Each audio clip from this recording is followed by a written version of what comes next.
Teal Swan. Just hearing the name can give you goosebumps. For some, it's because she's their guru. She's ethereal, all knowing.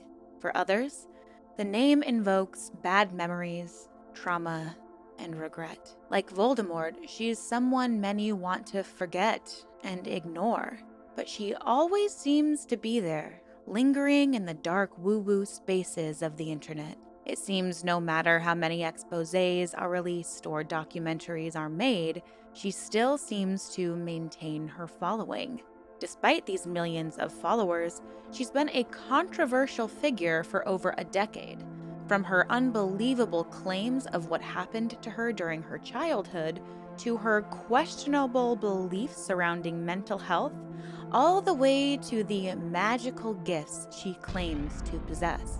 Today, we're going to explore the claims she's made and really try to unpack the truth behind Teal Swan and uncover who she really is, a deity or simply delusional. So sit back, relax, and take a deep breath. It's time to let the fresh Erin.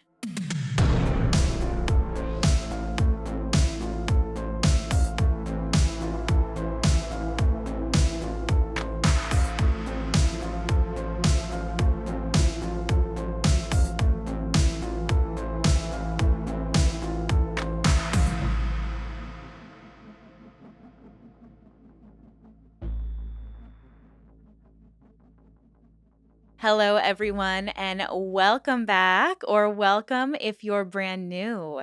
If you're listening to the podcast version, hello and thank you. I am so excited to share that we have officially launched the Let the Fresh Erin podcast on Spotify. So, since we have some people who aren't watching the video version, I'm going to be making some verbal disclaimers here. But first, please like and subscribe to the channel, leave a review on the podcast, and as always, thank you so much for tuning in. I really appreciate your support. This piece is for entertainment purposes only. It is not meant to malign anyone from any person, group, organization, or entity, and I am certainly not diagnosing anyone. My opinions, speculations, and analysis will be sprinkled throughout this video and recording, so please know that anything I say that isn't corroborated by other sources online might just be my opinion or speculation. Even if the information is corroborated by another source, please do not take anything as fact and always make sure to do your own research. I am sharing the information I learned to the best of my understanding, so if I misinterpreted anything, please let me know. Also, viewer discretion is strongly advised. There will be talks of child abuse, rape, depictions of graphic satanic rituals that involve murdering people and children, as well as doing destructive things to corpses. There will also be heavy discussions around unaliving and mental health. So, if any of these topics feel triggering to you, I highly recommend you skip this episode. And please make sure you're always taking care of yourself. Like many others, I fell upon Teal Swan's teachings years ago when I was first beginning my spiritual journey. When I was in my 20s, I became involved with an older man who was well known in the city where I had just moved to a few months prior. See, I was fresh out of college and decided to move to the big city of Chicago to pursue my dreams of being on SNL one day. I enrolled in classes at both the Second City and IO Chicago, and soon I was heavily integrated into that small community within a massive city. The improv scene in Chicago became my whole world. I'd work my boring day job so I could afford to take multiple classes at multiple theaters every week. This was the norm. If I wasn't in classes, I was performing at tiny hole in the wall bars, doing improv with my friends. And if I wasn't doing that, I was at IO or the Second City watching improv and sketch comedy shows. This was my life, all 7 nights a week. And that's what was expected, especially if you ever wanted to be on SNL one day. You'd have to be able to handle that grueling schedule. The huge city of Chicago became very small very quickly. So when a teacher slash guy who was on the most popular team at IO showed his interest in me, of course I had to say yes. That's the very creed of improv itself. I was young, impressionable, and hungry to be accepted by my peers and my mentors. But the caveat was, according to him, teachers weren't allowed to date students, so our relationship had to remain a secret. And I kept that secret for over a year. When you finish the conservatory at IO, you get to audition to perform on their stage, and I was thrilled. I felt confident in my abilities and knew that up on that stage was where I belonged. But when the email came congratulating the new performers and my name wasn't listed, I was heartbroken. I had devoted my life to this. When all my college friends went to LA or New York, I chose Chicago. I knew two people in the entire city. What would I do now? And suddenly I was inundated with texts. How did you not get on a team? I'm shocked you didn't make it. And although I was grateful for that support, it hurt all the same, especially considering my secret boyfriend was one of the decision makers. And not only did I not get on the team, but he was now refusing to go public with me. I would find out later that this was because he had manipulated me. He was cheating on me with other students. Well, one that I know for sure of, but I'm sure there were others. His close friend and other well known man in the community was a cheater who had recently gotten his mistress pregnant, so I guess I should have known. The HR department at IO that he told me would fire me if I dared tell a soul about his and my relationship, it didn't exist. There were no rules in place protecting the students. He just created that story so he could be the creepy predator he was, targeting girls in their 20s, fresh off the proverbial boat, who were eager to get into the good graces with a decision maker like him. I wouldn't be surprised to find out if he was the main reason I didn't get past that audition. Having me in the space as a performer would mean he couldn't be the vile creep that he so enjoyed being. When the truth came out, I was devastated and I needed support, but there really wasn't any. I had lied to my new friends for over a year. Plus, he was important, perhaps even a figurehead in the community. And this was before Me Too. So the reaction when I told people my story was, well, you should have expected this coming from someone like him. That's just how it is here. My world view was utterly shattered, and I felt completely isolated. To cope with my thoughts of wanting to end it all, I drank, I was manic. The few friends who remained were concerned about me. I missed auditions. I'd get drunk and leave food in the oven and then fall asleep, almost burning down my apartment building. So saying I was a mess would be an understatement. Finally, after several months, I decided I needed to make a change. I further isolated myself from that quote unquote community. I stopped drinking and I stopped pursuing comedy in the same way and started focusing on my mental and physical health. I eventually decided to become a yoga teacher. And this would be where I first started to hear spiritual quotes and guidance from gurus. The teachers would guide us to meditate at the end of every class. They'd speak out about protecting our energy. We discussed the chakras and how emotions can get stuck in our bodies. And I learned that I could manifest my way into a better life, into better circumstances. I wanted to be whole and pure.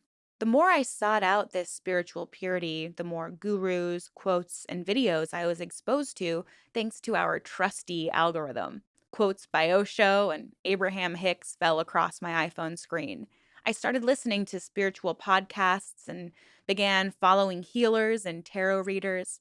I spent hours in my car during my food delivery job listening to the live recordings of Abraham Hicks healing her or his there because there's three of them, apparently. I listened to them for hours heal their pupils in front of a live audience.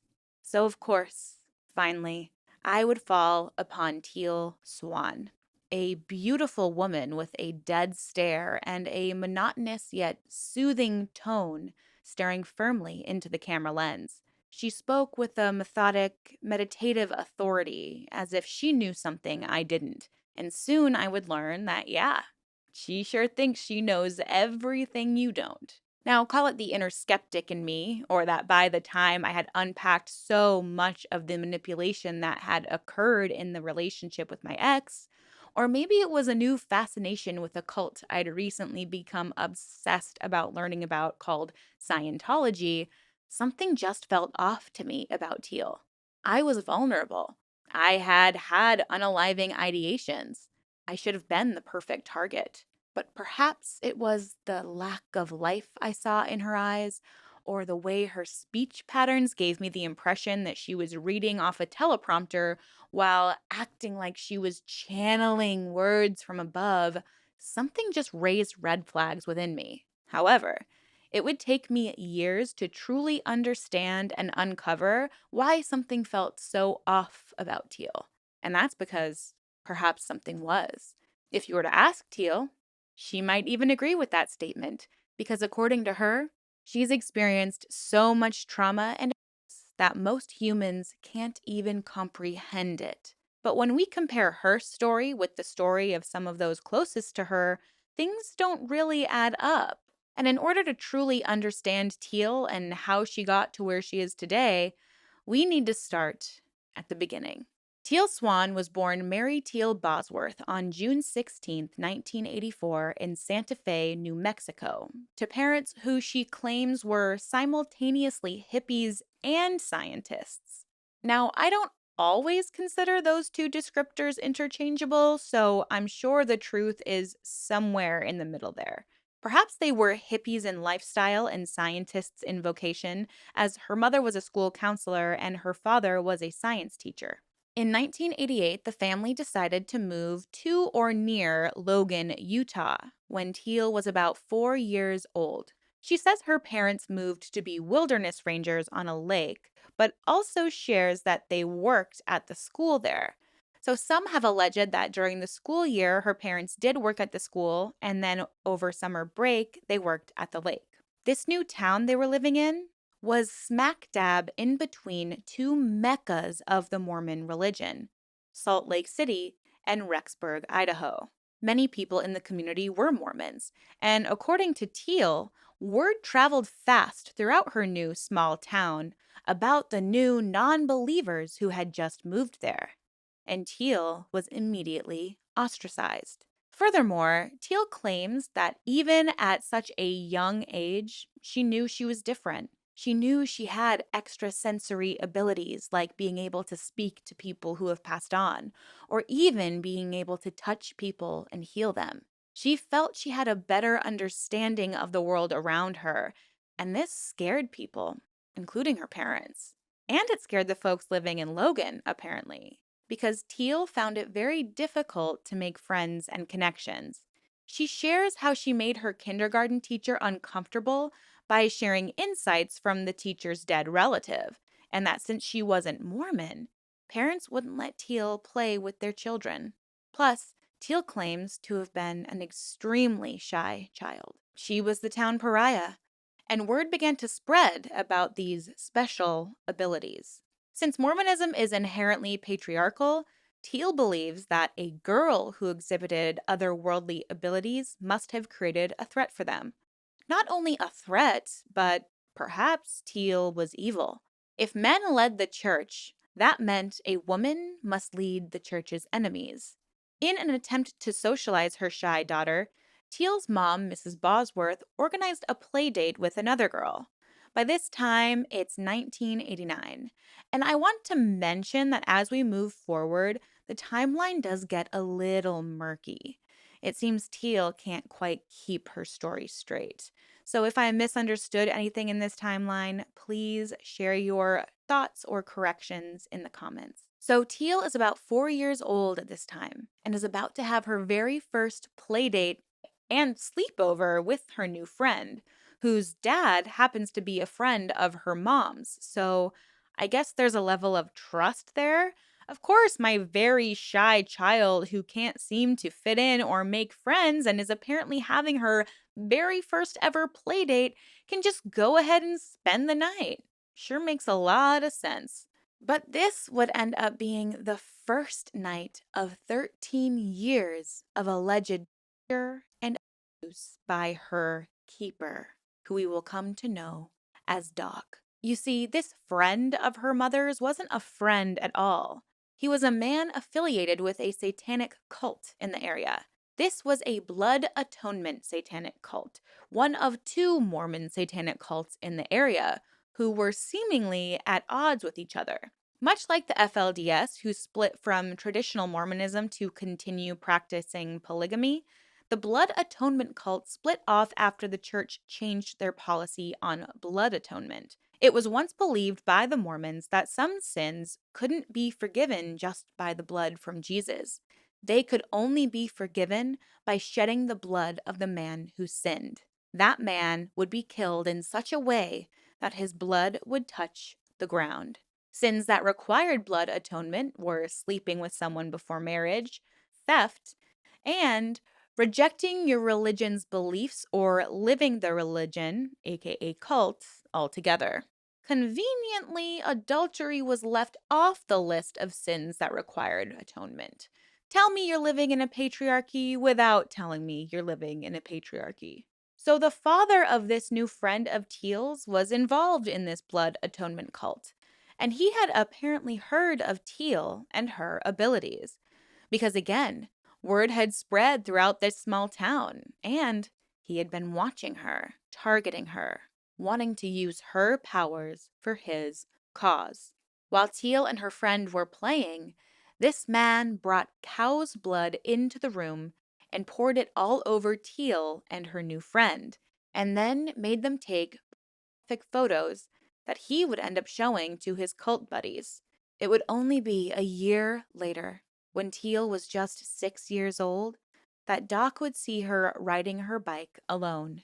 He would take this as his opportunity to rape her for the very first time, before putting her back on the bike and making her ride her bike home. The trauma and pain that that little girl had to have experienced is almost too much to bear.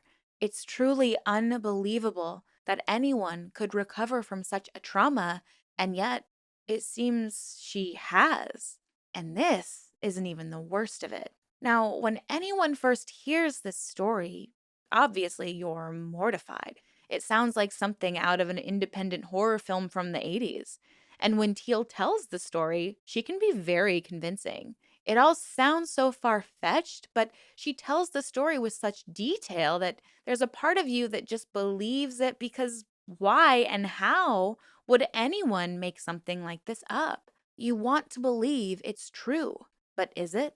Teal refers to this man, the man who took those images of her and her friend covered in blood, Doc. Doc is the man who would bring her to these satanic rituals where she endured torture and was exposed to things no human, let alone a child, should ever be exposed to.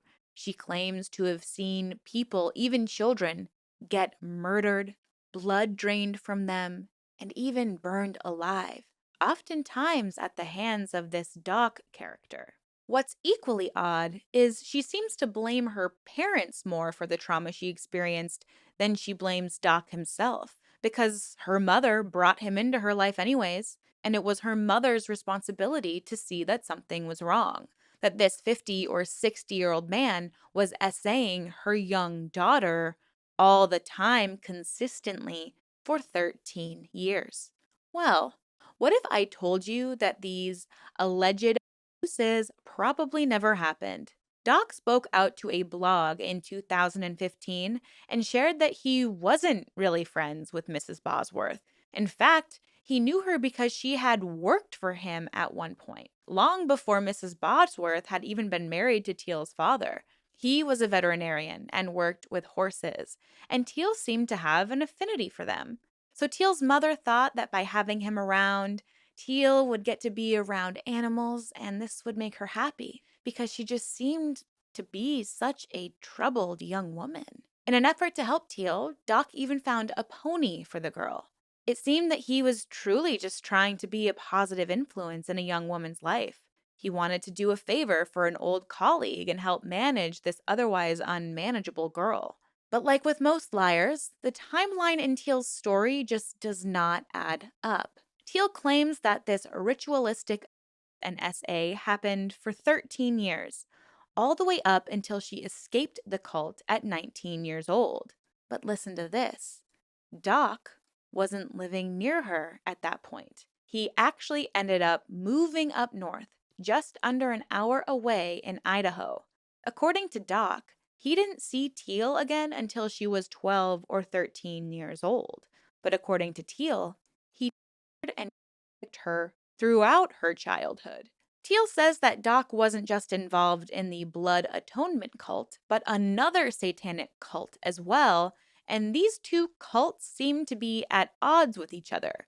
The satanic cult thought that Teal was evil, and the other cult thought that she was powerful because of these magical abilities she possessed. I mean, she can vividly remember her past lives and predict the future and see energy fields and speak to other entities.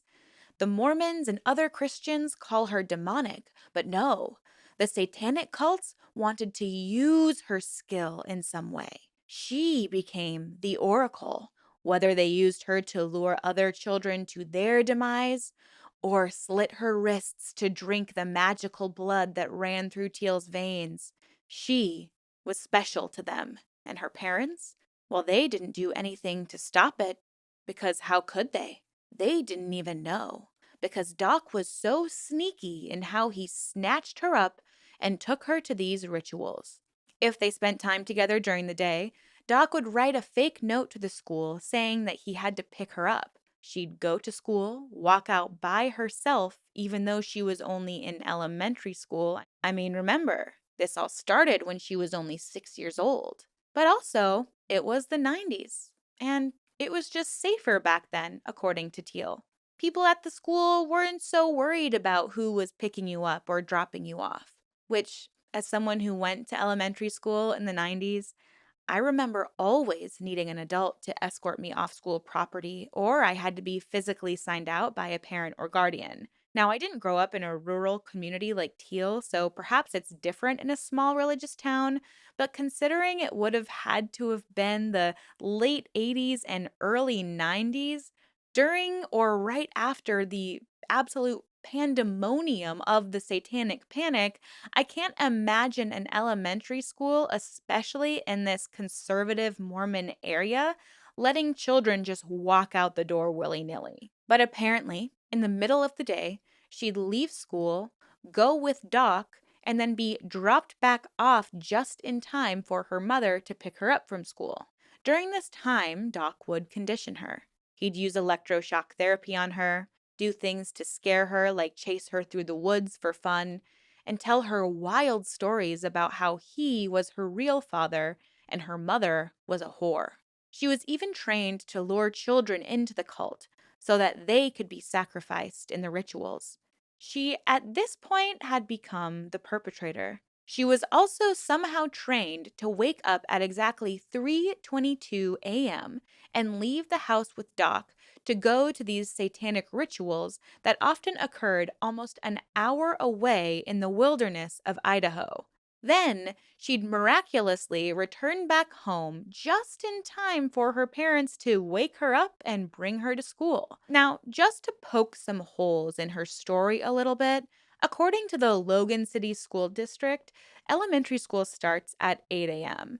So that means she gets picked up at 3:22 a.m., drives over state lines and arrives, let's say around 4:15 a.m., completes an elaborate and lengthy satanic ritual for hours, according to her. And let's just say she has to be home by 7 a.m. for her mom to wake her up and get ready for school just so this whole scam can work. She'd have to leave the ritual by 6 a.m. It just seems incredibly far fetched. And when you hear Teal detail the rituals, they seem to be very elaborate in nature. And they seem to be in similar areas. So you're telling me that these two satanic cults that don't like each other are conducting these late night rituals at the exact same time, right around the same area, It just doesn't make any sense. These rituals would involve around 13 members wearing masks and robes and sacrificing some kind of animal or human. They would kill children at these events, some who were the very children Teal had lured into the hands of the group. She claims they targeted foster children and children with dysfunctional families, as well as illegal immigrants, because according to Teal, they are less likely to go to the police for fear of being deported. Now, my big goal with this series is to keep track of what comes out of Teal's mouth and determine just how much of a liar she is. And I have to say, she is quite a smart woman. She does have a lot of knowledge. It could be knowledge that she's acquired from attempting to make her lies sound more truthful, but obviously I had to look up some of these statistics regarding foster children and immigrant children. And sadly, there is a missing foster children epidemic going on in America. In fact, as of November 2023, nearly 35,000 missing children had gone unreported by state agencies. And about 40% of foster children who were reported missing had gone missing multiple times. The foster system is underfunded, understaffed, and there just aren't enough foster families, let alone healthy foster families at that. Not all families are safe for foster kids, especially considering that 40% have tried to run away multiple times. As for the claim regarding the children of undocumented immigrants, I did find sources that said that that was true as well. And that speaks to a much larger issue for a larger video. But the way that we serve and protect children in this country really needs to improve. It's just tragic what happens to these children and their families. And the fact that Teal is exploiting such a tragedy rather than trying to help by claiming that these missing children are likely getting sacrificed to the devil is absolutely despicable for me. She's telling this crazy story to make herself look more reputable because no other human could ever endure the pain and suffering that she's had to. So, to prove her point, she's chosen to exploit these children by coming up with elaborate, violent tales of abuse. It is just disgusting to me. Some of the Teal details is locking children in cages in sinkholes or what she calls lava tubes, which apparently are cave formations in the rock mountains of Utah. They would remain in these cages and lava tubes until their time comes for sacrifice, sometimes being trapped for months before time came for their rituals. Teal also details how Doc treated her. And when she shares her story, so many questions come up. Like, if she was spending this much time with this man, how did her parents not know? Because from the way she makes it sound, it's almost like she lived with him. According to Teal, he forced her to eat food out of a dog bowl, sleep in the bathtub. He left her outside in a ditch for hours behind his house.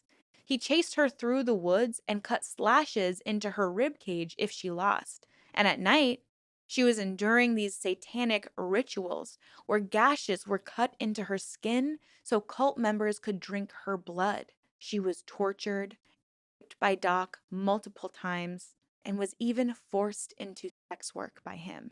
She claimed that by the time she turned 12, it was normal for her to sleep with 2 to 8 men per night. And Doc, well, he collected all the money and would keep it for himself. She also claimed that he killed boys right in front of her. She says he would kidnap them right off the road, force them to kiss Teal while he pleasured himself, then beat them to death or take an axe out that he somehow had on hand and literally hack them to death. And when she tells her story, it is very odd. She doesn't have any emotional reaction or seem affected in any way about what happened to her. In fact, she tells the story in a very matter of fact way, like she's explaining how gravity works. Now, we all deal with trauma differently, but if you decided to be an activist against satanic ritual and child, I'd imagine we'd see some of your heart or your soul in you when you told your story. But with Teal, I just don't see it through her wry smirks and her giggles. It's difficult to connect to her or relate to her because it all just sounds like so much. Then add in the fact that when you put it all together, it just sounds absolutely and completely unbelievable. And we haven't even gotten to the most gruesome details about the rituals. Some of the worst were called black masses. And although the group sacrificed animals, on certain holidays, they would sacrifice humans and children. Since Teal was considered to be an oracle with these special gifts, she never faced the threat of being sacrificed. She was spared, but she was forced to watch the rituals. She provides the graphic and disturbing details of one ritual where a young girl was hogtied to a pole and hung over a fire and was burned alive. She says, due to the heat of the fire, the lungs would have stopped working, instantly killing her. But Teal would watch as the fire burned her skin, causing it to literally melt and drip off her bones. So, fact check. This does not happen. This is something that's depicted in gory films, and there can be mucus, fat, and water released from the body as it burns, but the skin actually sticks more to the bone and becomes charred. Of course, I had to look this up and I was hesitant to go into further detail, but I'm sure you can imagine it is quite a gruesome and disturbing visual. Teal also shared that it takes hours to not just fully burn a human body, but for the fire to get hot enough to actually effectively burn a human body. So I'd like to take this opportunity to remind everyone that she only had an hour and 45 minutes tops to be at these rituals before having to travel back home to be ready for school the next day. So when listening to her tell her story and hearing it multiple times, you just start to notice these little details that don't add up. Like at times, it seems like she did research to make her story believable. She's detailed and she speaks quickly with little opportunity to ask clarifying questions. But sometimes she's so detailed that it just creates another red flag. And when you dive deeper into that red flag, that's when you know that it's just a lie. And if she's lying about these details that can be easily proven by laws of physics that it is impossible to happen, you have to wonder, what else is this woman lying about? Over the years, people who knew Teal growing up have spoken out about her lies. And one of those people is Diana Hansen Ribera. Diana spoke out on the Mormon Stories podcast. Diana says she met Teal when she was 9 or 10, and Teal was a couple years older than her. So she would have met Teal at the height of her and ritual trauma. But Diana tells a different story about Teal, one that seems far less far fetched. She says that although they both went to the same elementary school, Edith Bowen, they didn't actually meet until they became neighbors a few years later.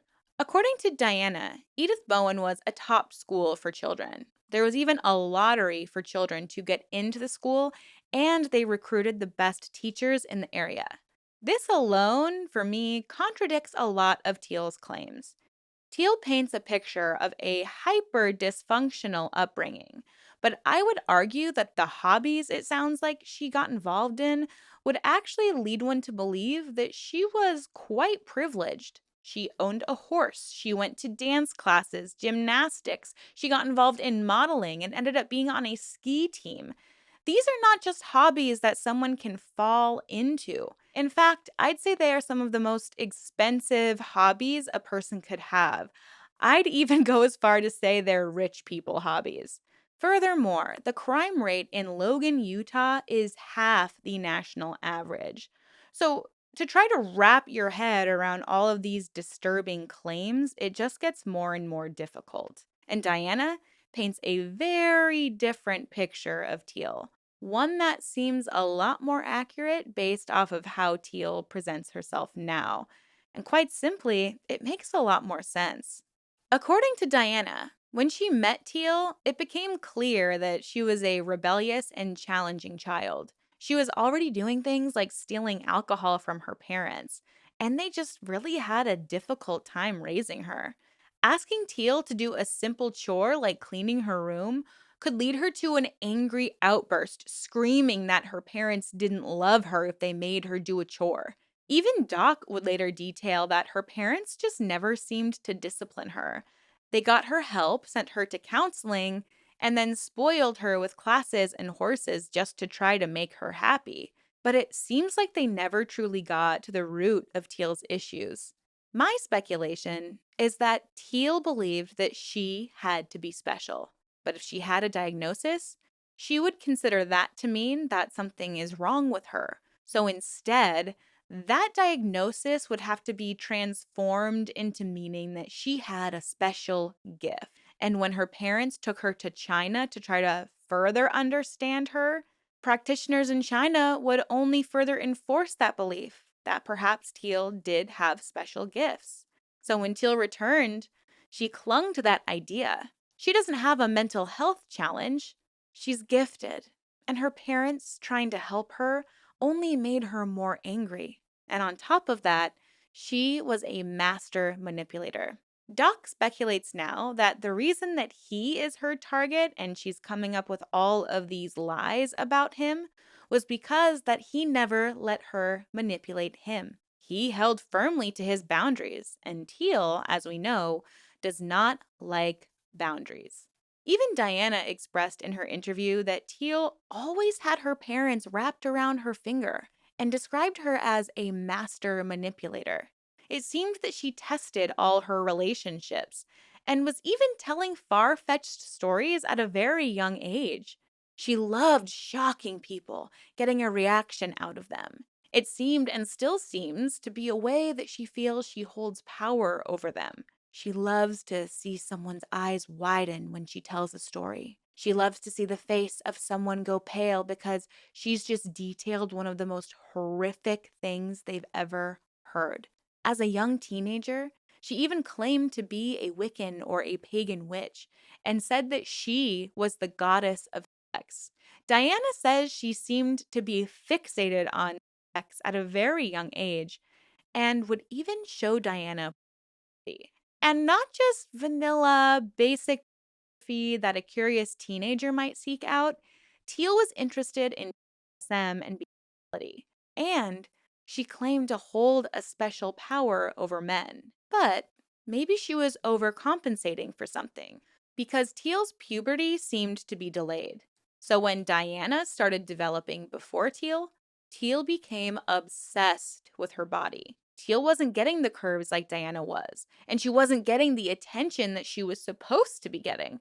Teal was and still is a very controlling person, even with her friends. She didn't like Diana having other friends or hobbies. So the two of them were inseparable. So inseparable that in fact they bathed together. Diana said that their parents actually had to sit them down and say they couldn't just spend all of this time with only each other. It was almost like they were attached at the hip.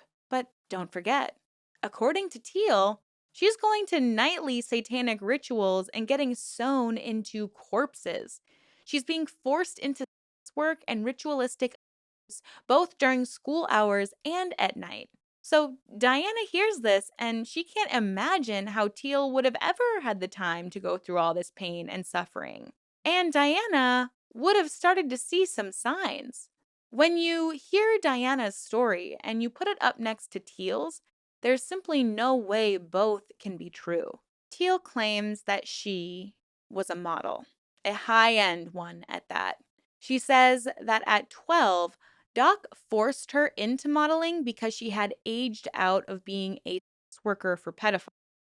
And she actually really loved modeling and began sharing stories of being on international runways. She told Diana that even though she was only 14 or 15 at the time, men were rubbing her down with oil backstage of her runway shows. Her big modeling fashion career really consisted of taking somewhat explicit photos with horses and doing little runway shows for teenagers at the mall for a brand called Maurice's. Which, fun fact, I actually worked at Maurice's in college, and I can tell you it is certainly not high fashion. Think of it as slightly elevated limited too. So we'll just check another lie off the list of all the lies we're hearing from Teal. It gets difficult to keep track of all of them, but I'm considering this episode a little lie tracker because I'm going to debunk as many of these as I can.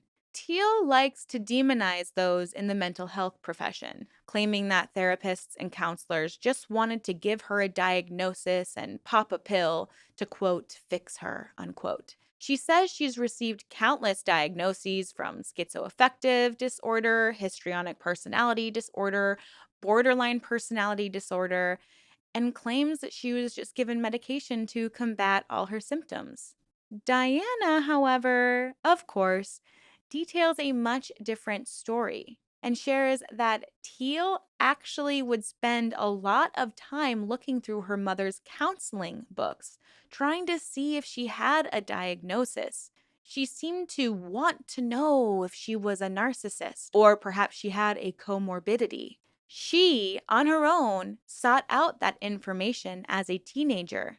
Allegedly, she wanted a diagnosis so she could have her own victim story, and the characters that she became obsessed with in movies and TV shows seemed to possess the exact diagnosis that Teal seemed to have or want to have. At a very young age, Diana was beginning to show signs of self harm, and obviously her parents were very concerned for her. Teal saw how this concern got Diana a lot of attention, so she too began to self harm. To twist the knife even further, she also developed an ED. It seemed that if she saw Diana get attention from any challenge that she was facing, Teal would then adopt that challenge as her own. She even went as far to show Diana the best ways to harm herself. So Teal details these stories of ritual abuse where people cut her as a punishment and drank her blood because she was magical.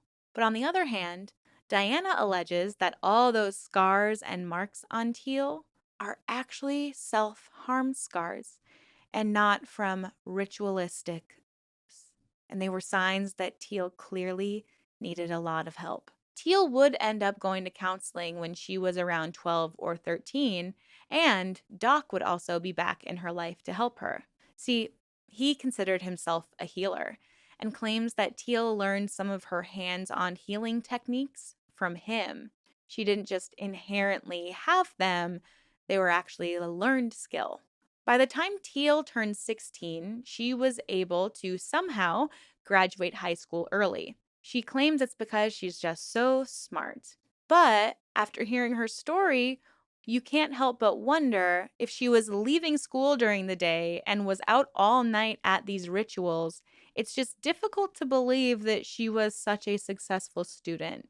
Doc actually alleges that she was not very smart, but she was able to manipulate her teachers and pretend she needed extra help. Things are just really hard for her. I need just some extra support. I'm trying so hard. And then they would help her pass. But as she was finishing high school, Teal alleges that she was constantly being drugged to keep her prepped and primed for her rituals. Like Pavlov's dog, she claimed she could turn off all negative emotions at the snap of a finger, that she had to stay in a positive mental space due to all her trauma and be ready for the rituals because the cult followers needed her to be in a positive headspace. She called this the split program, where her subconscious literally starts believing that she is two different people living two different lives.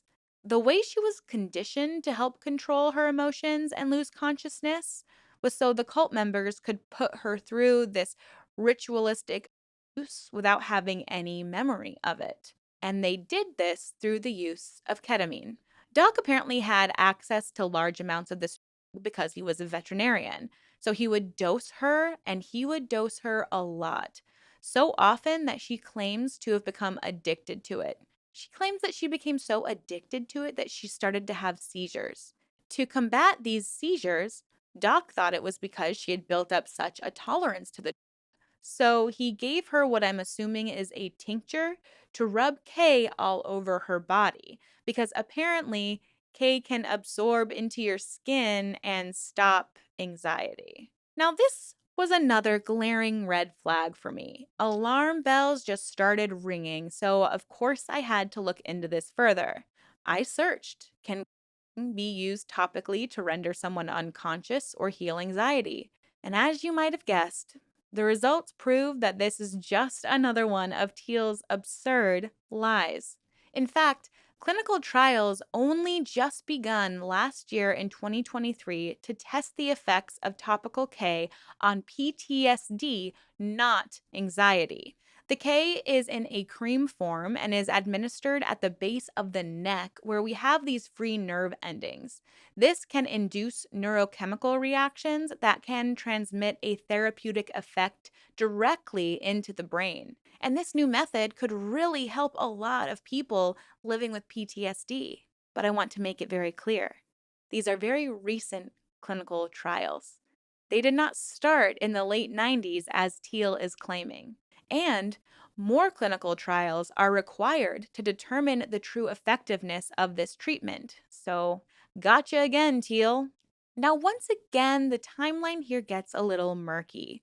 When Teal tells her story, she does what seems to be a time jump from when she was 16 to when she was 19. And she shares the story of how she finally realized she could leave. She could escape. She had a choice. She no longer needed to be the victim to this monster she claimed Doc was. And quick warning, this is extremely gruesome and extremely graphic. When I first read this and heard it, my jaw was on the floor.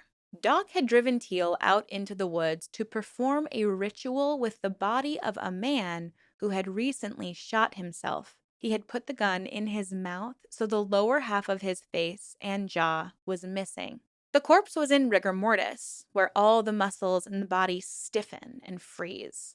This means that the penis was also erect. So Doc made Teal have intercourse with this corpse while he watched and likely pleasured himself. Oh, and also, he had allegedly cut off a portions of the man's thigh to snack on because, by the way, he was also a cannibal. So he ate the leg of this corpse while Teal had sex with it. What? She goes so far to share that during this encounter, her face was very close to the missing jaw of the deceased man. And this was the exact moment that she realized she needed to stop this. She could stop this, and she could leave. So she fled the area, ran out of the woods, and escaped in her car, which for some reason Doc had arranged for someone to bring her car to her at this scene, but then that person just disappeared.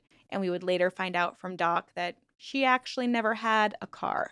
But according to Teal, she got in her car and drove all the way down to Salt Lake City to stay at a friend named Blake's house, who she happened to also meet at some point during all of this ritualistic use, but she trusted that he would be a safe haven for her.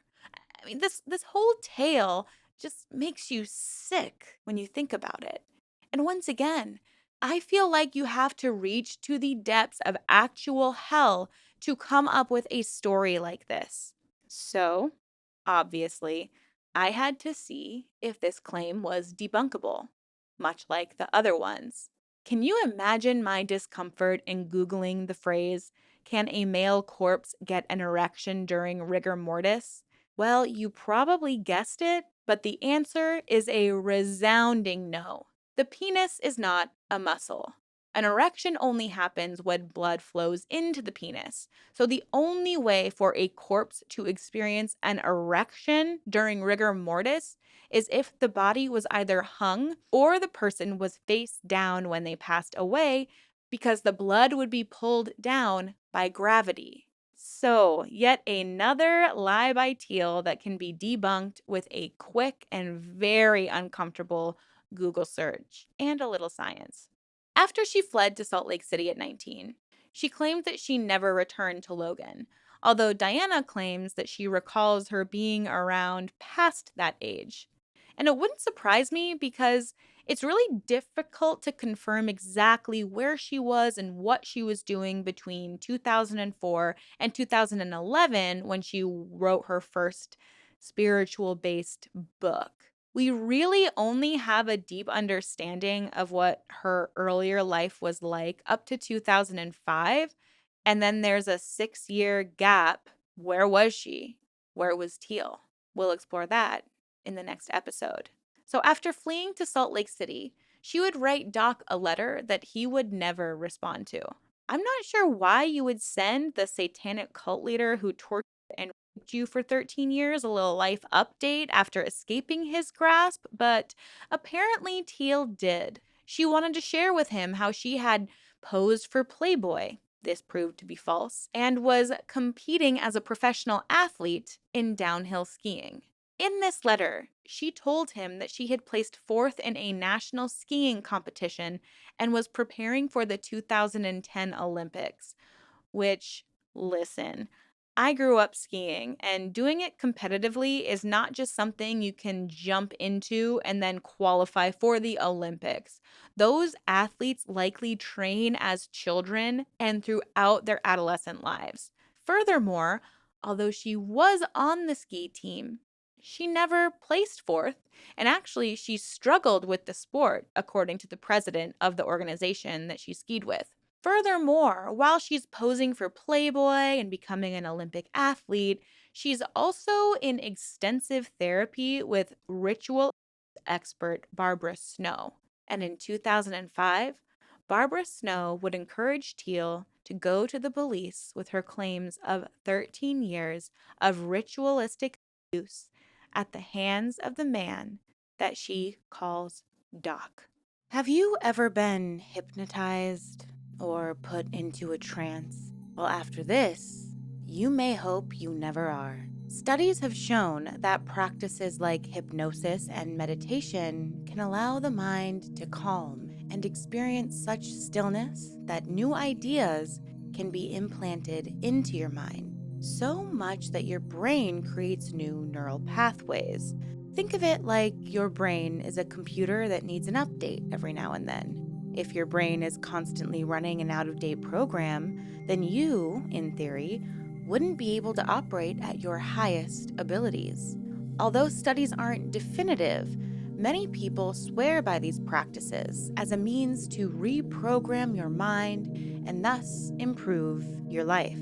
Eliminate what they might call limiting beliefs and allow your subconscious to start to believe a whole new story. But what if that story ended up being traumatizing and it changed everything you believe? Not just about yourself and your future, but about your past and your family members. What if that new story made you believe that you had experienced trauma so intense that your brain had protected itself from a memory? And now you have to deal with the trauma of that memory all over again. And what if, going even further, that trauma never happened in the first place? Where do you go from here? Do you let it all go and move on with your life? Or do you double down and sink even deeper into the delusion that you have endured the unthinkable when you were at your most vulnerable? These are some of the things we're going to consider in today's episode, and we'll be asking the question, is Teal Swan actually a victim in this story? Well, sit back, relax, and take a deep breath. It's time to let the fresh Erin.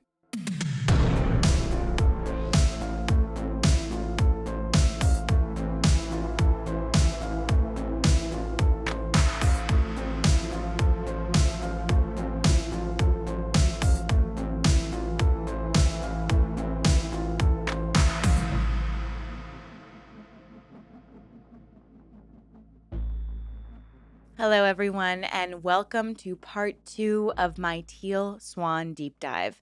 Whether you're returning or brand new, I am so happy to have you here. My name is Erin, and I am fascinated by all things cults, true crime, and unique spiritual practices. If you're interested in any of these topics, please like, subscribe, do all the social media things. I would love to have you here. Today, we are diving even deeper into the Teal Swan story. Now, when we left off last week, she had just escaped her satanic cult, and we introduced a new character from Teal's story, Barbara Snow, a therapist who specializes in sexual trauma and in children. And yes, I said specializes because she is still practicing today, as disturbing as that fact is. I do want to say that if you haven't watched last week's episode, please do just to get the context that you need for this episode. The link will be in the description down below for those watching on YouTube. And if you're on Spotify, just jump back to the previous episode. Also, before we jump in, I would like to offer some disclaimers. This piece is for entertainment purposes only. It is not meant to malign anyone from any group, organization, or entity, and I certainly am not diagnosing anyone. My opinions, speculations, and analysis will be sprinkled throughout this recording, so please know that anything I said that isn't corroborated by other sources online is just my opinion or simply speculation. Even if it is corroborated by another source, please do not take anything as fact and make sure to always do your own research. I am sharing the information I learned to the best of my understanding and ability, so if I do misinterpret anything or leave anything out, please let me know. Also, know viewer discretion is advised, and there are several trigger warnings here. There will be talks of child depictions of graphic satanic rituals that involve sacrificing people and children, as well as doing destructive things to those corpses. There will also be heavy discussions around unaliving, mental health. So, if any of these topics feel triggering, I highly recommend you skip this episode and take care of yourself. We will also be mentioning miscarriage in this video. Now, before we get started, I need to address some comments I received from my previous episode. Some of you pointed out that I made the implication that because Teal seemed to have had a very privileged upbringing, that there's no way she could have experienced abuse from her family or anyone else. And I'd just like to take a moment to clarify this. Teal says in many of her interviews and videos that targets of the satanic ritual were children who came from dysfunctional families. And since hers was dysfunctional, she says that she was the perfect victim. But from the interviews I watched with people who grew up with Teal and just learning about all of the things her parents did for her to try to support her, it seemed to those people that the daily dynamic was not inherently dysfunctional or unhealthy. And actually, Teal seemed to be pulling all the strings in her family. They called her the master manipulator. In fact, her parents did take many actions to help her, support her, and provide her with experiences and opportunities that would make her happier. Of course, we'll never know what goes on behind closed doors, and there could very well have been a destructive dynamic at play. And so, for that, I do apologize for not communicating that more clearly. Be hidden so easily, and we should never judge a situation simply from what we see on the outside. Just because someone seems privileged or wealthy or otherwise well off does not mean that they are more or less likely to experience it. Can happen to anyone, no matter their financial or societal standing. Also, I'd like to reiterate that I am always inclined to believe women and any and all claims any alleged survivor of makes. If you've been watching my videos for a while, I'm sure you know this about me. But if you're new, please considering watching this video where I discuss the dangers of false allegations and the impact that those allegations have on the real victims and survivors as a whole. I acknowledge that Dot could very well have been an However, there's no evidence to prove that he was, as witnesses have shared that when Teal and Doc did spend time together, they were usually accompanied by another adult, sometimes even his wife. So, to further clarify, the hypothesis I was trying to prove in my previous video was that there was no evidence of ritual satanic abuse, especially not at the hands of Doc. And even when this was reported, the case was closed before it began due to lack of evidence. This does not mean that Teal wasn't at all, and it doesn't prove that her alleged abuser never actually harmed her. We may never know what really happened. And for Teal's sake, I truly hope that she never had to endure abuse from anyone. But, like many here have speculated, there are signs that she unfortunately was. Also, there have been speculations that she was abused by her therapist that she was seeing when she was a teenager, not Doc. And if true, I believe that that could have contributed to her disdain and distrust of those in the mental health field. What's truly problematic, in my opinion, is exploiting child abuse and mental health challenges in order to sell her dangerous ideology, whether or not the abuse actually happened. Teal uses her alleged trauma as a badge of honor, putting herself up on a pedestal of someone who was able to survive the unthinkable. She props herself up as a healer, an alien, a deity with special abilities, and uses a horrifying story to con people into trusting her to take care of their mental health. And this quote unquote care has led people to take their own lives. It is dangerous. And the purpose of this series is to expose that danger, to follow the evidence and see where it points. Is Teal a healer or is she dangerous? So I hope now that my intention is very clear. And I understand that if you've experienced abuse of any kind, this topic can be very triggering and upsetting. And I will do my best to proceed with as much delicacy and respect and integrity that this topic requires. So, with all of that being said, let's jump right in. When we left off, it was 2003. Teal was 19 and had fled to Salt Lake City after escaping from Doc. Once in Salt Lake City, Teal would live with a man named Blake Dyer, and they formed a nearly inseparable bond for decades, all the way up until a couple of years ago when he met and married another woman. But more on that in a later episode. Teal would live with Blake for many years, and in 2004, she would find her way to the crisis center at the encouragement of her boyfriend at the time, who could have been Blake or could have been Mike, I believe is his name. It was unclear. Many sources said both. Teal describes it as her ex boyfriend. So I just wanted to make that very clear. After sharing her story with the people at the crisis center, they would suggest that she begin working with a therapist who specialized in childhood sexual, and this therapist would be none other than Barbara Snow. And she would end up playing a very large role in Teal's story. And perhaps she's even the reason Teal believes that she's a survivor of satanic ritual. Throughout history, the largest, most popular religions have preached against evil entities, spirits, and energies. Sometimes that which is defined by a church as evil isn't necessarily evil at all, but simply a perceived threat by the church. The best example of this is the witch trials, not just those that were in Salem, but throughout Europe from the 15th through 18th centuries. If a woman so much as had a green thumb or stood up for herself, she could be deemed a witch.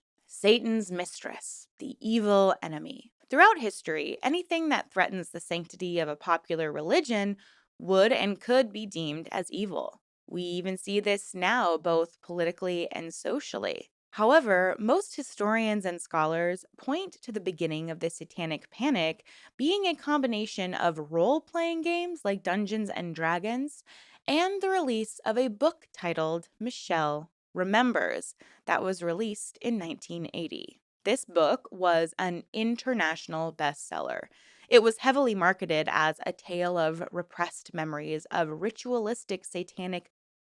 that the patient, Michelle Smith, uncovered after undergoing recovered memory therapy with the psychiatrist Lawrence Pasder. Hmm, sound familiar? After suffering a miscarriage, Michelle began seeing Pasder for help with the depression she was experiencing because of that very traumatic experience. Eventually, he would end up spending 600 hours administering hypnosis to her to try to uncover the that she had allegedly experienced at the hands of her mother. According to these memories, Michelle would discover that she had been present at several satanic rituals that her mother had brought her to, where she was assaulted, locked in cages, and would watch humans, including children, be sacrificed, then have the blood of those sacrificed poured and rubbed all over her. In the book, Pastor had accused the Church of Satan for being responsible for these rituals, but he was actually threatened to be sued for libel by the founder of the Church of Satan, Anton LaVey.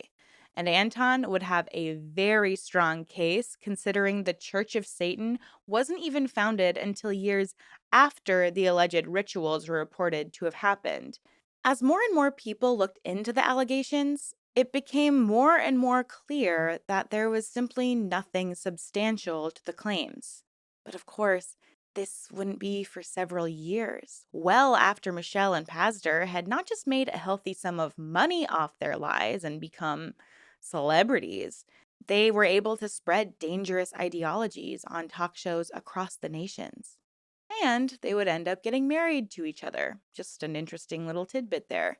But despite the lack of evidence of these claims made throughout their book, the entire country was now in a frenzy. Satan was targeting the nation's children. They weren't safe from these satanic rituals anywhere. Not at home, not at daycare, not even in church.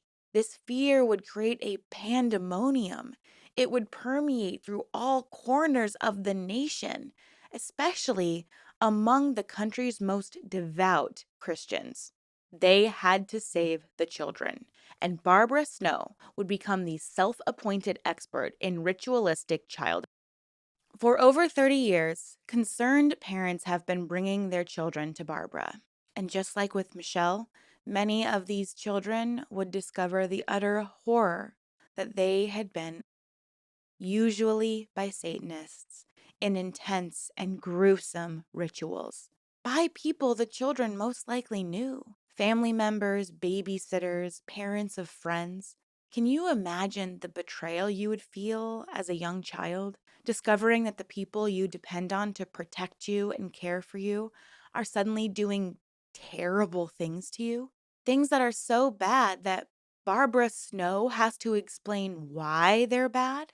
These conversations are very delicate and confusing for children to have. Barbara would say that this trauma that's being uncovered is so vast and so intense that the brain has no choice but to protect the body from the memory. But I would argue that if that were the case, is it even worth being uncovered? Is it worth the trauma that you're now going to have to endure to unpack and understand what happened to you? I honestly don't know if it were me, if I'd want to know. And then having to tell children that might not even understand what sex or abuse is, having to describe that and explain what it means to a young child, it seems very unnerving and possibly re traumatizing. The only way to uncover the memory, according to Barbara Snow, is to use the process of memory recall therapy, a now debunked process that sometimes uses hypnosis as a tool to unlock harmful past memories.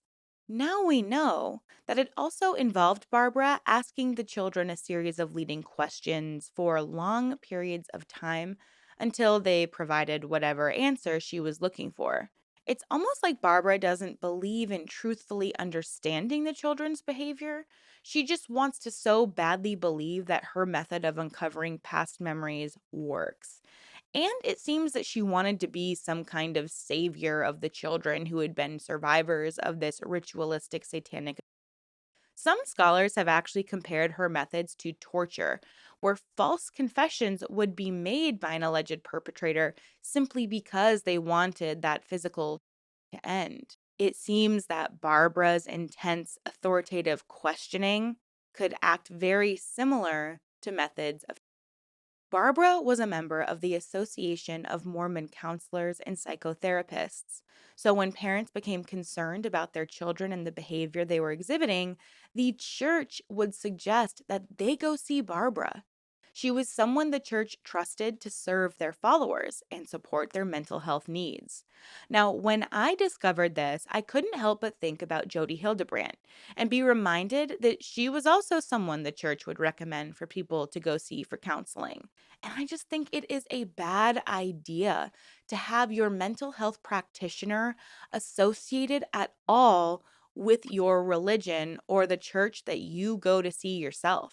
There's just too much of a risk for this person to not have their point of view of your situation be skewed by their religion and then use that religion against you to manipulate how you see a certain situations or maybe cause you to feel guilty. Furthermore, there's the patient confidentiality issue. Jody Hildebrandt would expose her patients to the church leaders, causing them to face ramifications. It's the duty of a therapist to ensure that their patients trust them. That means that boundaries must be very, very firm.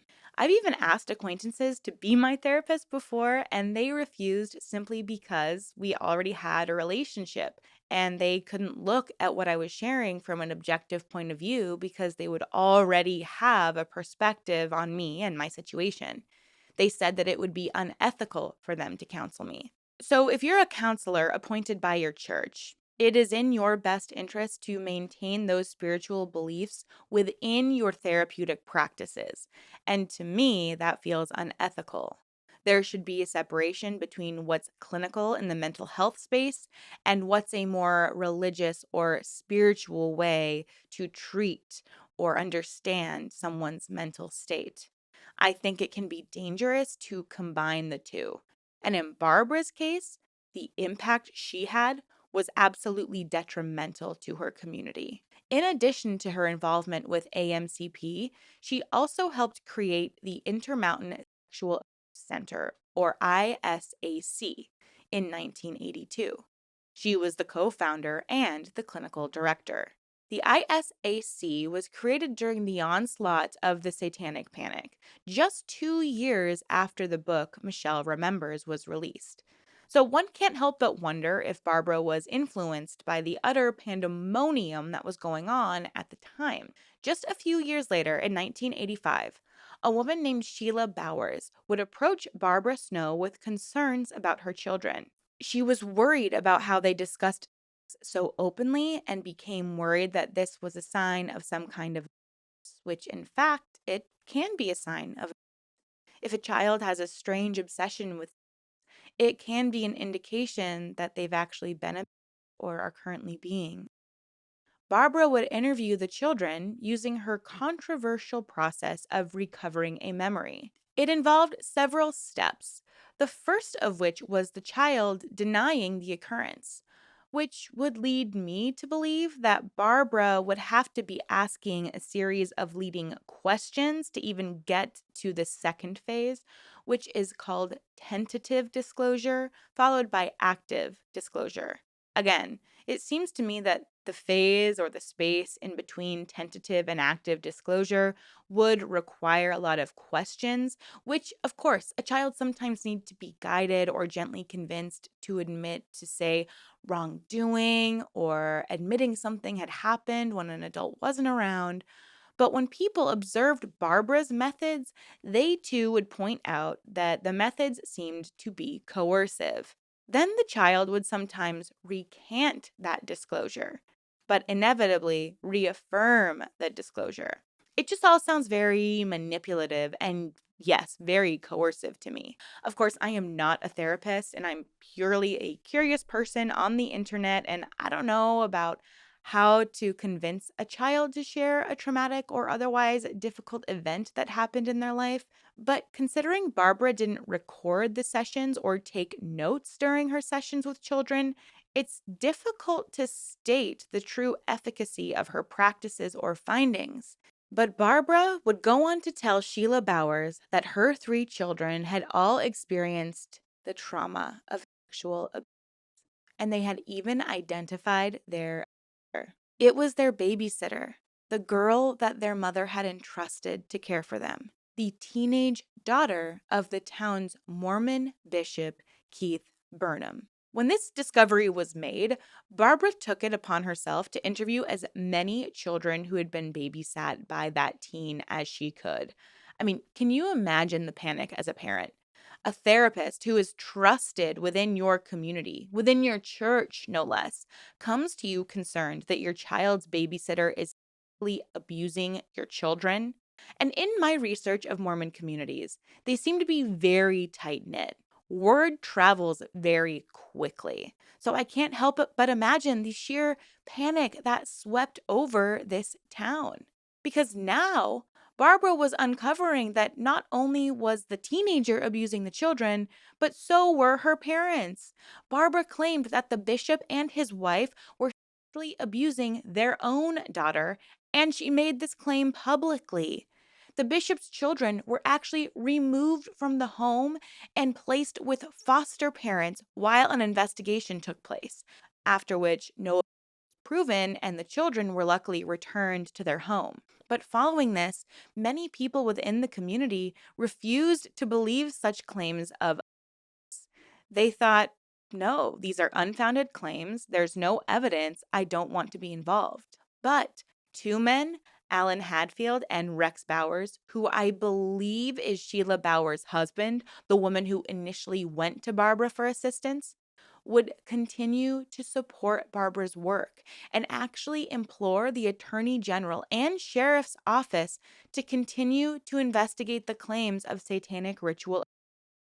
And get this, because this is where it gets really interesting. Barbara would interview those two men's children and then implicate both those men. Yeah, she would effectively turn on the two men who were her most vocal supporters.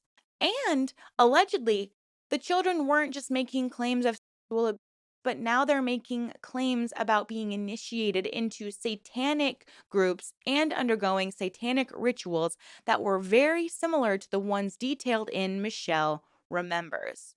So, if these claims were true, these two men would have been conducting these satanic rituals with these children, then encouraging the police to have a full scale investigation into the very disturbing and terrible things that they were allegedly doing to the children. So, unless they thought they were playing poker and this would be some kind of reverse psychology tactic that was just, I don't know, extremely poorly executed, it would also mean that Rex Bauer's children would have had to have been abused not just by the bishop, the bishop's wife, the bishop's daughter, but also their own father. It feels so incredibly far fetched. Furthermore, by the time the police completed their investigation 2 years later in 1987, Barbara Snow would have implicated 40 adults into this secret satanic ritual ring within the Mormon community of this small town. It seemed, however, that the only substantial claims made were about Alan Hadfield, and charges would actually be filed against him. So, after supporting the work Barbara was doing, he would go through a lengthy trial and end up being convicted of 3 second-degree counts of child abuse and 4 first-degree counts of sodomy on a child. However, none of these charges were considered to be specifically related to satanic cult activity or rituals. The task force that had been created to investigate these satanic practices would come up short, with no proof to show for all of Barbara's claims. Alan Hadfield maintains his innocence. Hundreds gathered at an event to show support for him, and 1,000 people attended another event on his behalf. The public and the press do not seem to recognize that he was found guilty. And if you aren't familiar with Barbara Snow or what happened during the trial, this might enrage you. But when the trial exposed exactly how Barbara was conducting these memory extractions, people really began to turn on her. Barbara wasn't able to provide much physical evidence during the trial. In fact, she had a habit of not taking notes during her sessions, and she refused to record her sessions with children because she believed that it would make them uncomfortable. Which, on one hand, I understand, but on the other hand, she could have easily set up a tape recorder discreetly, secretly, to record the session, just so she could at least track the progress of the child. I mean, she didn't even take notes. How is she helping them from session to session? If I knew a child who was a patient of mine was experiencing intense, not just at the hands of their family or friends of the family, but violent, ritualistic, I would surely want to record my findings to make sure I had evidence to back up the claims because I would want to help the child. I'd want to make sure I could get justice for the child. But Barbara just thought everyone would trust her word for it. So, since there was no physical evidence provided by Barbara, she would end up being observed during a session with a child. And it would be determined that her methods were, quote, coercive and highly questionable, unquote. To further support the theory that her practice was coercive, a 10-year-old girl testified that she had tried to convince Barbara that she'd never been, but Barbara wouldn't let her leave the session unless she admitted to being. She's a therapist who specializes in trauma. I can't imagine that she didn't recognize the trauma that she was inflicting upon the children by implanting these false memories into their young minds. Do they even know what sex is at this point? Do they really need to be told that they were doused in the blood of a sacrificed child in order to heal their trauma? I think that might make it a little worse. Furthermore, it was discovered that Barbara had written a doctoral thesis where she discussed using punishment and authority to, quote, modify patient behavior, unquote. And she used that very same technique discussed in coercing the children to admit they had been sexually abused. Also, the patterns in which the children retold information seemed to have been so similar that it was almost scripted. And this was across multiple different cases and stories of this. So, this would indicate further that Barbara had been feeding the children these bizarre accusations, because this wasn't the only trial Barbara would be involved in.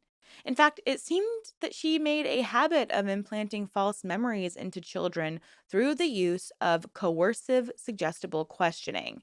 And soon enough, the children's parents would be sitting in a courtroom trying to defend themselves. She made it such a habit that Alan Hadfield's case ended up being looked into again because new evidence showed that Barbara's techniques were just highly questionable. In a case involving yet another claim, the judge criticized Snow, saying that she was, quote, very aggressive in her questioning of children, that she was relatively indifferent to what would happen to the alleged perpetrator, and that she did not approach the interview sessions with an open mind, but as an ally for the child, and that she did not see herself as a fact collector like police. Dr. Snow also testified extensively about her interview techniques, and she acknowledged that she did not record her interviews with the children, take notes during the interviews, or write reports following the interviews.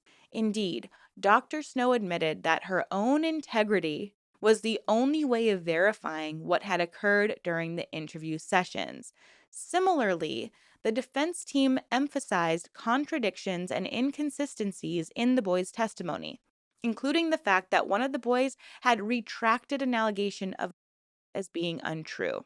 Snow intentionally failed to preserve critical evidence of her initial and subsequent interviews in spite of the fact that she knew such interviews were critically important to both the prosecution and the defense in ascertaining the truth of the allegations she ascribed to the children. In addition, Such failure was accomplished in complete bad faith, since she had been requested numerous times to do so by the police and other therapists. Unquote. Now, I think we can all agree that trauma can affect us all differently. And maybe there is something to say about unpacking the experiences we had as children to better understand ourselves.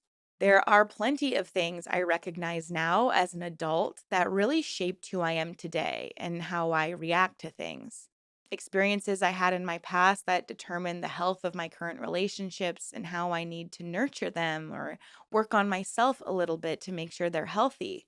I understand why I have certain triggers and what I can do now to deal with those triggers in a healthy way. So I think it can be extremely beneficial to work through that either on your own or with a therapist.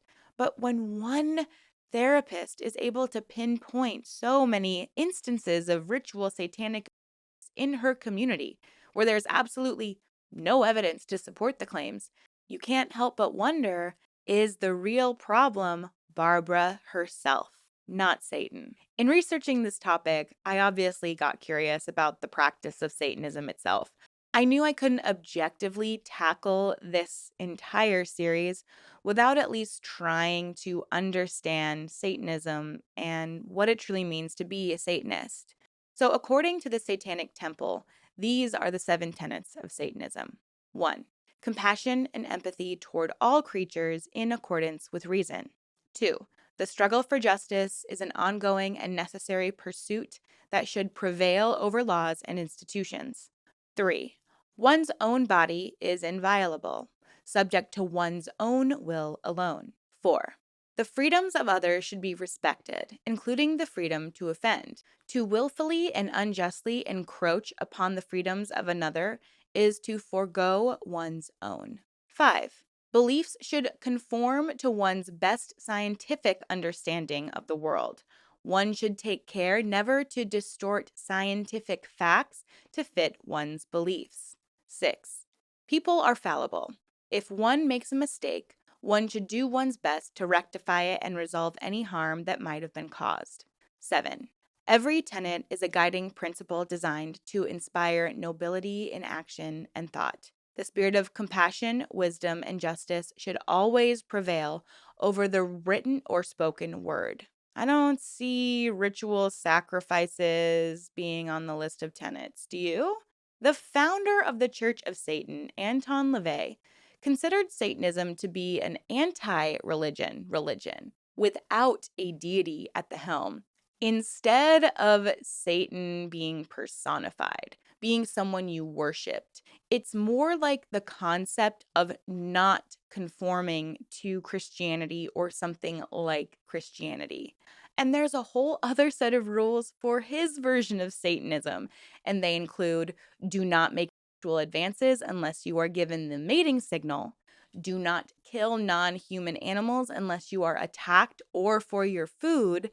And my personal favorite, as it pertains to this particular topic, do not harm little children. It seems that these violent satanic rituals, if they even happened, would have been a violation of Satanism itself, especially considering that the satanic equivalent to the 7 deadly sins puts an emphasis on harming children being absolutely not allowed. Actually, modern Satanists believe that they are the scapegoats whenever evil presents itself in society. That when a Christian leaning person sees evil or upset in their world, they seek someone to blame for it. And for a devout Christian, that would always have to mean that Satan himself is at play. Even though the whole point of Satanism is to reject having any single entity at the center of a religion. But of course, like with all things, a lot more research could be done on this topic alone. So if you have a better understanding of it than I do, please enlighten us in the comments below. All of this to say, considering that the core tenets of Satanism reject the practices that Teal and Barbara claim to have been running rampant throughout Utah and the United States, and even in Canada, that fact alone adds so much reasonable doubt.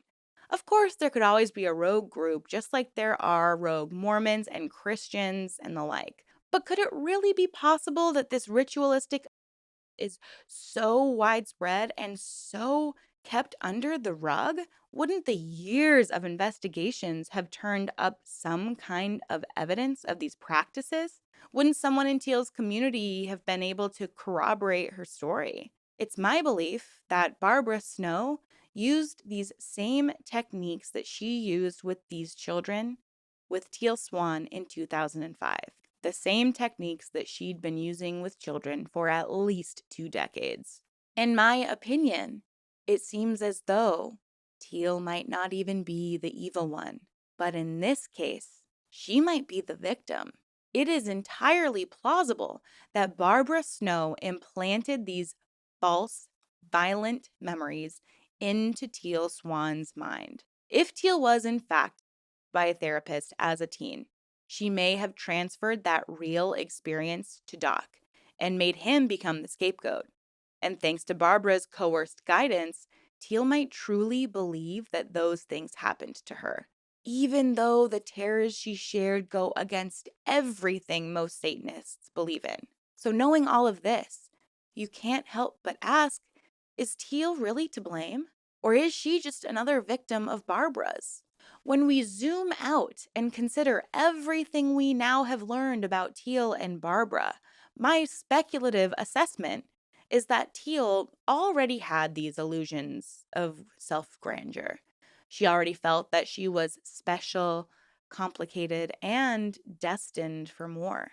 She knew how to mold people and get what she wanted out of them.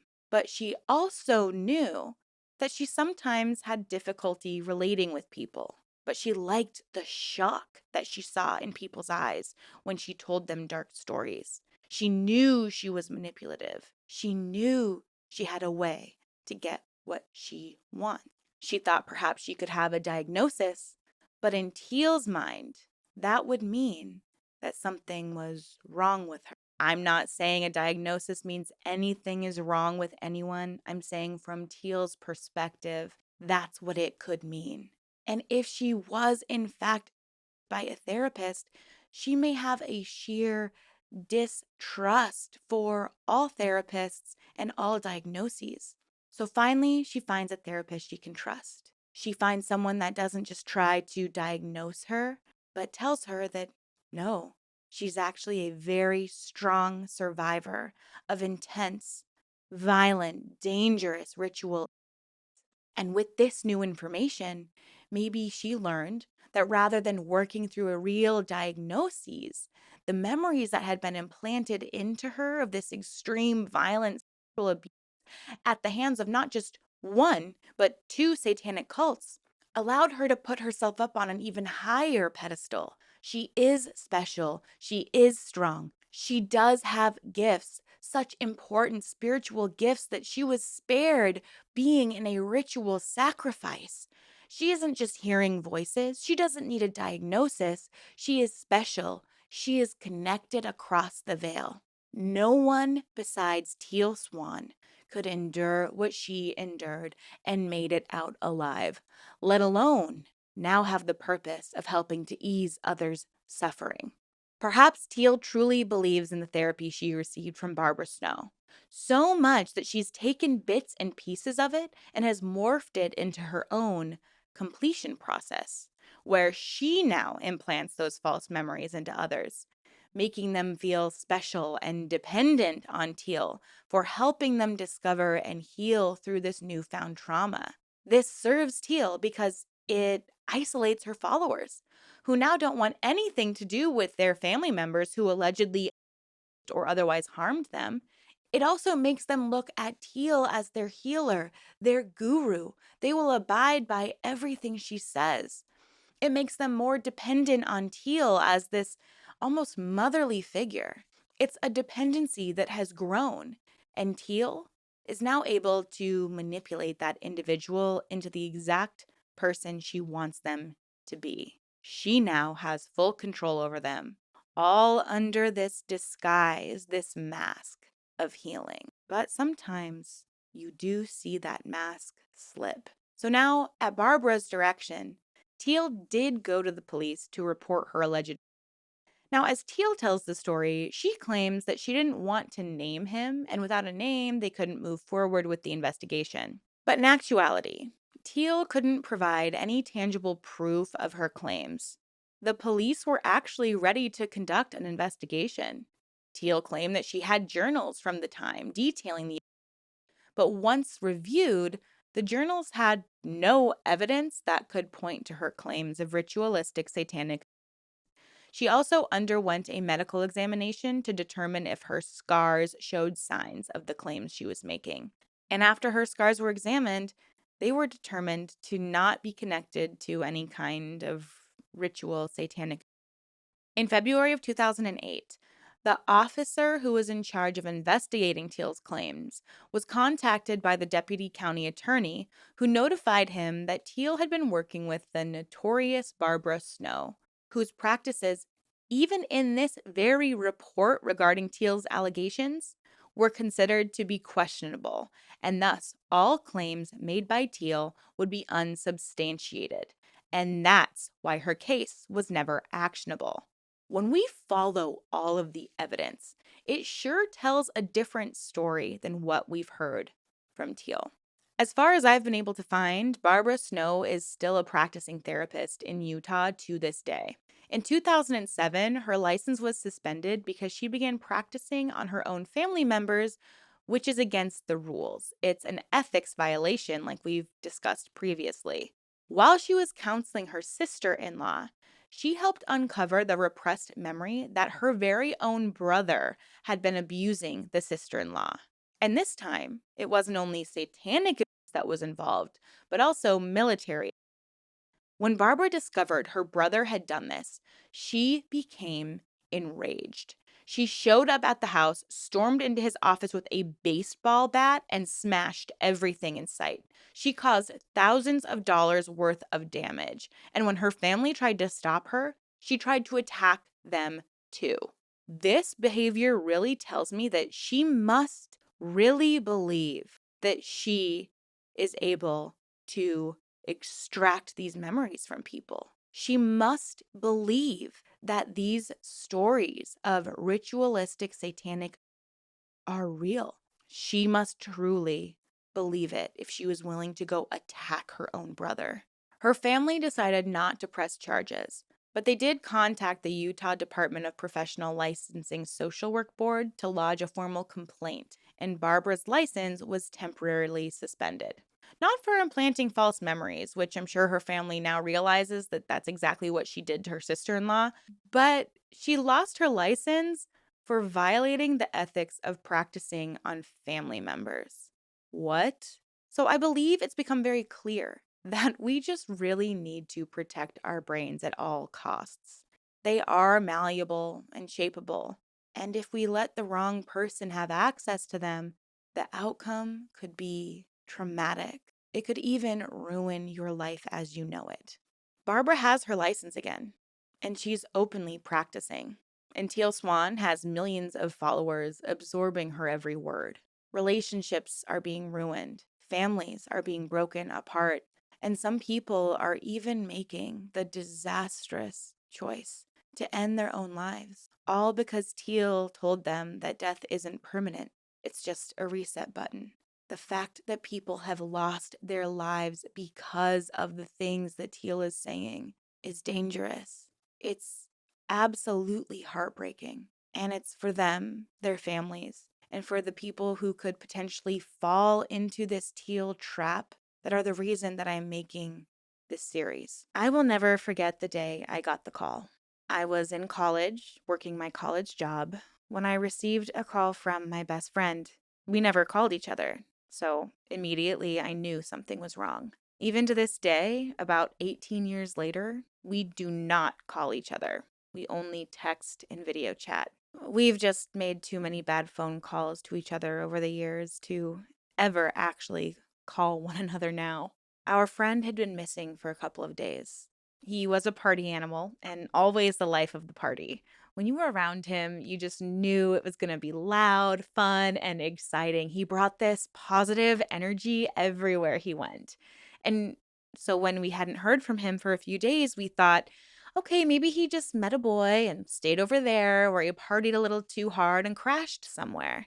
None of us expected that we would ever get a call like the one I received. When I heard my best friend's voice, I immediately knew something was wrong. And she just said, Josh killed himself. And I was shocked. I didn't even think she was talking about the right Josh, because the fun-loving drag queen I knew would have never done something like that. He made all of our days so much better when we saw him. So I literally asked her if it was a different Josh, but she confirmed it was our beloved friend. He was found by his own sister, and to say that all of us, his friends, were absolutely shocked is an understatement.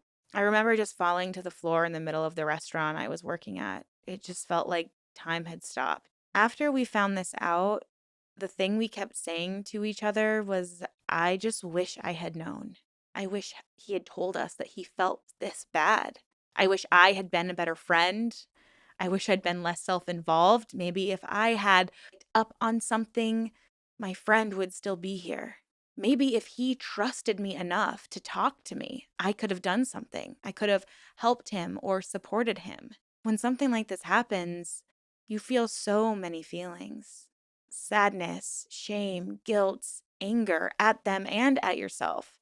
And after that happened, I vowed to always drop anything and everything if I knew someone I loved needed me, to make sure that the people that I love know that they can trust me with their darkest feelings and emotions.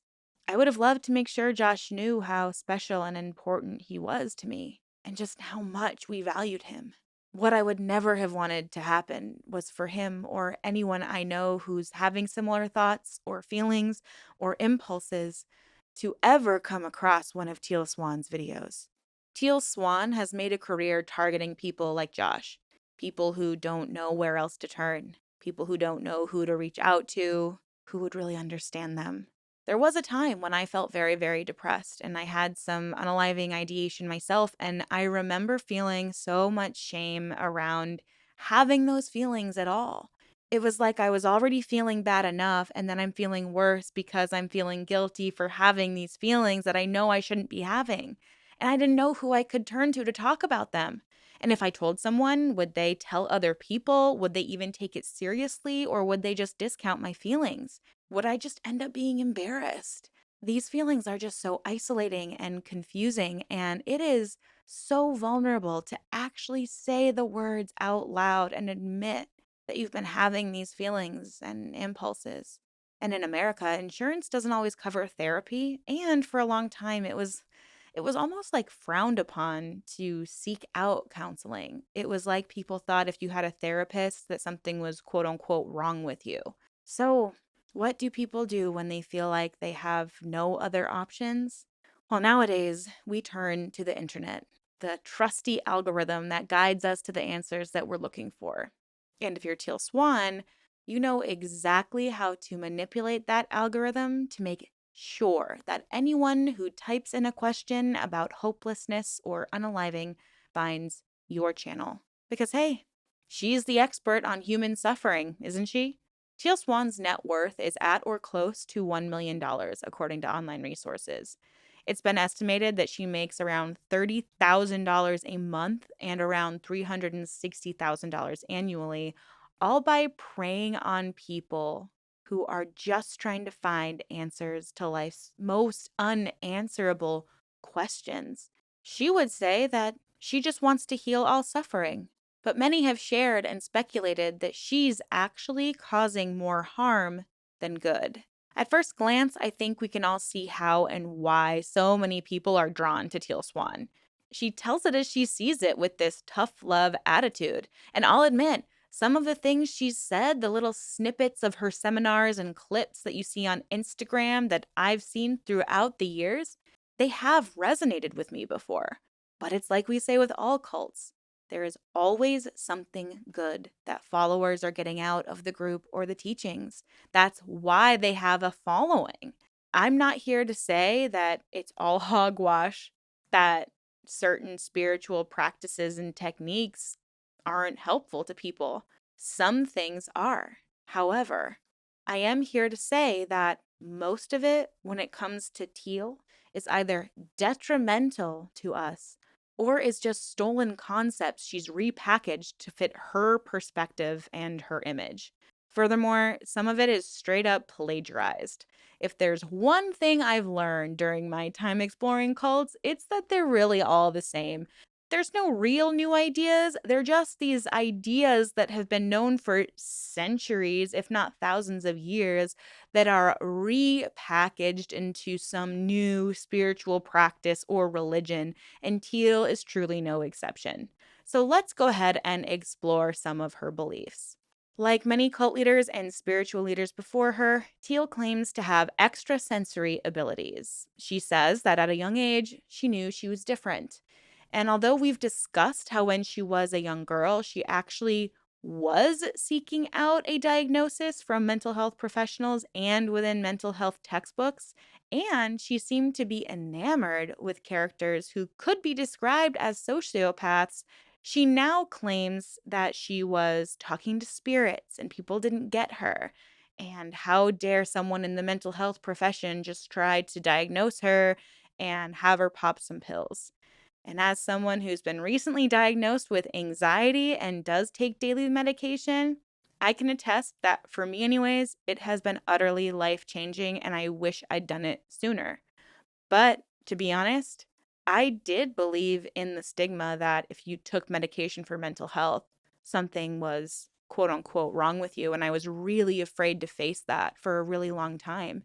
And I really wish I'd done it a decade ago. Certain parts of my life would have been so much simpler and easier if I had just sought out the help that I needed when I truly needed it.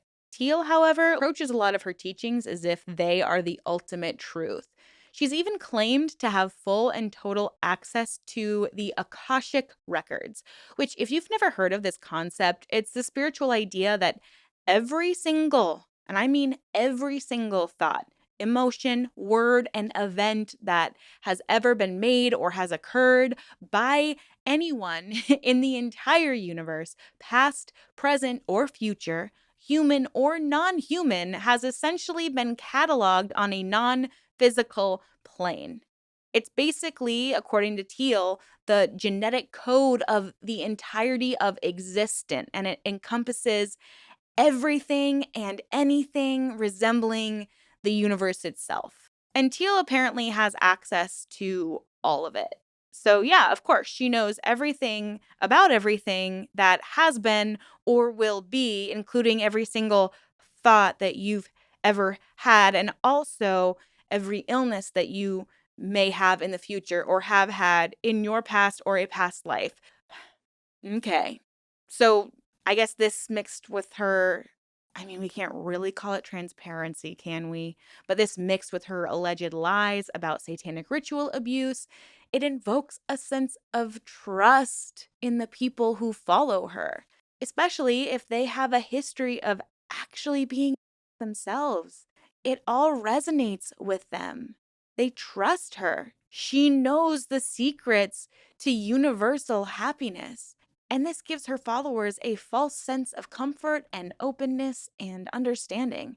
It might inspire them to listen to her more intensely and immerse themselves in her world because she is there to heal them. If they can just get a moment with Teal, she would be able to look at them and know exactly what they need because she can see every moment, every thought, every illness they've ever experienced in their life or previous ones. And they all know she's capable of this because she was able to heal herself. And she experienced trauma greater than any of her followers could ever imagine.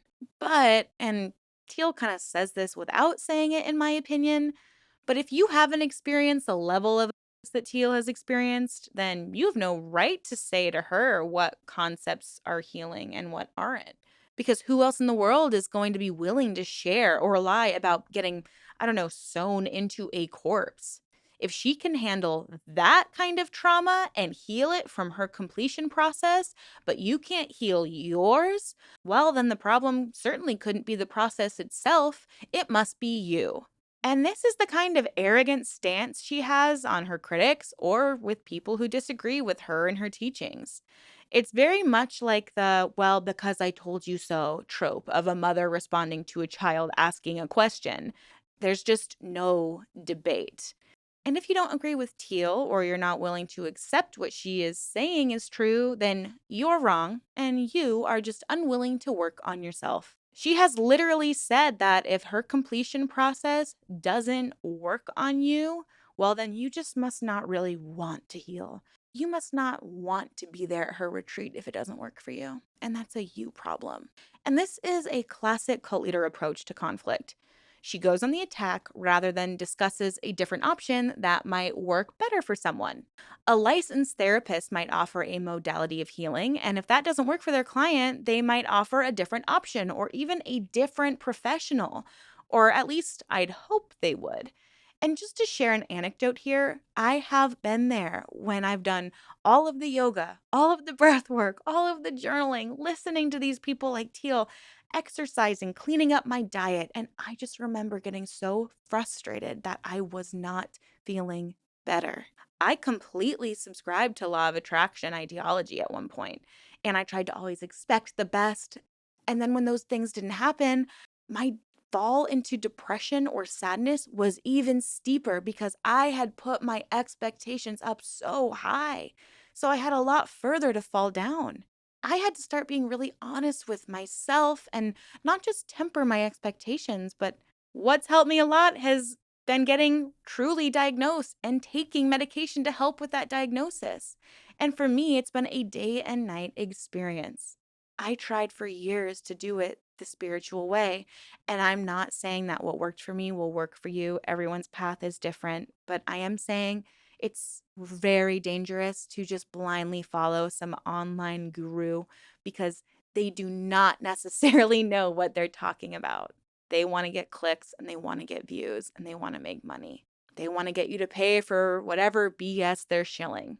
I mean, Teal charges $5,000 for her retreats because, she's just so valuable. She can see the problem within you before you can, whether it's a mental or emotional or even physical challenge.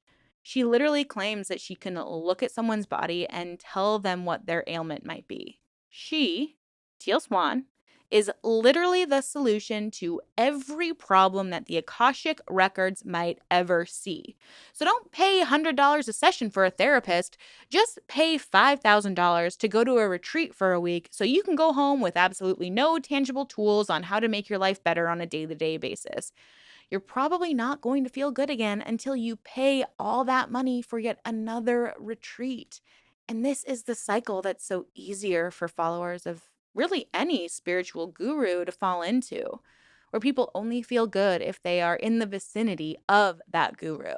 But when they go back home, they can't seem to have that same experience. They don't have any modalities, tools, understanding of how to actually and effectively and efficiently deal with their feelings, their triggers. They just like being around Teal. Their hands are being held at this retreat and they're not given any real or proper tools to deal with the challenges when they face them once they leave their guru's presence, once they go back home. They simply aren't getting any tools that they can really bring home with them to continue their growth and their connection to their inner self.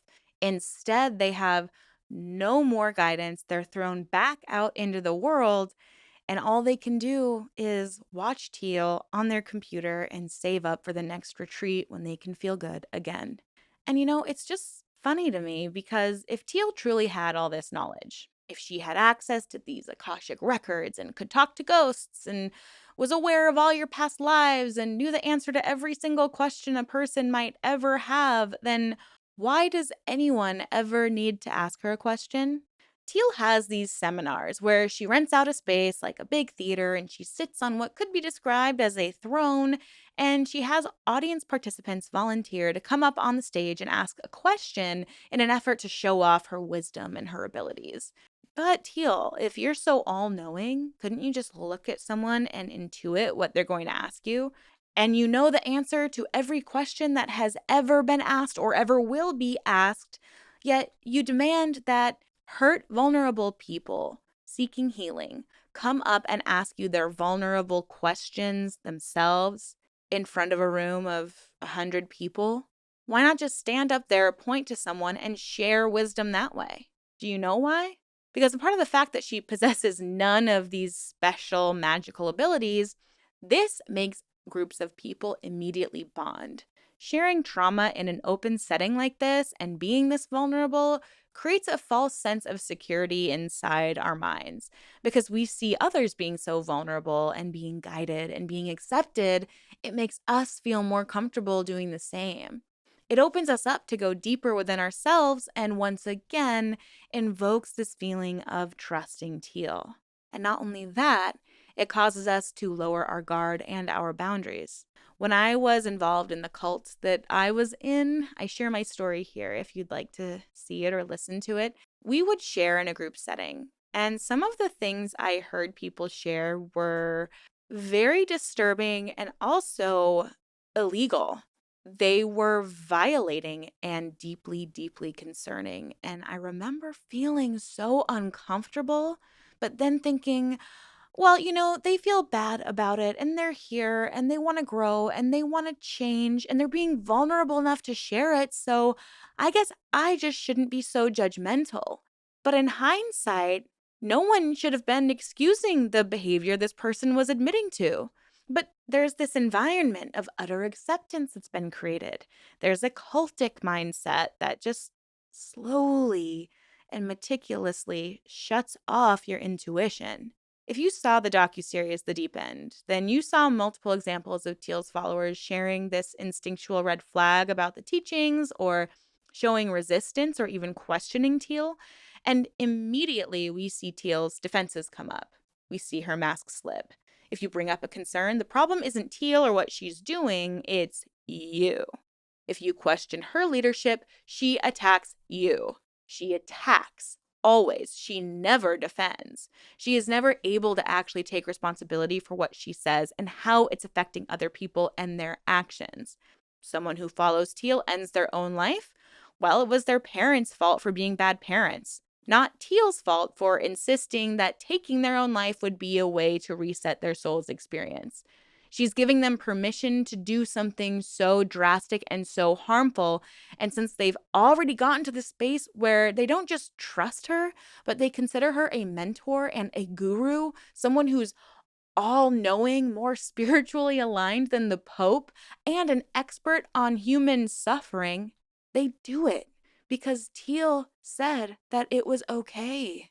But the truth of this all is, Teal isn't some alien with special knowledge of the universe or access to other entities or knowledge. She's a con artist who not just takes part of other spiritual concepts to claim them as her own, she actually plagiarizes them word for word. Now, I'm sure most of us have seen Teal's YouTube channel at some point where she spouts out a lot of her teachings, and it's how she gained most of her following. And in my opinion, it often just feels like she's reading off of like a teleprompter, which no hate to that. I am also reading off of a teleprompter, but I also wrote this script after doing hours and hours of research. And I'm not claiming to have channeled any of this or made it up on my own. But in this video I'm about to show you, the creator actually points out that Teal is literally reading from probably a book, but claiming it to be her own knowledge. If you watch this video closely, you'll be able to see her eyes shift from speaking to the camera to whatever it is she's trying to read and communicate. And honestly, it wouldn't surprise me to find out that once she got herself a teleprompter, because I'm pretty sure she did, she was probably just regurgitating and reading spiritual ideas that she found online or combining them together, which is fine, but just credit your sources. And to do something to an author, to take word for word from their publication, at least state, that you are reading it instead of trying to give the impression to the people watching that it is actually something that is your own. Because, anyway, I'm going to just start it. Let's see how We'll start with this. Everyone knows that I have not the best vibration relative to technology. So let's hope this image turns out as good as I hope it will. Today we're going to speak to the brain. What we're going to speak to the brain about is Akashic records. Okay. Today we're going to speak to our brain. Okay. Notice not in this publication, but today we're going to talk to our brain. So she's using these words. Okay, let's listen. The Akashic records are a symbolic representation that the brain uses to represent the fact that every thought which has ever been thought exists. The Akashic record is the collective consciousness. It has been referred to as the mind of God, which as such happens to contain the information or the energetic vibration of every thought which has ever been thought in any and all universes that have ever been since the first division of oneness or source. It also contains a bit of future. When I tell you that this literally made me laugh out loud, like I seriously just have to shout out the High Priestess Studio for making that video. Now, this isn't the only controversial thing that Teal does, obviously. In fact, arguably, her biggest selling point is called the completion process. She claims this process is something she discovered while in the midst of her ritualistic. This was how she was able to begin healing herself. In fact, she claims in her book about the completion process, she details the moment she discovered it while being in a deep, dark hole outside her house. But if we look back to some previous interviews she had, she actually says that she never realized she could leave until the moment she was forced to have intercourse with a dead man. And then that was the moment that she fled and drove to Salt Lake City. So, which is it, Teal? I seriously would love to hear from her an actual timeline of what she says happened and when she started using this completion process to heal herself, because I allege that she learned many of these tactics from Barbara Snow, who we established in my previous episode was one of the loudest voices during the Satanic Panic. Teal Swan claims that all trauma is connected to what happened to us as a child. So she implies that no trauma is really experienced past the age of 8. It's all connected to something that happened in our childhood. So if something happened to you in high school, college, as an adult, that's not the trauma you really need to deal with. You need to look back even further because you attracted it to yourself because of the childhood trauma that you experienced as a child. Because she claims that our souls have decided to have these experiences before we were born into this life. So all of it is predetermined.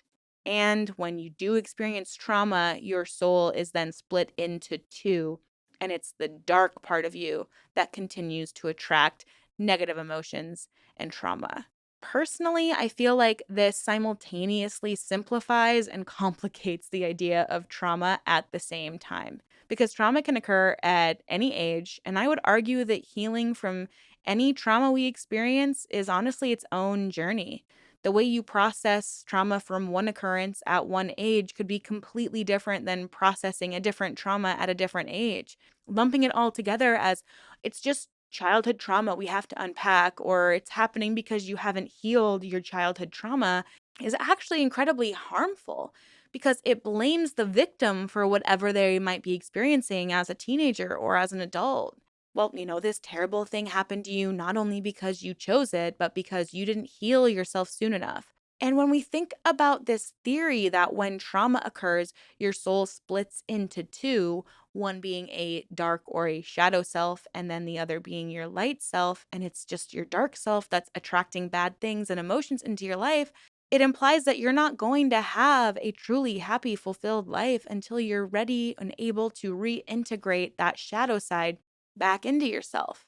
And look, yes, sometimes you do need to take a look at your quote unquote dark side or your weaknesses or your triggers, just so you can fully understand them and yourself. But this is a deeply personal experience that should be done with either a professional, or it can be a very sacred and personal process that works for you. A therapist's job is to provide you with tools so that you can use them on your own day to day when these triggers and these feelings come up. But with Teal's way, she gets all the credit for your healing. And this creates a dependency on Teal and her teachings, and that alone is dangerous. So, what exactly is the completion process? It's the process of exploring your emotional state and discovering what caused that emotional state so that you can effectively process it and heal from it. So, yeah, on the surface, it sounds great. And I think a lot of us understand that in order to process emotions, we have to try to understand them. Feeling depressed is different than being depressed clinically. Feeling anxious is a very natural, normal feeling. But if you're feeling anxious every day from the moment you wake up to the time you go to bed, you might need some additional help. There could be a chemical imbalance. But Teal's way is very controversial and seems to require similar steps that Barbara Snow used to access hidden memories. It requires 18 steps to be exact, and begins, of course, with a meditation from Teal. She says that this is how you create a safe space to explore your feelings. But what this honestly does is it puts your mind in a somewhat hypnotic state so that you are very suggestible. So, I'm going to go ahead and provide a summary of my understanding of what this process is. So, as mentioned, you begin with a meditation that is conveniently sold. Yes, you need to pay for it by Teal to help you get into that safe space of suggestibility. Then you sit with your feeling and whatever feelings come up. And this so far sounds good. I think it's completely fine and healthy to learn to sit with your feelings and understand where they're coming from to release them. And through this, you move towards accepting the feeling. Again, great, because all feelings are valid. But then we get to this third step, which is inviting a memory to come in. And you're expected to fully re experience that memory. Whether it was traumatic or painful, she wants you to tap back into that memory and fully relive it. Now, the mind is a fascinating thing. We are imaginative creatures. We can see images in our head, we can conjure up ideas, we can see things in our mind's eye. I think of it like when I'm reading a book and I visualize the story as I read it in a certain way. It just naturally comes to me. And the book provides a suggestion of what the room looks like, how the characters are dressed, and then that creates an idea in my head. However, just because it's there in my mind's eye, I wouldn't consider that a memory. Just because I conjured it up. I've worked with spiritual therapists who have put me into a sort of trance and asked me to ground myself in a beautiful place in my mind's eye. And sometimes it was the same place, but other times it was different. But it was almost always some combination of landscapes I've seen or places I've wanted to visit. But it didn't mean my soul had actually been there before. So I can only speculate that this might be what is happening when one is diving into the completion process. Because you know ahead of time that you are going to experience a trauma. She tells you it's going to be difficult. She tells you you're going to experience something dark. So that's already been subconsciously implanted into your headspace before you start the completion process. And it seems like most people who go through this process seem to uncover horrendous acts of violence by someone they love. And this is known before you start the process that the people before you who have done it have uncovered something immensely traumatic like that. And it's my opinion that if you know all of this and Teal is telling you it's going to be dark and painful and difficult, that a person is more likely to conjure up those images that invoke that darkness instead of something that's happy and peaceful. I'm imagining the completion process is happening at a retreat, for example, like the ones we saw in the deep end and heard in the Gateway podcast, where we hear people screaming as they relive the trauma. We saw people in the deep end reenact the trauma and then had other attendees intuit what had happened to the person who's going through the completion process.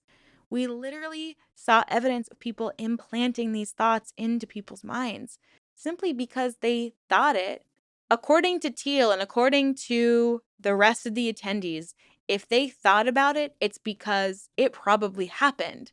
So tell me, if you've been told by Teal for weeks, days, months, or even years of watching her content and reading her books, and she's been saying that the only way to heal is to unpack these awful repressed memories, and you've heard her story of trauma and the subsequent healing process she went through, and she has prepared you to go through reliving some awful trauma similar to hers, it is not difficult to see how your mind might immediately conjure up the worst thing that the mind is capable of conjuring up. There is no scientific proof that this happens, that repressed memories occur, or that the brain protects us in that way. In fact, there's even more proof that shows us that children often vividly remember the trauma that occurred to them. That's why they're traumatized. And just kind of looking at this from a more logical point of view, if in fact the brain is able to suppress harmful memories in order to protect us, which maybe in time you will discover that it can. I sometimes myself do wonder if there are things that I don't remember or perhaps have been suppressed. But honestly, who's to say? But without actual evidence, it is dangerous to jump to a conclusion like this. Furthermore, if the brain is trying to protect us from trauma, why would you ever want to be re experiencing it? And why, for goodness sakes, would you ever believe that it could be valuable to relive the very trauma that our body is trying to protect us from? It's like when someone gets into an accident and is hurt so badly that they don't actually feel anything because the brain is in survival mode, just trying to ensure that the body survives. So it stops that function of telling you what hurts. Your body is essentially in shock. Why would you ever want to feel that level of pain when your body's natural function is trying to make it so you don't feel it so that you can survive? It simply doesn't make sense to me. And from what we've been able to see, thanks to people telling their stories and seeing these documentaries, we are able to really understand how detrimental these practices can be. When I was watching The Deep End and saw the scene where people were playing the parts of someone's abusive relative and channeling messages of that were experienced, I couldn't help but think of all the acting classes I've taken where we were pushed to deep emotional depths to try to find a way to experience whatever our character was experiencing. We would act out these scenarios. We would scream, cry, yell, improvise these scenarios in order to try to open us up emotionally. It's a process called emotional memory recall. It's a way to substitute an experience that's written in the script for your character that maybe you haven't dealt with. So instead, you substitute that occurrence with something that might have happened to you in real life. So let's pretend you've never been cheated on. So you're not really sure how it's going to feel when you're acting through it and you want to act it out honestly. So you might quote unquote channel a time where you felt an immense betrayal, and you might use or fuel your performance within that scene by invoking that feeling of being betrayed. And when you're exploring these emotional spaces, ideas do come to you. Images do come to you, and you are going to sometimes dangerous and dark places. But it doesn't at all mean that you've unlocked some secret repressed memory. It means that you literally have an imagination.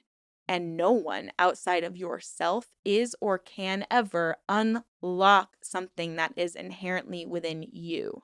Meaning that no one can ever tell you what you've experienced. But in the completion process, Teal tells you what happened. Or worse, someone else at the retreat or seminar does it. And Teal tells them that they are really embodying the spirit of whomever your repressed memory is with, when really you're just acting things out. You're doing an acting exercise. You're just pretending. You're playing like when you were a child on the playground. This is insanely dangerous. The body is an incredibly smart machine. And something we talk about in acting a lot is how the body doesn't always know that something isn't real. If you're really able to access an emotional place, your body might react in a certain way because you're triggering some kind of physical sensation, because you're letting yourself be triggered emotionally. The easiest and perhaps most graphic example I can think of is if two actors have to do an intimate lovemaking scene and are pretending to be in love or in deep lust with each other and are acting out having intercourse. Certain bodily functions might occur, if you know what I mean, because the body doesn't really know that you're pretending. And it's the same with other emotional spaces. I've performed some very intense, angry, sad, physical, and scary scenes, and sometimes it really feels real, and it can take time for my body to relax and reset. Sometimes I've had to take weeks off just to recover from a single experience in an acting classroom. And from seeing Teal's retreats and reading the steps of her completion process, it just seems like another acting workshop, except there's no transparency on how to prepare and heal from that very experience. And I do want to say that some of these acting workshops and techniques are also highly controversial because of what they do to your psyche and your body. So, as a practitioner moves through all the steps of the completion process, from meeting the inner child with whatever feeling they have, then purifying themselves within their safe space, all the way to coming out of the meditation, they can't help but feel like what they experienced was real. They believe it was the unveiling of a repressed memory. And many of these memories lead to a damning conclusion. Far too often do people believe or are told by their, for lack of a better word, scene partner of an abusive trauma that was inflicted upon them by someone they love, a parent, a sibling, a friend. And just like Teal, because remember, Teal is also estranged from her parents, the practitioners end up estranging their family members as well. They isolate themselves, they distrust their family members, and they only trust Teal. This is exactly what someone like Teal wants people to do. If people have no resources, no family, no community, no understanding from their peers, and no one to lean on, and yet they have this cathartic but also manipulated experience, they're bound to cling to that person who provided the quote unquote healing to them. And in this case, that person would be Teal. A dependency has been created. And instead of followers gaining tools to help themselves and getting to pat themselves on the back for how they've grown and how they've changed, they credit Teal completely for their healing. And sometimes they fall even deeper into the well of Teal Swan. Teal Swan has been a spiritual guru for over 2 decades now. And somehow she keeps evading taking responsibility for the lives she's helped ruin and the death that arguably she has caused. The spiritual guru industry, and yes, I'm calling it an industry because that's what it really is at this point, it's not regulated. So when people take advice like Teal's and end up hurting themselves, whether it's taking their own life, isolating themselves from family members and friends, or ruining their finances, there's just no way to hold her accountable. All we can really do is keep talking about her and the dangerous things she says and does. Podcasts and docuseries can help. Videos like this, and especially the many other valuable videos other creators have been making over the years, are so very important. But if the goal is to expose Teal and to protect the masses from her teachings, we have to remember to do it with integrity and intention, not just to prove our own hypothesis. The Deep End docuseries received a lot of pushback because Teal was able to prove some of the misleading editing. In my opinion, she did this as a way to distract us from the other things we saw in the docuseries, like the forced water torture as a method of healing, or how she's unable to receive pushback from followers without threatening them. But when she's able to prove that some of the scenes were manipulated, she stops being the problem, and the problem becomes the documentary itself. It only adds fuel to the fire that her followers burn. That Teal is a healer, and there are other people out there who just want to take her down because she is just so powerful. They're less likely to hear any other outside perspective. So when we talk about Teal Swan, we have to check our biases a little, which I'll admit is difficult to do. There are things that she shares that resonate, but more often than not, what she says is very dangerous, misguided, and even prejudiced, in my opinion, anyways. There are times throughout this series where I've really felt a lot of empathy for Teal. There's part of me that doesn't think she is inherently bad or evil or a psychopath like so many people want to say online. Sometimes I see her as this woman who's just holding on to a lot of pain, who needs a lot of validation from very large numbers of people. There's just something in her that makes her believe that she needs people to need her. She just seems so wounded in some way. And part of me wants to sympathize with her, but then I see what she's done to people and I hear her speak and I hear how she talks to others and I see how she responds to criticism. And I find it so difficult to believe that she doesn't know that what she's doing is insidious. If people are taking their own lives because of the advice that you are giving them, change that advice. If people are leaving your retreats with more trauma and pain than when they arrive, stop holding your retreats. Take some kind of accountability. If you really wanted to help people end their suffering, you would provide resources and tangible information and usable tools that they could use in their everyday life. And if what you provided wasn't working for them, you would guide them or help them find someone who can help them. But I don't think Teal really wants that. I don't think she really wants to ease suffering. In fact, at this point, I'd argue that perhaps she wants people to suffer more. Because if other people suffer, it makes her own suffering more common and more relatable, and then she never has to look at herself. In my assessment of Teal, it's this suffering that makes her feel bonded to others. It's like trauma bonding on an incredibly massive scale. And without further ado, let's get into this video. Initially, my goal of this video was to share several survivors' stories, but I found one that was particularly interesting. So we're going to focus on that one today, and at the end, I'll share a couple other observations or snippets of Teal's. There's so much online, so many people sharing their testimonials of the terrible things that they've gone through, either physically, mentally, or a family member has endured because of Teal's influence. So I might make more videos like this. Please let me know if that's something you'd be interested in. I want it to be very, very clear that it's really important to ask questions. It's really important to allow your critical thinking to pop in and not quiet down your intuition when you're listening to not necessarily just Teal Swan, anyone on the internet. Hopefully, this video and podcast sparks a healthy conversation in the comments. And in general, please be careful about the information you're consuming on the internet.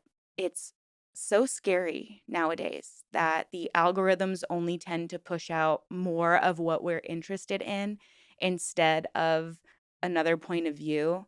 I feel like the algorithm in itself promotes cult like thinking where you're only seeing and believing one side of a situation. And it is vitally important to see a certain situation or certain information from multiple points of view.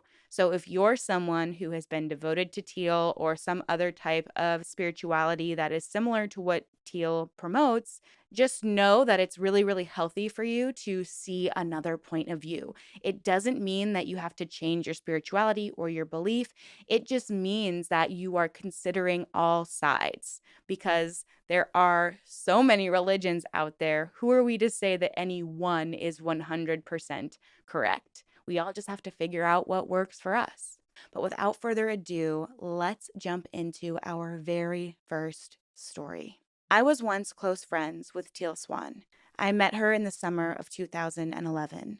We became close instantly. I'd never met anyone like her before. She was different, and I like different. One of the things Teal told me was that she was an alien, and that there was a reason why I had come back to her, all in a very detailed fashion. That we were colleagues. Okay, cool, I can handle this. I've had strange experiences all my life. This was something I could entertain. It wasn't weird, simply intriguing. And for a bonus, I fit in here. In the fall of 2011, just after Thanksgiving, I had gotten in contact with the creator of Spirit Science. I introduced Teal to the website and thought it would be cool for her to upload this question and answer type video series that she was talking about doing, a little like the Abraham Hicks style forum that we all knew and loved. She had held her first synchronization workshop in Salt Lake and published her first book, Sculptor in the Sky, just before we had met. When she began to work with spirit science, I had moved to the Virgin Islands, and from afar, I watched her views soar. It was amazing and exciting. We Skyped often. She told me that she'd come and visit me in the astral plane, comforting and strange at the same time. But I had had weird out of body travels before, so I wasn't going to doubt her experience.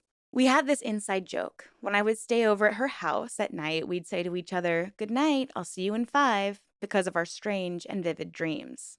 Life with Teal was great. I loved her very much.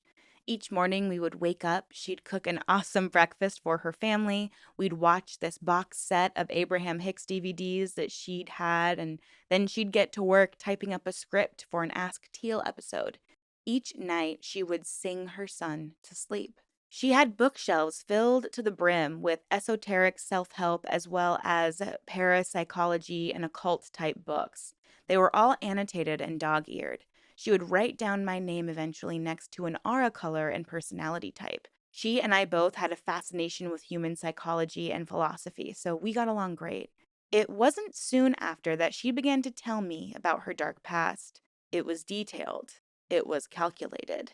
It would have made an amazing novel, and I let her tell it with my mind open to it, even though a lot didn't add up. After all, you never question the victim, right?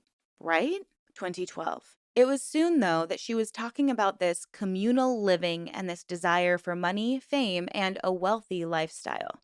She wanted to change the world, and she was born for this. A lot of people want to change the world, and they do so every day. She saw things differently, and people seemed to appreciate it. She wanted to help people. Teal was the most dedicated person I had ever met. I was able to see what Teal was doing from very early on. It didn't take long to notice how every piece of her life is carefully calculated. Her friendships, her interactions, her reasoning behind everything she does, her voice, and every movement. It is designed to draw you in, to captivate you. It didn't bother me at first. I'm a loyal person. Her behavior was just her behavior, whatever. Our friendship took a drastic turn when I began struggling with extreme PTSD after I was R-worded by the man I was traveling with. I was experiencing hallucinations, depersonalization, and delusional thoughts. I didn't know who I was anymore. I was lost. I needed to handle it with medication. I have a great deal of respect for the field of psychology and psychiatry. Instead, she wanted me to tell her all about what I was experiencing, which was fine. She was a friend. Friends talk. These strange and vivid thoughts made me feel insane. When I did tell her, she asked if I remembered certain things. If I said yes, that was fine. If I said no, I just couldn't see what she sees, she'd say, "Go into it. What happened next? What happened next?" It began to get twisted. Suddenly, I was feeling like I should be remembering something that never happened. I was told it was valid not to question it. You have seen this too, I'm sure, when she uses the phrase cop out to bully you into believing she knows the ultimate truth about you. If I didn't believe her, she'd get frustrated. I just wanted to hang out and not do all of this deep work. Call me unconscious, I dare you. I began to feel that she was overstepping her boundaries. The absolute apex of my relationship with Teal came when she attempted to make me believe that I grew up in the very satanic cult she was a part of. I knew my childhood, but Teal knew me better than I know myself. I was being driven absolutely mad. I loved her so much, but we both had these butting head type of differences, disagreements that I found increasingly harmful to my psyche. Funny thing about Teal is that she will tell you, from universal perspective, it's all valid. It all needs to be dissected. It is your repressed memories. Repressed memories in general are a very controversial topic in the field of psychology. It is much more likely that a memory is implanted than to be repressed. We both kind of had to back away from another if we were going to make this friendship work. Eventually, Teal gave me the name of her psychologist that she had seen for the last however many years, the one who changed her life. the one who quote unquote specializes in satanic because it is such a massive problem here in the state of Utah, Barbara Snow. I visited her just to see if I could get any answers for myself or for Teal's behavior. It was almost immediate that the leading questions began. I would tell her exactly what was on my mind, and suddenly she would finish my sentences. Safe to say, I got the answers I was looking for. Her methods are very controversial. She believes heavily in the idea of repressed memories. Searching her name will pull up the articles describing her behavior almost immediately. She has had quite a few issues with other clients adopting storylines of satanic here in the state of Utah, having her license revoked 3 times since the mid 2000s, around the time Teal was 19. All of this information is open source. I believe Teal adopted this method as gospel. And I received a little bit of pushback in my previous video about this and in my second episode of this series, but I had come to the same conclusion that perhaps all of the things Barbara Snow taught Teal at such an impressionable time in her life where she was trying to figure out where she fit in the world, and she just latched on to it. This person continues to say, so let me say this. Post-traumatic stress disorder is a very serious illness. It should be treated by professionals who have gone through actual university to attain their degree, by professionals who are licensed by the state. Psychology is not to be taken lightly. It isn't a game. Later on, Teal came up with excuses as to why I could not be trusted. This excuse involved the cult that we were supposedly a part of. Teal continued her storyline that I was a part of the cult she was in, and that I was meant to drag her back to that hell. But more obvious than her, quote, backdoor way of manipulating me into submission was the fact that she could tell I knew her secrets. And we all know and love how Teal mentions, quote, getting needs met through backdoor manipulation. Am I right? I was told that I had been trained by the cult to bring her back if things got too risky with her being out in the world. I was told that I would either leave and be free from the cult or that I would digress. I was told that I was programmed to do exactly what I am doing now, to speak out. And I want to share my point of view on this briefly. This is what a lot of cult leaders or manipulative people slash narcissists do in general. And of course, I am not diagnosing Teal with anything, but cult leaders, once you start questioning them or pointing out that maybe they're not making as much sense as they claim they're making, they will turn it all around on you. And in this case, Teal is telling this writer that, oh, you were just programmed to basically be my opposition and you're trying to ruin me. And I'm not the problem. You're the problem because I've spent years healing myself and figuring my own stuff out.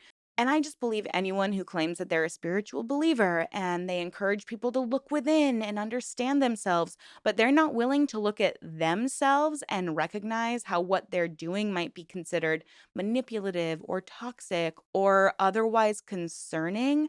I believe that that is a major red flag. It's a major indicator that you aren't practicing what you are preaching, because a true leader, a true person who wanted you to be the best version of yourself would always want to be the best version of themselves. And that means sometimes that you have to change the way you are currently operating. But Teal thinks she is doing everything 100% correct. And instead of defending herself and sharing why she thinks that way, she is going to attack, attack, attack. And I would argue that perhaps this is a way to defend herself. I'm not the one who's wrong. You're the one who's trying to come at me. And this is a tactic we see with every single cult leader that we've ever covered on this channel, and I'm sure others that you are aware of. They're always going to attack. The accountability factor that she's expecting all of her followers to have is simply not present. And if we consider the law of attraction ideology that she really loves to talk about, then she would be attracting these questions to her, wouldn't she be? She is at a vibration where what she's doing is questionable. So she's attracting questions, but she is unable to do that because, in Teal's minds, if she were to admit ever that she is wrong, it would mean that the pedestal that she's put herself up on would crumble. It would mean that her telling people for almost 2 decades that she's all knowing, that she speaks for the universe, that she is an alien sent to guide humanity into some kind of healing or purification would all be wrong. So nothing Teal says can be wrong because that would mean everything she's built herself up to be would have to crumble. There's a tactic or reaction that a lot of narcissists or manipulative people in general like to use called DARVO. DARVO. This stands for deny, attack, reverse victim offender. And this is the step by step tactic that a lot of these manipulators use in order to protect themselves. So, first, they're going to deny the allegation, and then they're going to come up with a reason why you're the bad one. So, in this case, Teal's denying that she's doing anything wrong and is turning it around on the writer. You're the one that's toxic. You're the one that's poisoning the family. And then reverse victim offender. So now Teal becomes the victim instead of the writer because the writer's the one that's been coerced. The writer's the one that's been conditioned to destroy Teal and bring her back to this dark, horrific, abusive place. She's just part of the satanic cult and she wants to take Teal down.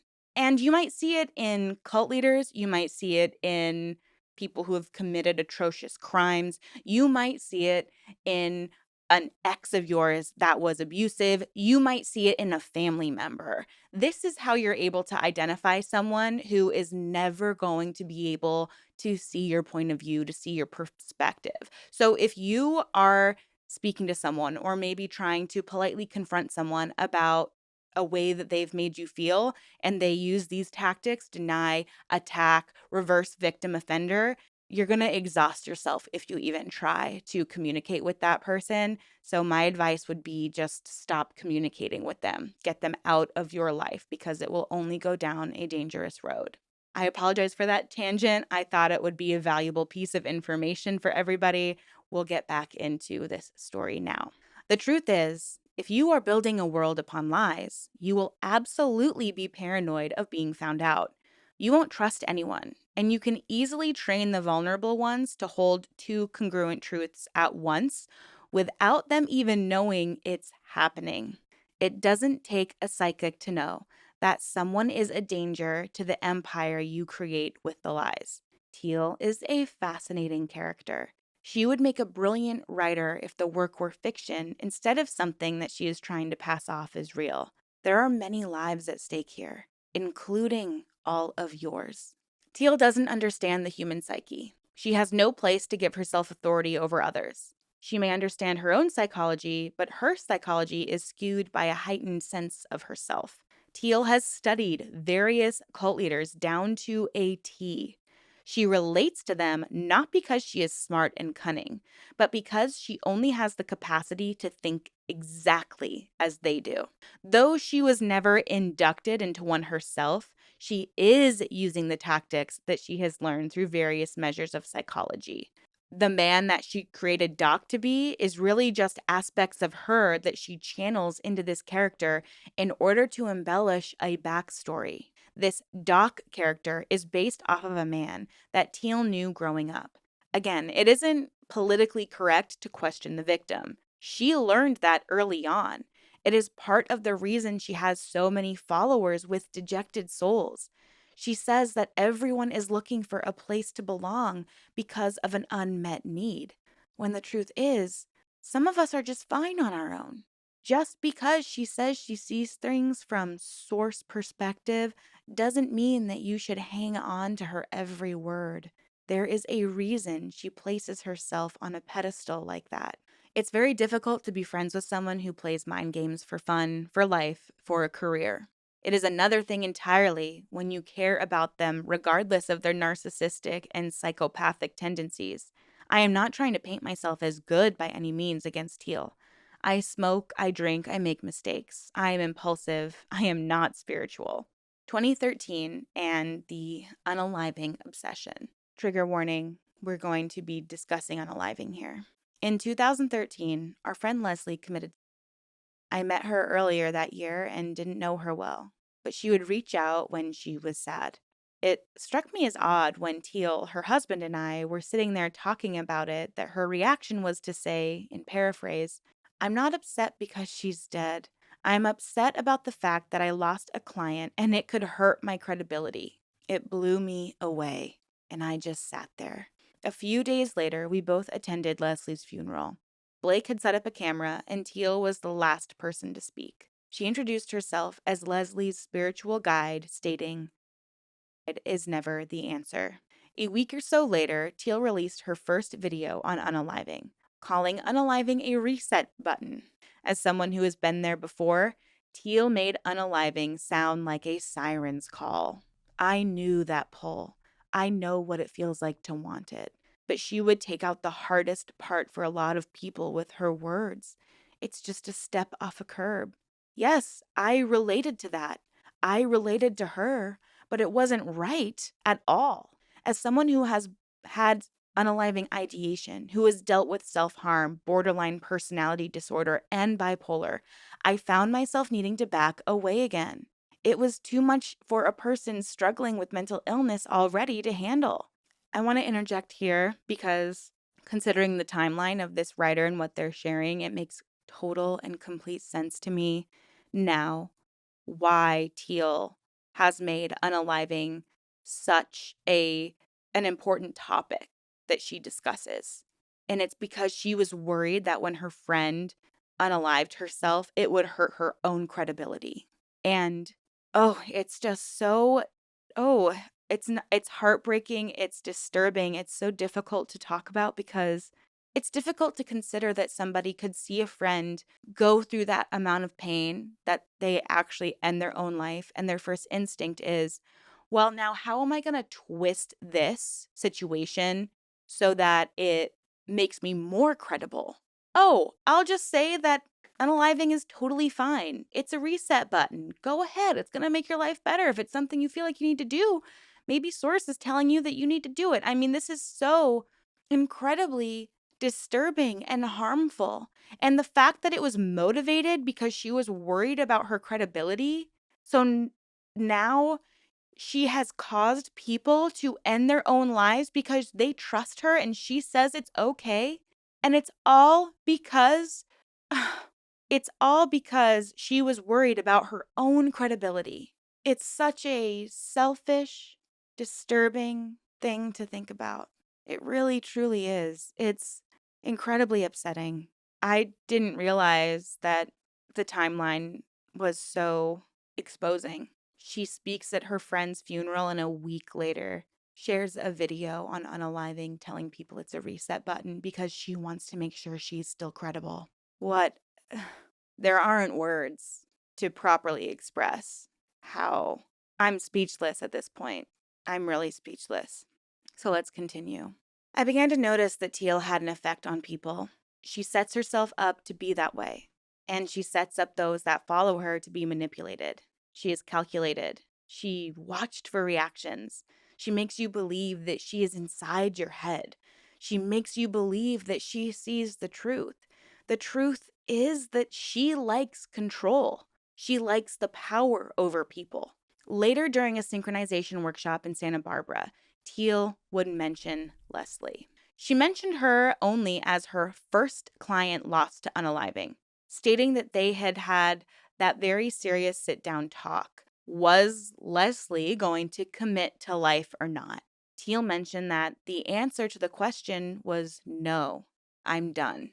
So there's nothing any healer can do for that type of vibration, which is totally fine. I Wow. She went on to tell her audience in a humorous tone that Leslie's death was in vain, as she reincarnated 2 days later into the same situation that caused her to leave this life. The audience laughed. They all laughed at Leslie. There's so much wrong here. Teal made a grave mistake by not providing Leslie with the option of taking her to the hospital. It is a stressful situation to deal with someone who wants to unalive themselves. It can be hard to know what to say. It is important that the person considering to unalive themselves visits a mental health professional. A spirit guide is not a mental health professional, no matter how much they portray themselves to be. Recently, a video was placed online. It contains 40 minutes of nothing but Teal speaking of unaliving, glorifying it, and coaxing guests on stage to believe that there is nothing wrong with it. It was in the summer of 2013 that I met her new housemates, C, J, F, and G, the only one of that group who still lives with her today. The first thing that Jay told me when I met him was that he had been doing trauma work with Teal and recently discovered that he had been severely but repressed it. He was also told that he was an alien. I was shocked but not surprised, as Teal had tried this very tactic on me. I witnessed how poorly C was treated because she too saw through Teal. Although Teal never told me think about whether I wanted to commit to life or not, I have witnessed it happen through C and through the countless videos that you can find submitted by Teal herself. I also met Fallon, her new boyfriend. Teal decided to name him that, another grand cult tactic. Out of respect for him, I will not share his real name. I witnessed Teal manipulate this man so that he would protect her no matter what. He is adorned with symbolic tattoos that Teal drew herself. In the end, she publicly diagnosed him as a psychopath and threw him to the mercy of her followers in order to gain sympathy. He is one of the kindest men I have ever met and has been through hell after what he endured privately and publicly in respect to Teal, which also makes him one of the strongest and most understanding. When dealing with someone like Teal, it takes a lot. Her game of mental chess is intense. Her manipulation and control becomes too much. You begin to feel like she is inside your mind and controlling what you believe. This is gaslighting at its finest. The most frustrating part was that I would disagree with her on so many points. And as soon as you question her, the mind games begin. And if that doesn't work, you're out. You cannot question Teal. She sees you. She knows you better than you know yourself. Even if all you want is the truth, even if you would never judge her, no matter the truth, the only problem is the lies are becoming much worse and more manipulative. 2015 and 2016.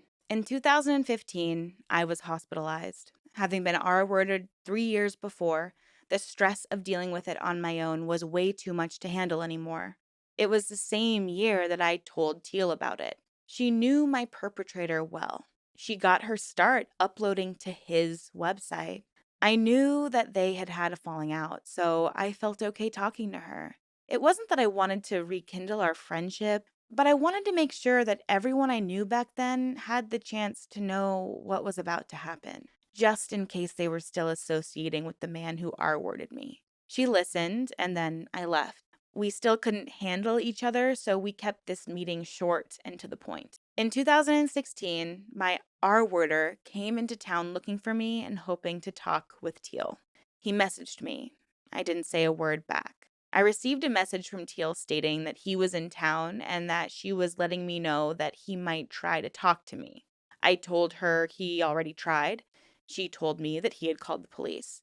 I was grateful that she had my back in this, despite us not being close anymore. A little later that year, I found out that my R-worder was publicizing her work, as in Teal's. The more I looked into it, the more I had realized that Teal had been publishing her work on spirit science again since the winter, when she had told me that she called the police on him. After a little more digging, I found out that Blake had set up a meeting between my R-worder's organization and Teal's organization. I was understandably livid. Why was this person working directly with my R-worder after everything I told her in confidence, after supposedly enduring the same type of herself? I decided to confront her about it. I messaged her and asked her why. Why was she working with my R-worder? Her response is one that I will never forget. It's business. And besides, I don't believe you were R-worded. You have shitty boundaries. Can you imagine your friend and also spiritual leader who claims to have experienced something similar herself to have this kind of reaction to you? What a terrible, not just friend, leader, spiritual guide. How dare she have that type of a reaction? How disgusting. Teal should be utterly ashamed of herself. When asked again, she explained that she needed his quote Alexa rating, which ranked in the hundreds as opposed to her lower rated 100,000, away from being number one. The woman who validates truth attempted to tell me that what happened to me didn't. My R word was an inconvenient truth. Teal Swan, who supposedly experienced R wording and trauma for 13 years, wanted to work with her friend's R worder because he could get her higher ratings, more traffic to her content. She serves one person on this earth, herself. We have seen this tendency time and time again. From an interview in 2013 where she states a panel of beings would construct how she looked in this life, that she is beautiful to protect of all continents, as opposed to a quote African woman considered beautiful coming to America only to be considered pretty ugly, unquote. That's I I'm literally and utterly shocked. To her written and video blogs, she is the living definition of narcissism. I began to notice that Teal was banking her entire career on the political correctness of never question the victim. What if this victim is a pathological liar? What if she lies even when she doesn't have to? What then?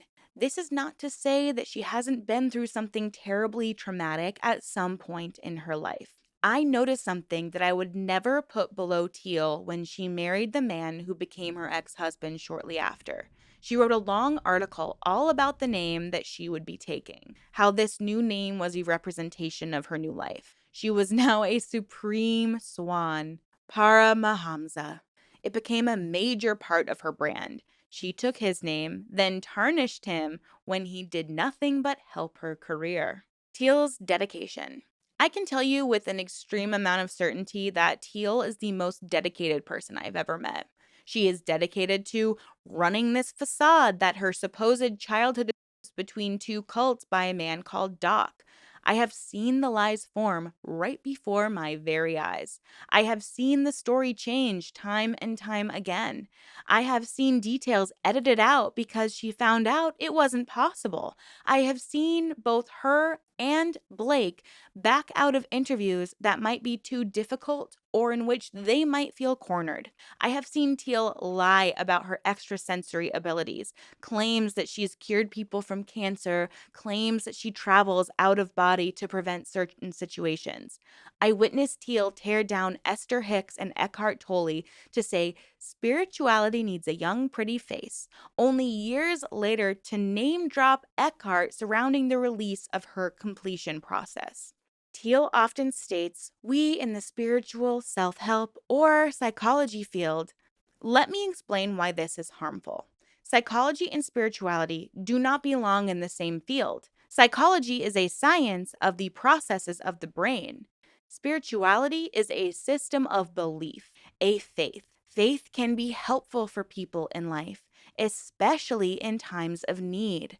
But your personal belief has no place within the realm of psychology, especially because what Teal is essentially doing is performing delicate trauma therapy in a setting which might feel personal and safe because you get to be on stage with your teacher. But it's very public, and that will influence how you feel and how you act. It is illegal for Teal to be using such a process without a degree and license in the state in which she lives. If you're thinking that Teal is a genius for knowing such grand forms of psychology without a degree, think again. She is misusing and abusing the field of psychology to her own benefit. And by misuse, I mean acting inappropriately and using manipulation and calling it psychology. I'm going to read that again. Using manipulation and calling it psychology. Teal is known for her contradictory teachings based off of where an individual is within their own spiritual development. It's easy to do, and it creates a sense of cognitive dissonance in the minds of those subject to this kind of abuse. The synchronization workshop is the perfect playground for a psychopath to roam free in full power. She is on stage. She pits herself against and above you by saying that she can see your vibration. She can see your thought forms, that all of you are there for the exact same purpose. This isn't a magic trick. There is nothing special about it in any way. It's plain programming. Cult leaders around the world do this well.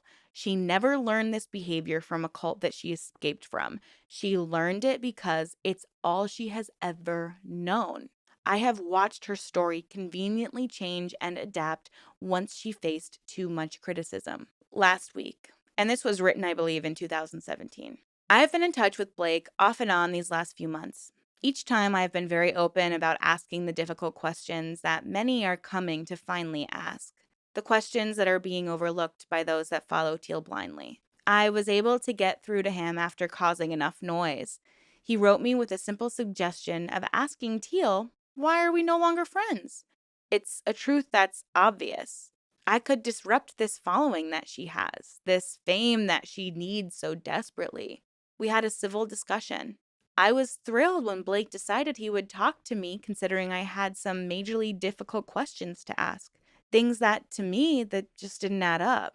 Things that a lot of very rational people just can't understand because it's simply not possible. Blake and I agreed that we should talk.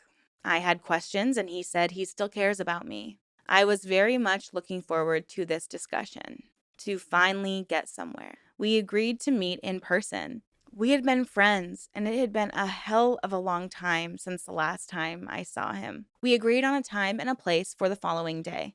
I was ready to hear his side of the story. Unfortunately, I already knew he wouldn't be able to follow through. It was evident in his reasoning that Teal had warned him not to visit me. He told me he had a scheduling conflict. Of course he did.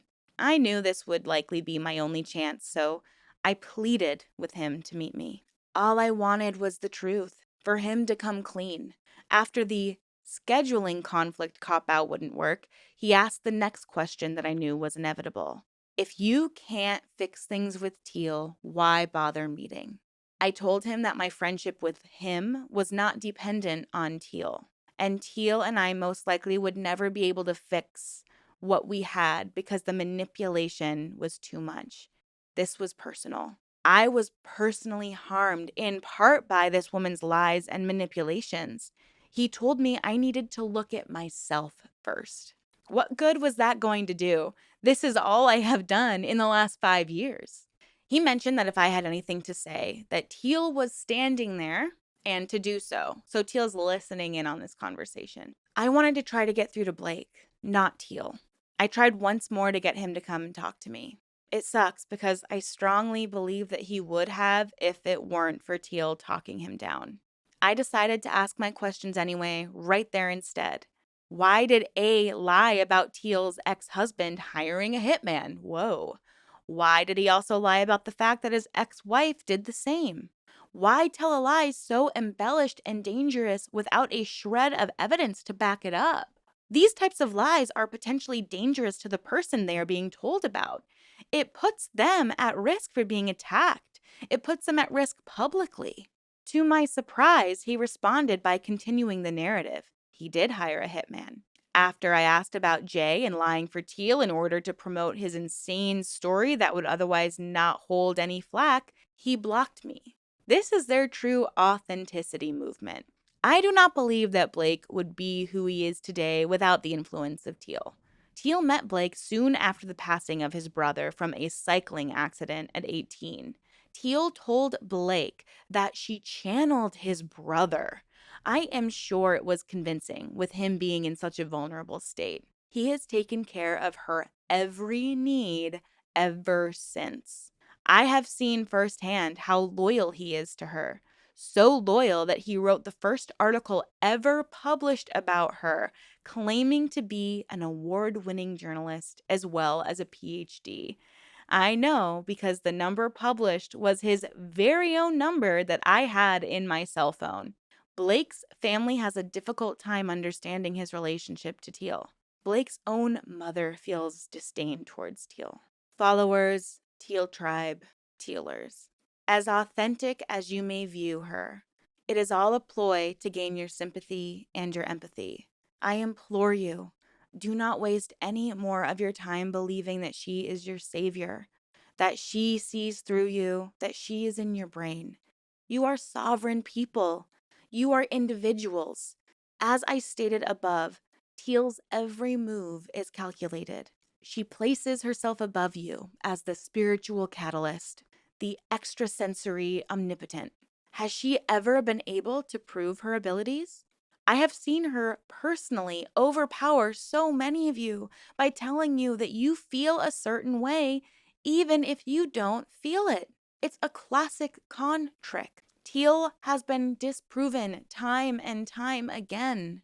To those of you who believe that a degree is just a piece of paper and that Teal is helping so many people, take a look around. How many of you have lost jobs and are having to turn to means like GoFundMe when you could be making an honest living and be satisfied? Is every cell of you screaming that your reality is in jeopardy right now? Are you denying it? How many of you have shunned family for not seeing reality through your lenses? How many of you have adopted dizzying stories of causing everyday life things to throw you into a triggered state? Many of you have dedicated many years of your life to this woman, saving all of your money to attend her retreats, spending your time watching her content online, defending her. I know it's hard to look at this situation from another viewpoint, but this is exactly where she wants you to be, defending even the pettiest of lies so she can live in this reality that she has built around her. And this is Erin talking again, but also so that she can maintain her lifestyle. She's become very, very, very wealthy off of these lies and off of this manipulation of people. In conclusion, 2017. Teal is not the person that she portrays herself to be. I know that a lot of you will say, no one could possibly come up with that type of story, so detailed without it being true. The truth is, people can and people do. There have been quite a few before Teal who have created stories to gain exposure in the world, to gain a status. Would Teal have the effect on people that she does without her dark past? Probably not. When I knew her, I remember her telling me that she chose this life path, including her looks, full of the worst kinds of just so she could reach the world with her message, to reach anyone and anything. She experienced the darkest past so that there is nothing that shocks her. She understands all things. Respectfully, when C came forward with her story, I was so proud of her. I wasn't ready to share mine yet. Teal and I live in the same state, not 5 miles from one another. I know what she is capable of. I wasn't ready then. I had a lot to make sure got done before I came forward.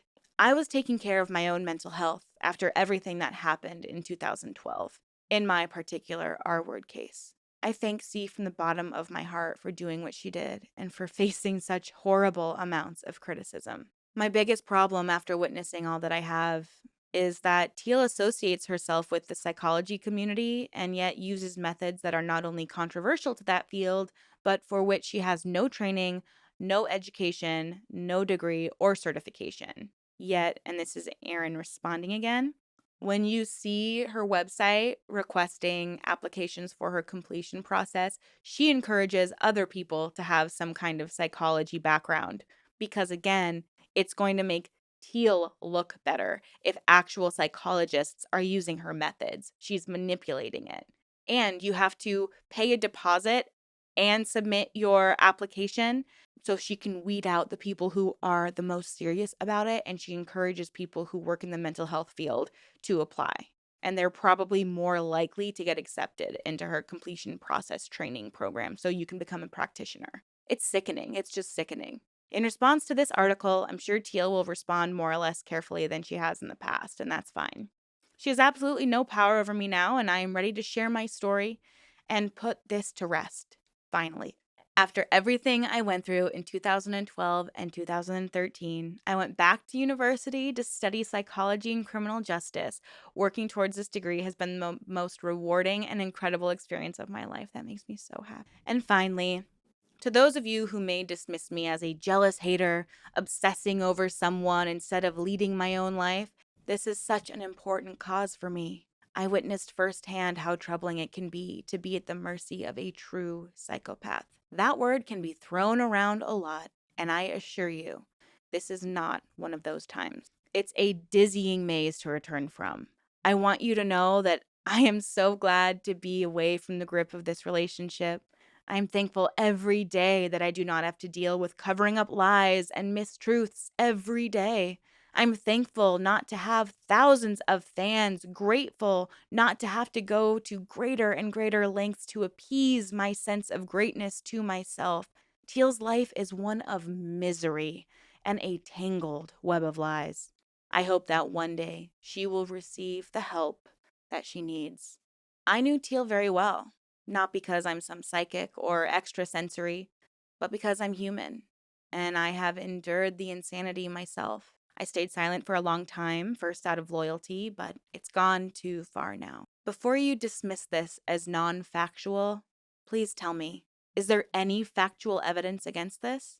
To see the absolute facts, do your research. This is a cult, and it will only get more and more dangerous the longer you stay. Please be careful. Please take a moment to evaluate your current situation. It can be very difficult to maneuver your way back to reality, but there are many people, including myself, who have found life after this type of. What a beautiful and well written account and story, and I'm so grateful to this author. I will be sharing the link to that particular piece in the pinned comment down below so you can read it on your own. There's lots of other valuable information. There's lots of people commenting to her post and sharing their experiences and their observations. So it's an incredibly valuable resource if you're wanting to dive into Teal a lot more and hear other people's points of view. I do have a few more stories for you. I know that that one was already pretty long. Hopefully the timestamps down below help you navigate this video a little bit easier. But quickly, I want to bring up the idea of Teal being a cult leader. I think that that story opened us up a lot because it's so easy to just say, oh, she's just having seminars. She's not a cult leader of all those millions of people. They're just watching her online. But I think that that's exactly what the Gateway podcast was trying to say with the very title of that show, The Gateway. Maybe all of the people who follow Teal aren't part of her cult, but as people get more and more invested and involved in what Teal is teaching, the more they go to her synchronization workshops, the more they go to her retreats, the closer they get to Teal. And Teal does have a cult aspect to her. She has an inner circle. She has people that are in her complete and total control. She has people that abide by a set of rules that she has set up for them. They're not allowed to have family members. They have to stay and work towards Teal's cause. She controls every aspect of their life. And a lot of people I've seen online have gotten frustrated when people call Teal a cult leader. Even people who are critical of her don't like it when you call her a cult leader. But this kind of reminds me of Bentinho Massaro, where sure, maybe it's harmless to watch certain videos online that some person who claims to be a spiritual guru is saying. But if you're getting to the point where you want to devote your life to whatever cause they have and want to live with them in a commune, that's when it becomes a cult. And social media is a gateway towards a cult and cultic behavior. I've been involved in an online cult. We would meet multiple times a week to talk about similar themes that Teal discusses. And I remember the moment that things clicked on for me, it did feel dizzying. It did feel like I was untangling a web in my mind because even though it had just been online, I'd never met these people in person before. It wasn't about proximity to the physical people.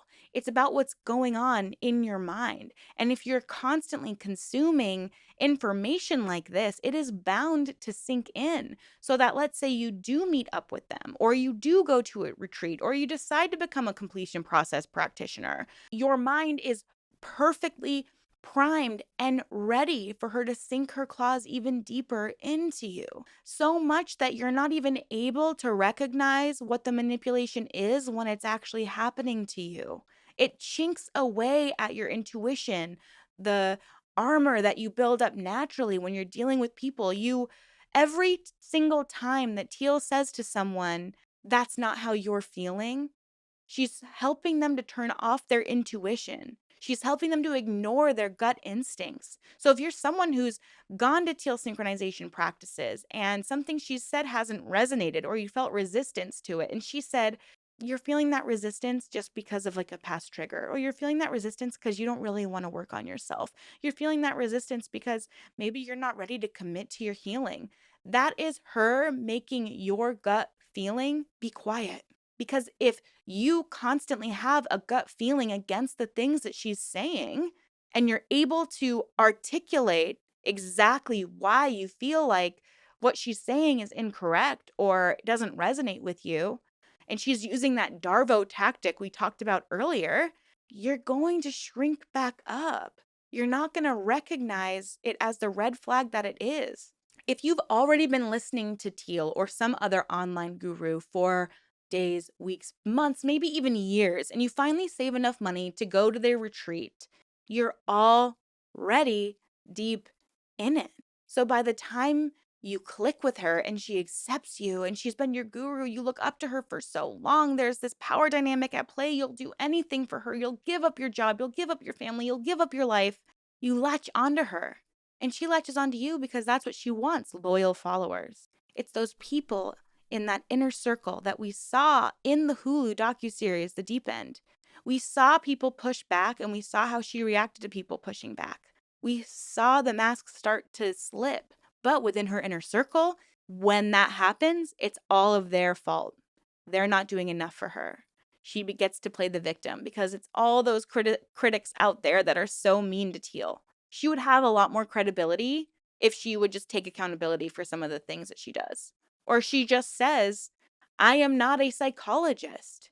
I don't know the answers, but this has helped me. This is why on my channel, I try not to share whatever my spiritual beliefs are because A, they're constantly changing the more I research cults and different religions, but also because I don't want to have an influence on you as a person because it's really, really easy to do that if you have any kind of platform. And although my platform is super tiny right now, maybe in 2 years, someone comes across this video and I do have a larger platform and it makes more sense. Who knows?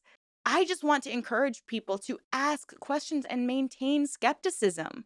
It is not healthy to blindly follow any spiritual guru, any religion. Let what resonates resonate with you.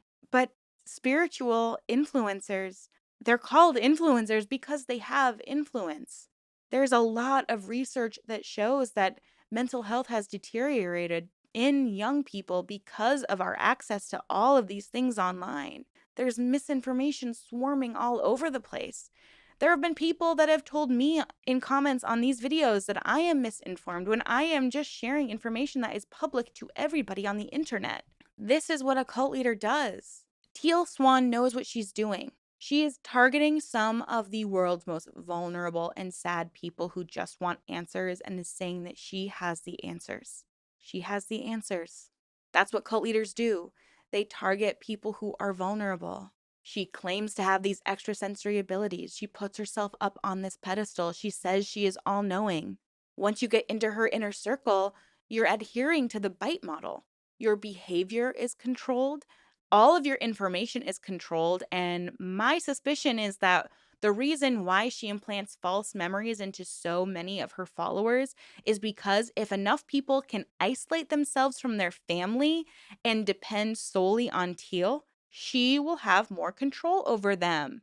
It's like isolationism to its extreme because every cult leader encourages their followers to isolate themselves from anyone that has any information that contradicts what the cult leader is saying. So there's information control.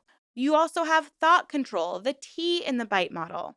Every time you bring up something that doesn't resonate or feels like a red flag, she is going to reframe it. She's going to use Darvo. She's going to attack you and she's going to gaslight you into thinking that it's your fault. So then your thoughts start to change. You're not allowed to think anything negative about Teal because you'll get attacked. And then there's this emotional piece. She needs people to continue being sad so that she can continue manipulating them. She doesn't want to end suffering. She makes money off of people that need help. They're seeking answers. They're looking for help. She is actually exploiting some of the world's most vulnerable people.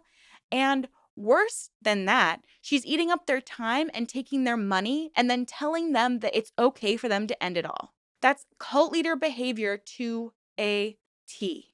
And that's just the stuff that we can measure from the outside. But when you go even deeper, you go within. We saw in the documentary the amount of control she had and how angry she got when Juliana, Blake's now wife, who thank goodness they escaped Teal's grasp, started questioning her because she hadn't been in it for so long. She was like, I just love this guy, Blake. I just want to be with him. I kind of like Teal's stuff online. And then she literally would point out some of the same things that I'm pointing out. And Teal, you would see her face change. You would see her eyes change. She would switch into this like angry person.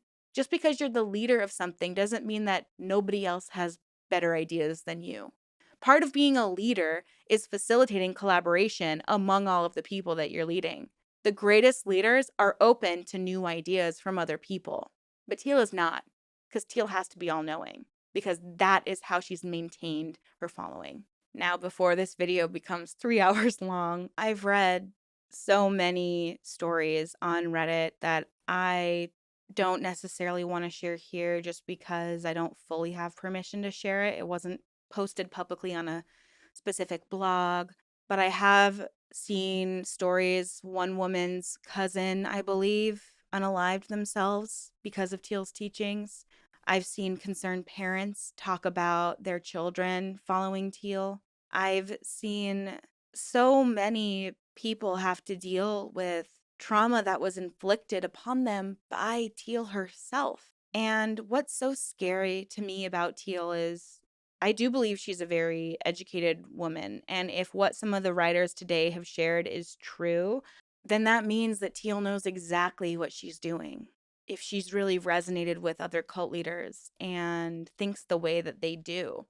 I think that Teal is like many cult leaders before her who have said, oh, I'm not a cult. Oh, I'm not a cult.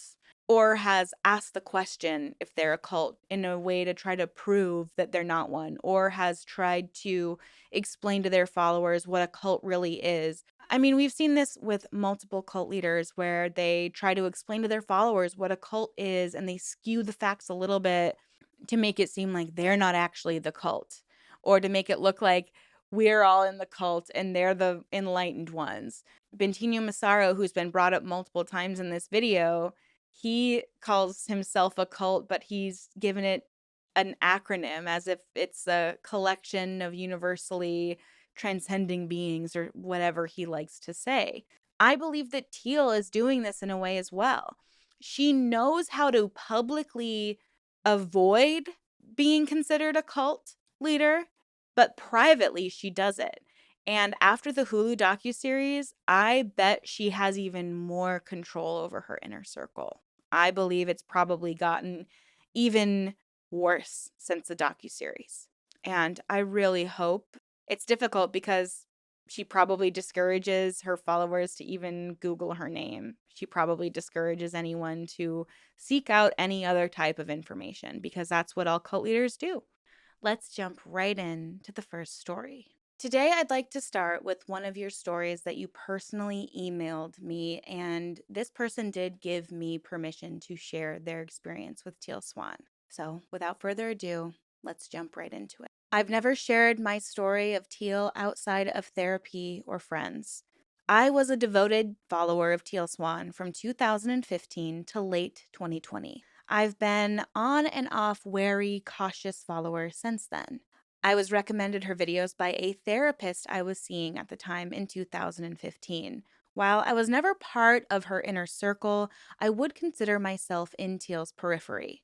I volunteered at several of her workshops, was invited on stage to ask questions at two of them, and to be a part of demonstrations at two. I was also called on stage at another one as I was the best match to a girl who needed a friend. I even became a completion process practitioner in 2016, although I could never bring myself to use the process for monetary gain, even when I believed in it. So, needless to say, Teal noticed me. I have a disability I really hoped Teal would help me resolve. In 2012, when I was finishing my bachelor's degree, the right side of my body seemed to turn on me. It wouldn't do what it had always done. In fact, it felt as though it was attacking me. Back when I first started following Teal, I didn't have a diagnosis from the medical community that felt like it fit what I was experiencing. And with what I'd heard about her, I wanted rescue. I wanted her to diagnose me. I didn't believe she could just heal me with her touch, considering the condition my body was in. I was afraid to ask for her help when I went on stage, so I asked her other pressing questions. Maybe I knew deep down she was a fraud because I did have the opportunity. But eventually, in 2017, Teal had one of her inner circle members tell me that she had diagnosed me with Munchausen's, factitious disorder imposed on self. Can you imagine? Can you imagine so frustrated with your body not working the way you want it to, and you go to someone that you trust, and you've gone to multiple doctors, and you finally find a way to believe that someone can help you, and they tell you it's all in your own head, especially when the physical evidence is there that your body is literally not functioning the way that you know it's capable of functioning. They continue. When I got home and looked it up, I was devastated and confused. Teal was telling me I was a liar and I had twisted my body into the painful monstrosity it had become for and giggles and the attention it got me. Oh, this really breaks my heart. Eventually, after the nudging of my doctor, I was referred to a great neurologist who has since diagnosed me with functional neurological disorder. If you read articles about the disorder, a lot of them say that the symptoms are not faked or falsified, and we are not malingering or doing any of this for any kind of attention.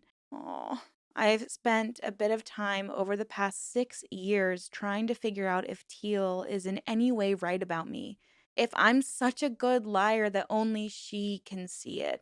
I mean, that's what's so frustrating about Teal and other manipulative cult leaders who subscribe to this ideology that everything is your own fault, because this person still doesn't trust themselves, doesn't trust the literal physical symptoms their body is giving them that something's wrong, and had to, I mean, I'd imagine this person did a lot of research, because she says if you read articles about the disorder, she probably had to look up and discover if it was even a real diagnosis because she was scared that it was still in her own head. She didn't even trust the doctor. She was worried it was still in her own head. I devoted a year in my therapy goals to resolving whether or not this is true. I still struggle with it because I trusted Teal so deeply. When I was watching your videos, my mind kept coming to Teal's defense. Doc could be lying, Diana could be lying. But the real clincher for me, the thing that shook me, was the High Priestess Studios video. I had no idea.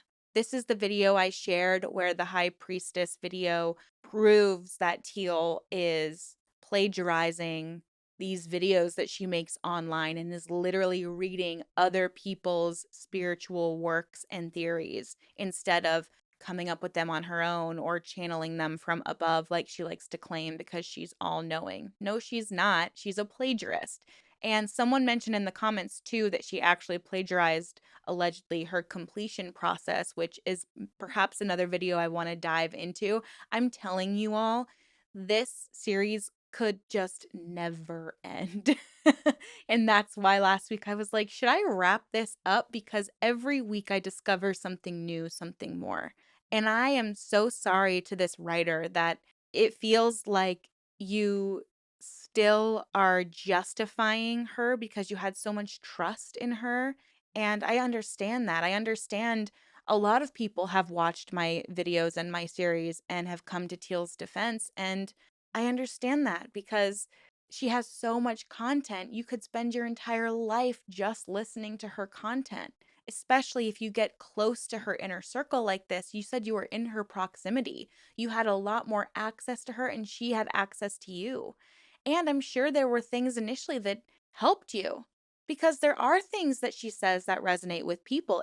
Depending on what you believe spiritually, it's not all just mumbo jumbo. Some of the things that she says, some of that law of attraction stuff resonates with some people. If you would like an episode about the completion process being plagiarized or other things being plagiarized, please let me know. This writer continues, the crazy thing too is she's accusing me of lying about my disability when there are people who witnessed her searching books for illnesses she could be diagnosed with for the attention it would get her. So that's my story with Teal. I have plenty of pictures of myself with Teal at many locations, so if you need any proof that my relationship with Teal is real and true, again, I won't hesitate to provide them if you asked. This person goes on to add, I don't think Teal is faking everything about her abilities. I do believe in spiritual and extrasensory abilities, and I believe she does have some. She may be exaggerating with a lot of what she says about them, and she certainly has a superiority complex in which she preys on people who are at their most desperate, like myself in 2015. But she does have these gifts. I have some personal experience with them. I also don't think her diagnosis of Munchausen's was meant to be malevolent. I believe it was careless. I believe she read my body and couldn't see anything wrong in my brain because there's not. That's the thing with FND. I present with neurological symptoms, but they don't have neurological roots, so it must be Munchausen's. I put this all in the postscript because it's all speculative, and I hope you find my story useful. Thank you for being so vulnerable and sharing that and being so honest with where you are currently in your journey. And I reached out to her and asked her if I could share her story. She gave me permission, and then she offered some more information for me. And I want us all, I'm not going to say her name, but I do want us all to send her some love. If you believe in just sending like loving energy her way or saying a prayer for her, whatever you believe in, she did lose a pet recently, and I just want to send her some love and healing because losing a pet can be so incredibly difficult. So I want to send you a lot of love and support, and I'm really sorry to hear about your cat. I have a cat, and she's almost 18, and I don't know what I'm going to do when that day comes. I think about it all the time, and it gets me emotional. So I really hope that you're surrounding yourself with people that support you and are healing okay. So let's all please send this writer some loving, healing energy. Now, I'm not sharing this next part to toot my own horn in any way. I want to share it because I want to keep everything within context. I don't want any context to be lost. She gave me permission to share her story and said, I also want to thank you for your videos. I don't want to be one of her followers who lets the wool be pulled over my eyes like so many others. I actually posted the High Priestess Studios videos in a smaller, separate Facebook group of Teal Tribers who are like me, and there was a big discussion in there over what Teal had done. That's amazing. Thank you so much for taking some action and doing that. That is incredible. I'm so curious about this Facebook group. I'm like going to go search for it now. And thank you for supporting my videos. She says, I'm seeing some relief now that I have a proper diagnosis. I am learning to help myself mostly through meditation practices and therapy, and also with other spiritual practices that don't involve teal. I'm also working with an incredible physical therapist who knows how to break down ways to get my body back to full functioning order into digestible exercises that make sense and are easy to do. I've learned a lot and I've regained some function since working with her. Her methods are tried and true. Oh, I'm so happy to hear that. Most of the other details I have are not entirely relevant to the Munchausen story, but in the scope of my Teal Swan story, I suppose they are important. When I was at my completion process practitioner training, I asked Teal one day if my dad had sexually me. She said yes. It feels like this is a half truth. When I was 9, just after my parents split up, my dad showed me pornographic pictures of his breasts. My dad was trans. It was a long story, so yeah, I suppose this is SA, but for a long time I was imagining way worse things happening. Teal is very Barbara Snow. I feel like she exploited my trust in her and wanted me to run with my imagination. I never fully trusted it though. I think she recognized this at one of the workshops where I went on stage with her. She told me not to do the completion process, but to focus on parts work, internal family systems in psychotherapy speak. I still use that modality primarily and find it to be more helpful than most other forms of therapy. With regards to my dad and the essay, I'm only just beginning to accept that she was probably playing a mind game with me. And I've teetered between believing my dad had touched me or worse and what I actually remember happening. Gosh, that has to be so confusing and challenging and devastating to you, and how you see your father, how you interact with your father. It must be so confusing to have thought that initially and try to figure out if it really happened, start believing that it really happened, and then start discovering that maybe it actually didn't happen. It has to be so difficult. And I'm so sorry you went through this. She also told me that I would struggle with polarities. I wonder if she meant with her. I idolized her back then, and now I see her for who she is. Again, it's why I believe she has gifts. Maybe she's exaggerated them to make herself appear more like the oracle archetype, but she does have some gifts. Another thing she told me, I'm meant to be a leader. I don't know what she means by that. I don't know if it's a mind game or if she actually is being genuine. I've decided to live my life and let come what comes, but I'm not going to chase it down or obsess over it. You could very well be meant to be a leader. You could very well be meant to lead people into healing after having an experience with Teal, just like you. It sounds like you're a part of a group where maybe you are all doing that together, and that is truly incredible and beautiful. However, I do want to say that this is a cult tactic as well. The leader will sense perhaps that you are resisting them and then start telling you how special you are, how important you are, what they believe you're meant to be. They have successfully broken you down so that they can be the ones to build you back up so that it maintains a dependency that you would have on them. Because now all of a sudden they believe in you. They think you're a leader. They think you're special. You have more purpose on this earth. You are important. You're important to them, this person you've idolized for years. And that's not to say that she was wrong that you won't be a leader, but it is a tactic. Just as from an educational standpoint, this is a tactic that cult leaders do use in order to further manipulate their followers into staying, especially and most specifically when someone is teetering on that edge of wanting to leave the group. This could be what was going on, but it could also be true that you would make a great leader. I mean, you took initiative to write me this email that shows that you do have an ability to take action and lead. So I really appreciate that here. Another detail, I asked her once if something I see, a phenomenon known as visual snow, if you want to look into it a little, is an extrasensory gift, and she said that yes, it was. I do agree with her assessment of this. I can explain further, but it's not necessary for my story. So if you ask, I will. What drew me into her work is that she's talking about psychology at a depth no one else seems willing to go to. With Teal's videos on unaliving, for example, what she was saying about it being a reset was that it wasn't worth hurting yourself because you just end up back here on Earth anyway. Why bother unaliving yourself if you're going to end up back in the same place you started at? You may as well just live your life and try to make the best of it. That video really helped me through some dark times. Interesting.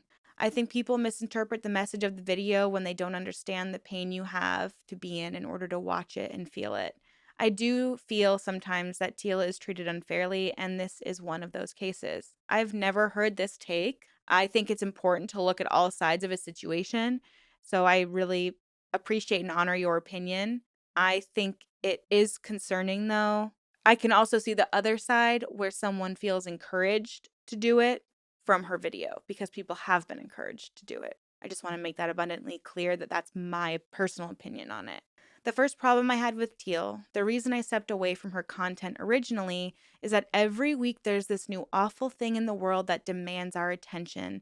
And this one thing is so overwhelming. And this one thing gets added to last week's thing, which was overwhelming. And then next week comes and adds a new overwhelming thing to last week's thing and the week before's. I understand now it's a part of the beast of YouTube's algorithm, but also Teal is catering her content to people who are fragile. I agree. I got so overburdened by the concepts that Teal was teaching and trying not to be these awful things. When I finally stepped away and could breathe, my relationships actually got better, not worse. And Teal teaches primarily about relationships. Good. I'm so glad to hear that your relationships got better and you have more support around you now. Something I've realized in the time since I watched your videos is that Teal is a fraud, a liar, a thief. She is gaslighting her followers into believing she has written every single word of her content. She handled the copyright infringement claims almost silently. I had no idea until I watched your video that any of this had happened. I imagine no one in Teal Tribe knows about it, other than the small group I showed the video to. The likely reason this was handled so quietly is because it would validate so many people's claims about her, and she doesn't want that. If it leaked to the wrong people, Teal's career would be over. And she has the audacity to call me a liar for my valid illness while she's out there plagiarizing a smaller, more obscure author to boost her fame. It just does not compute. Thank you for your time. Oh, I appreciate your kindness and your research and commitment to the truth. Thank you. Thank you so much. And the audacity, indeed. The audacity.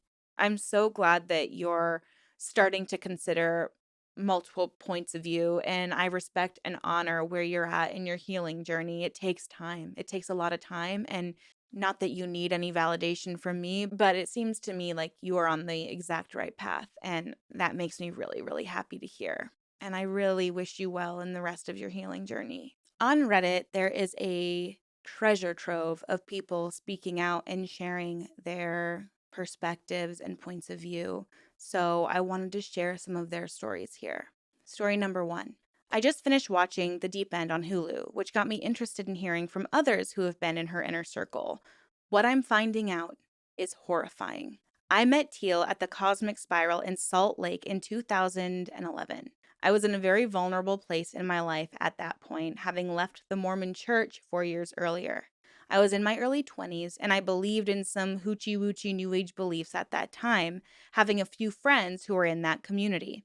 At the moment I met her, I was going through a bit of a heartbreak and was emotionally confused. She swooped in like the predator she is and spent hours talking down to me, making me feel like shit, making me question my parents' love, etc., and not really giving me any useful guidance.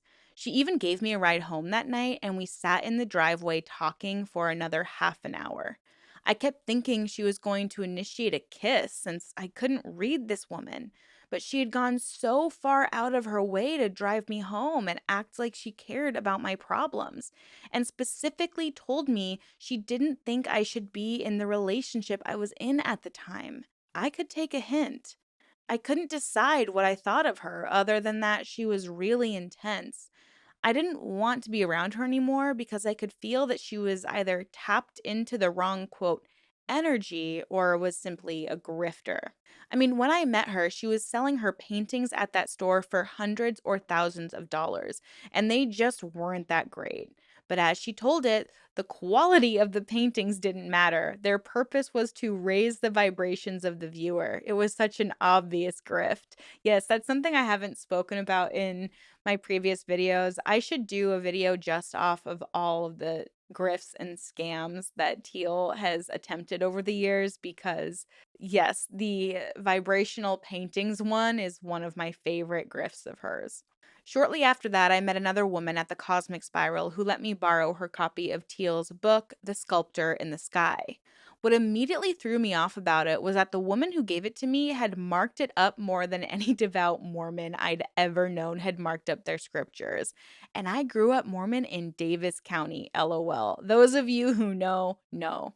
She had color coded everything with a highlighter, filled the margins with notes, and even had over a dozen stick it note tabs marking significant pages. Almost everything in the book was highlighted with some different color, lol. So, red flag galore. Yes, that person's really treating her book like the Bible. But as I began reading the book, the highlighting and notes took on a more sinister character as I was immediately walked through her backstory of being a victim of horrific satanic ritual as a teenager.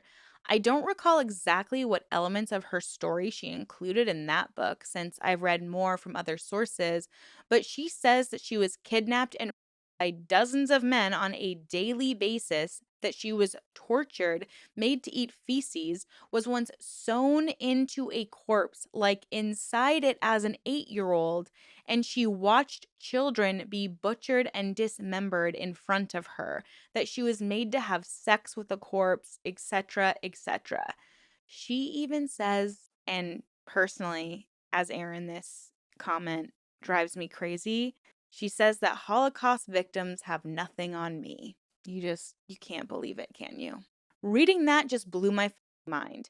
Teal had mentioned some of this when we had talked in person, but the way she told it in person sounded sort of plausible. When I saw it all laid out in black and white, my thought was, how in the world do people believe in this stuff?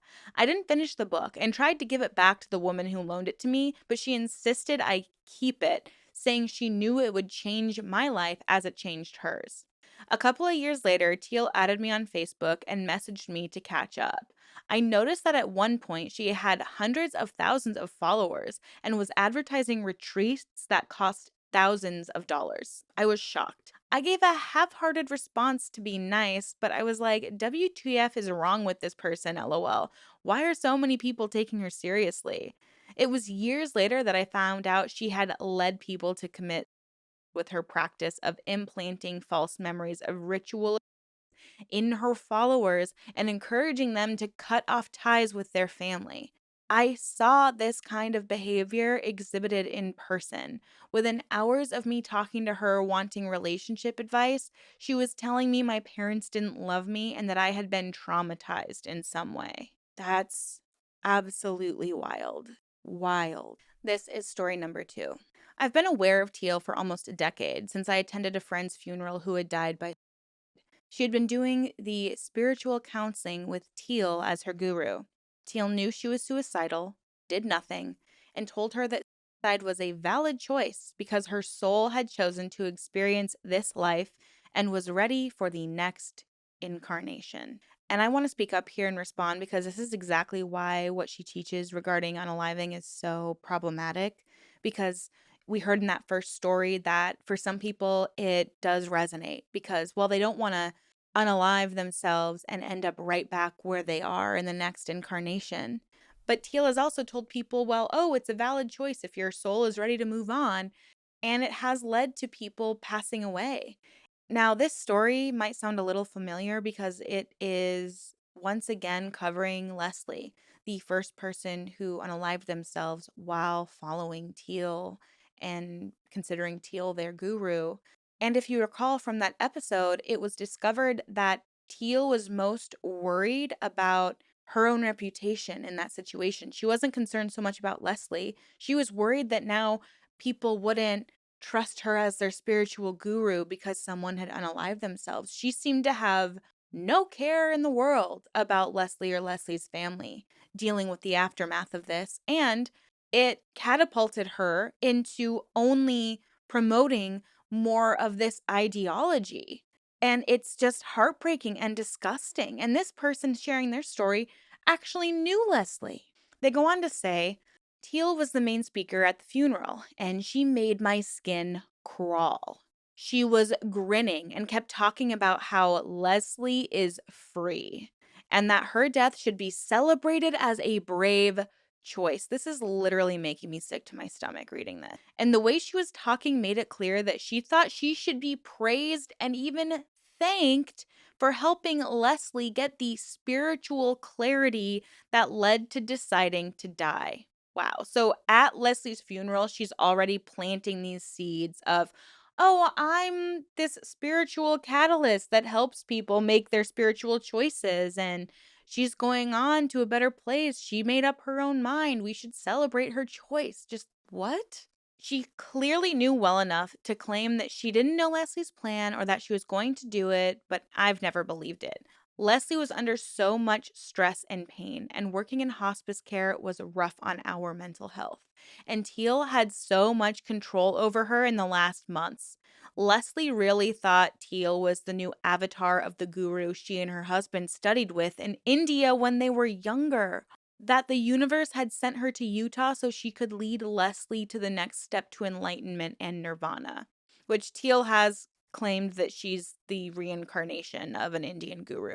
What she's preying on Leslie's vulnerabilities here. It's just disgusting. She completely trusted her and needed Teal's input on everything she did, told her everything, did everything Teal told her.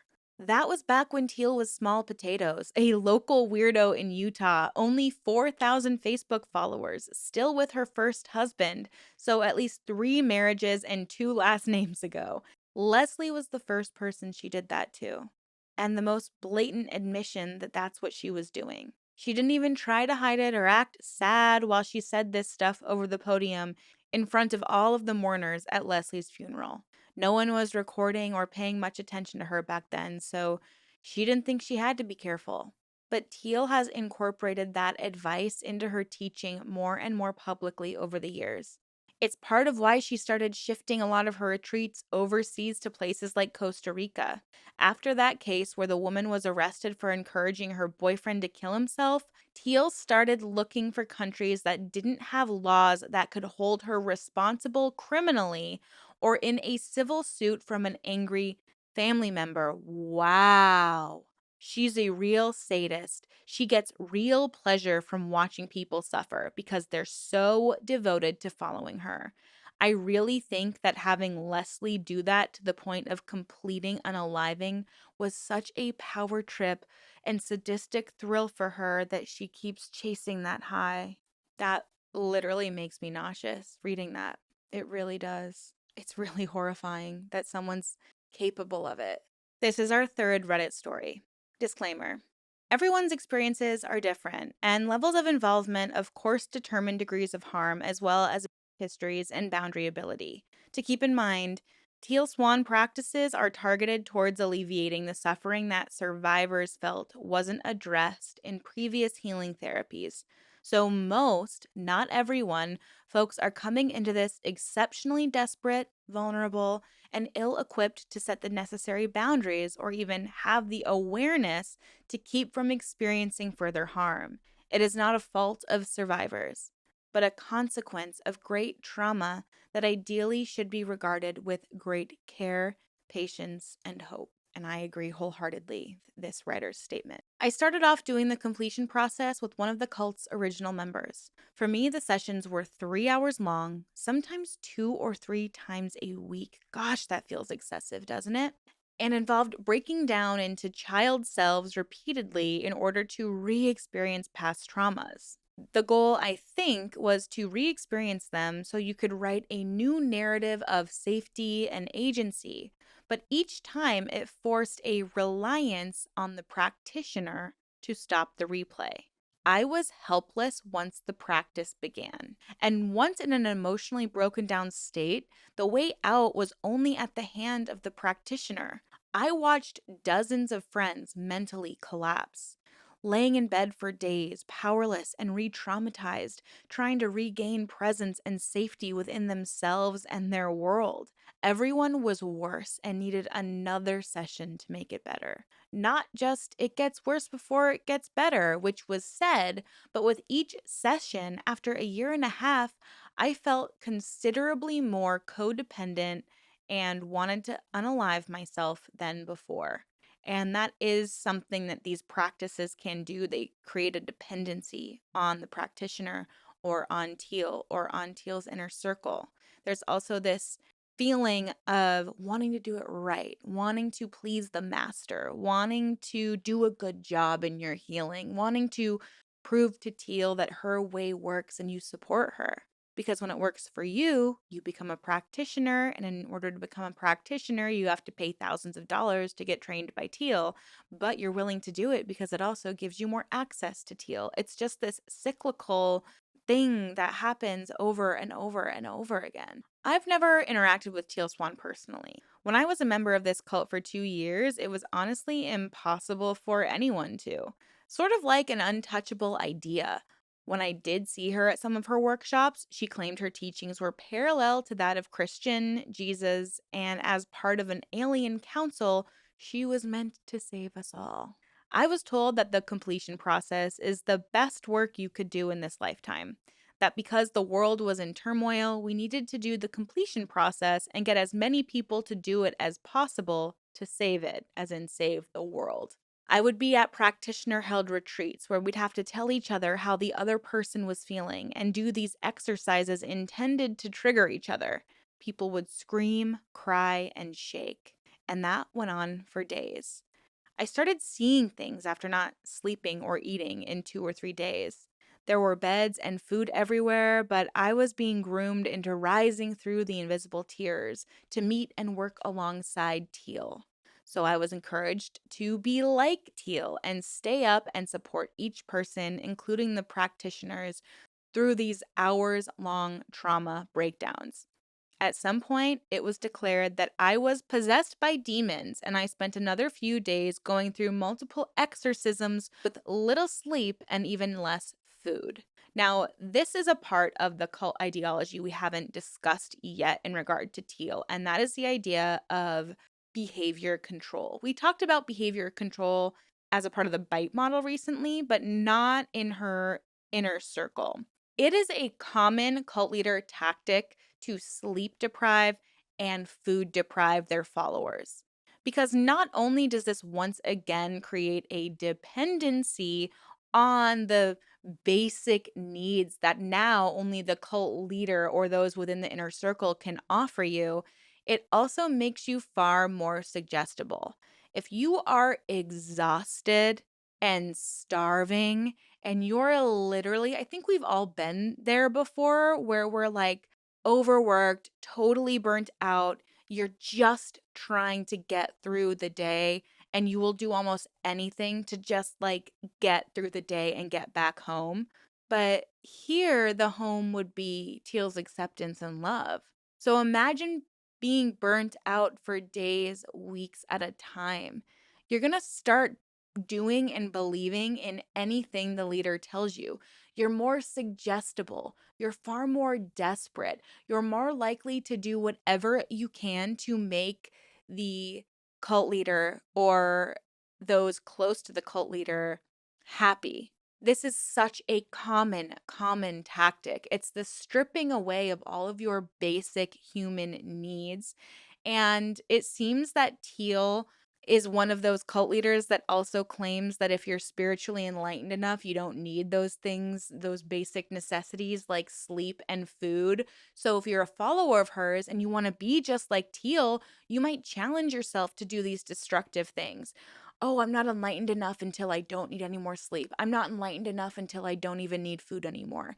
But it's truly a tactic to get you to be so dependent on Teal and to lose your sense of being human and having these basic needs met. Because once you get those basic needs met, who do you think you're going to be more attached to, more codependent towards? Teal and the other leaders that she's propped up beside her. Later, inner founding members, who were newly labeled as my family, because of course they were, began ostracizing when they were told I was, quote, gifted. The more gifted I was, the more I was expected to hurt myself in order to do this critical, urgent, world saving work as a practitioner, which the founding members said was how they were trained by Teal. I had been asked multiple times at different events when and how I had been initiated into Teal's work. I would try to talk to someone about how concerning some of the things felt, but everyone seemed to be filled with her voice in their head, dreaming about her, asking what they could do to be more like her. Yep, it was horrifying. After getting reprimanded for trying to shower, I sat through another session until I could escape in the morning. Imagine being reprimanded for just wanting to bathe yourself, or eat, or drink water, or sleep. This is not the first time, and it won't be the last time, we hear these sleep deprivation and food deprivation being such popular tactics within these cult leaders. I mean, we saw it with Bentinho Massaro, and the more I hear about Teal, the more I wonder if Teal Swan is actually someone that Bentinho looks up to, because there's a lot of similar themes when it comes to the unaliving, when it comes to people within the inner circle being food and sleep deprived. It's very, very fascinating here. This writer goes on to share, I'm not sure everyone's experiences were like this, especially if you just watch YouTube videos or something. I just spent a lot of time worried and searching for anyone else who knew this was a cult and how damaging it can be to people desperate for relief. So maybe this testimony could help someone else who needs the validation, has concerns, or something feels off, or is just looking for more information on one person's experience in this cult. Mostly, though, I wanted to share this experience for some closure. Thank you for letting me share this so that now at least someone knows and can find another survivor's experience. Stay safe out there, and you're not alone. That's a beautiful sentiment to end this episode on. So let's get right into it. Teal Swan has made a name for herself in the spiritual industry and community. People go to her for healing and they trust a lot of what she has to say. They even trust that the things that she so much as touches can heal them. And since Teal Swan has propped herself up as this spiritual, emotional, and even physical healer, she has the opportunity to make a lot of money simply by exploiting people's most deep pain points. So let's jump right into all of the things that Teal has to offer that she says will help heal you if you just pay thousands of dollars for it. Teal Swan's grift first started as a writer. She has written a number of books, and some of those books have been helpful to people. Her bestseller, so to speak, is The Completion Process. This is the process or concept that is truly the backbone of Teal's teachings. And guess what? It was plagiarized. The completion process is actually a plagiarized process and book. And I understand sometimes it's important to collect different types of therapeutic modalities to help support others or just have a better understanding of different processes so you can offer those different modalities to different people to fit their individual needs. But that's not really what Teal does here. The completion process was written during the fall of 2016. She plagiarized, paraphrased, and stole a unique play on words from author Michael Brown's book, The Presence Process, and repackaged it for her own self help material. Michael Brown, the writer of The Presence Process, wrote a statement about this. In this statement, he says, Teal Swan is everything I hoped writing The Presence Process would protect people from. When Teal Swan's management first contacted me asking if we could engage on some level about the commonality of our work or some other pretext like that, I brushed them off. I said something like, when people do explorations into themselves, they likely find the same things, blah, blah, blah. When readers told me Teal Swan is plagiarizing the presence process, I wasn't really interested. I do recall comparing such mutterings to yapping dogs, and I apologize for that now. My initial flippant response is because I have heard exact sentences, verbatim, from my two books come out of the mouths of many known New Age teachers and even celebrities like Jim Carrey, Oprah, and Ellen. Even my own friends do it to me, not realizing they are talking my book back to me. This is because the presence process is full of perceptual catchphrases I created in the 90s to communicate the intricacies of emotional processing, which have now become meaningless new age memes. People love to use them to impress, especially when they have no experiential clue what they really imply. Some of these catchphrases now appear on fridge magnets in New Age homes, always ascribed to some fake guru like Teal Swan. The word integration, for example, was only used in the context of the business community before I added it to the vocabulary of emotional processing in the early 90s. So I take people plagiarizing my work with a pinch of salt. However, Teal Swan does take it to a whole new level. Since my one and only interaction with Teal Swan last year, if I recall, Namaste Publishing Inc. has been contacted about this matter by others and did pass their documentation on to their legal advisors. I would encourage readers to contact them again if this matter concerns you. I have not read Teal Swan's recent book or any of her writings, other than excerpts sent to me by concerned readers. So, beyond that, what has been shown to me, I have no idea to what extent she copies anything by anybody, but I have seen her videos on YouTube. Teal Swan is everything I hoped the writing of the presence process would protect people from. I guess I failed a bit here. As long as people confuse taking their power with following another despite their obvious inconsistencies, the Teal Swans of the world will be here to rake in the cash and leave a wake of confusion and disappointment. The presence process is delicate, personal, self facilitation, written in context and with extreme care.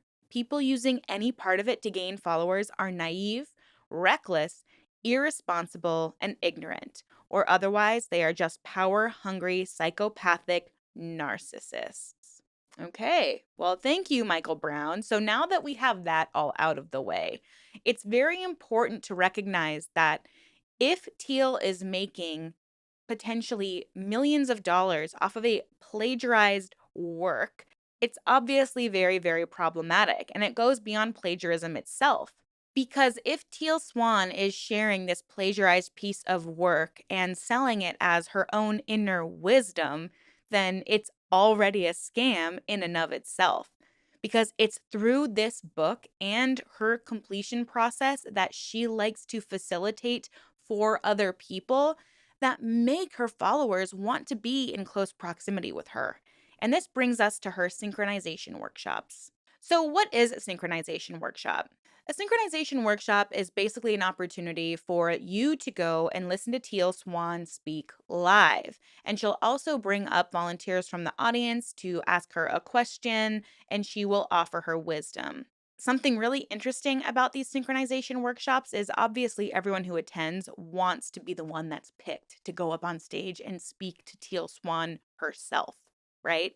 So there might be a feeling of disappointment if you go to this workshop. You're obviously paying money to go there. You might be spending money to travel to the city that she is showing up in, and you're not picked. But Teal gets around this by saying that it's still worth the price that you're paying because if you're all in the same vicinity, all in the same space together, whoever is brought up on stage is still going to have something to offer the rest of the people in that space. So it might not be you specifically getting your question answered, but whatever that other person is dealing with and the solution that Teal is giving them should resonate with you. So therefore, it is worth the money that you've spent to go there. Which, in certain ways, sure, it's great to learn from other people's experiences, but it's unfair to say that you're going to have the exact same experience as someone who is wanting to basically get a quick 5 to 10 minute therapy session from Teal Swan herself. It's very much modeled like Abraham Hicks workshops, where she claims that she's speaking for basically three different entities. A woman named Esther Hicks is on stage, and Abraham Hicks is who she channels from above to answer people's questions. And then her husband is somehow involved or was involved before he passed away. It's modeled very similarly to that. So, what exactly is a synchronization workshop? And this is all according to Teal Swan's blog. Come to new insights that can catalyze transformation. Gotta love all the buzzwords. Connect with hundreds of like minded people.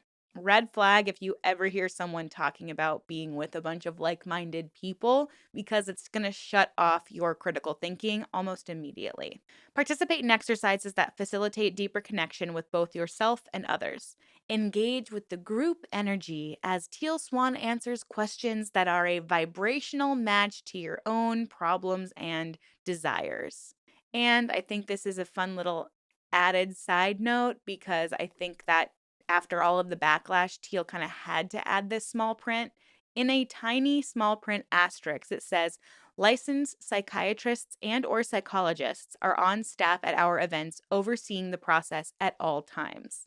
I think my biggest question for Teal when it comes to these synchronization workshops is, if now you're suddenly claiming that it's important for a psychiatrist to be there just in case, why didn't you just go to school for it? Like, if you truly, truly wanted to help people and you wanted to be more marketable and you wanted people to trust you more, why wouldn't you just go get a certification or go get your PhD? And I understand it's expensive, but you're making a lot of money.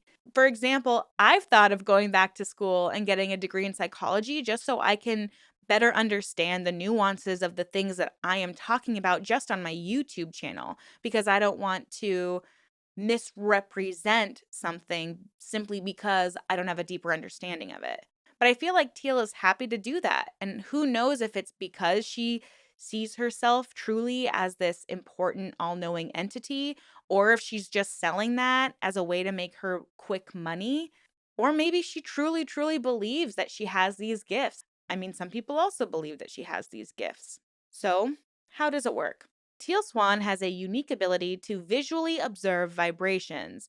In her world renowned synchronization workshops, she chooses an individual to come on stage whose question is most applicable to the progression of everyone present. That person will light up in a way that catches Teal's attention. Whether you are in attendance on the day or watching the workshop at a later date, the knowledge and healing that comes through will be relevant for you. When tuned in, it is possible to perceive the energy of the group ascending throughout the day. Even if you can't feel it, you can rest assured that it's happening. Okay? Even if you can't feel it or can't tangibly see that it's happening, just trust that it's working. You just got to trust that it's working. The very nature of your attendance, online or in person, means that you are a match to the shifts occurring from the questions chosen. So, this here, when we talk about cult speak, it makes you simultaneously feel valuable and important, and like you will experience healing. She's very, very clever in how she's sharing all of this. It's like I've said in videos past, she is an expert at being a cult leader without being a cult leader. She's able to promote herself in such a way that connects to someone who is just curious about healing. I mean, who doesn't want to feel like they're a part of a collective energy and like minded people who are seeing things in the same way that they are? I mean, we all want that sense of community and belonging, and Teal is providing that for you. So instead of having pricing tiers that might make it more fair for everyone in the room, where, okay, you can come and you can watch and observe, and this is $25.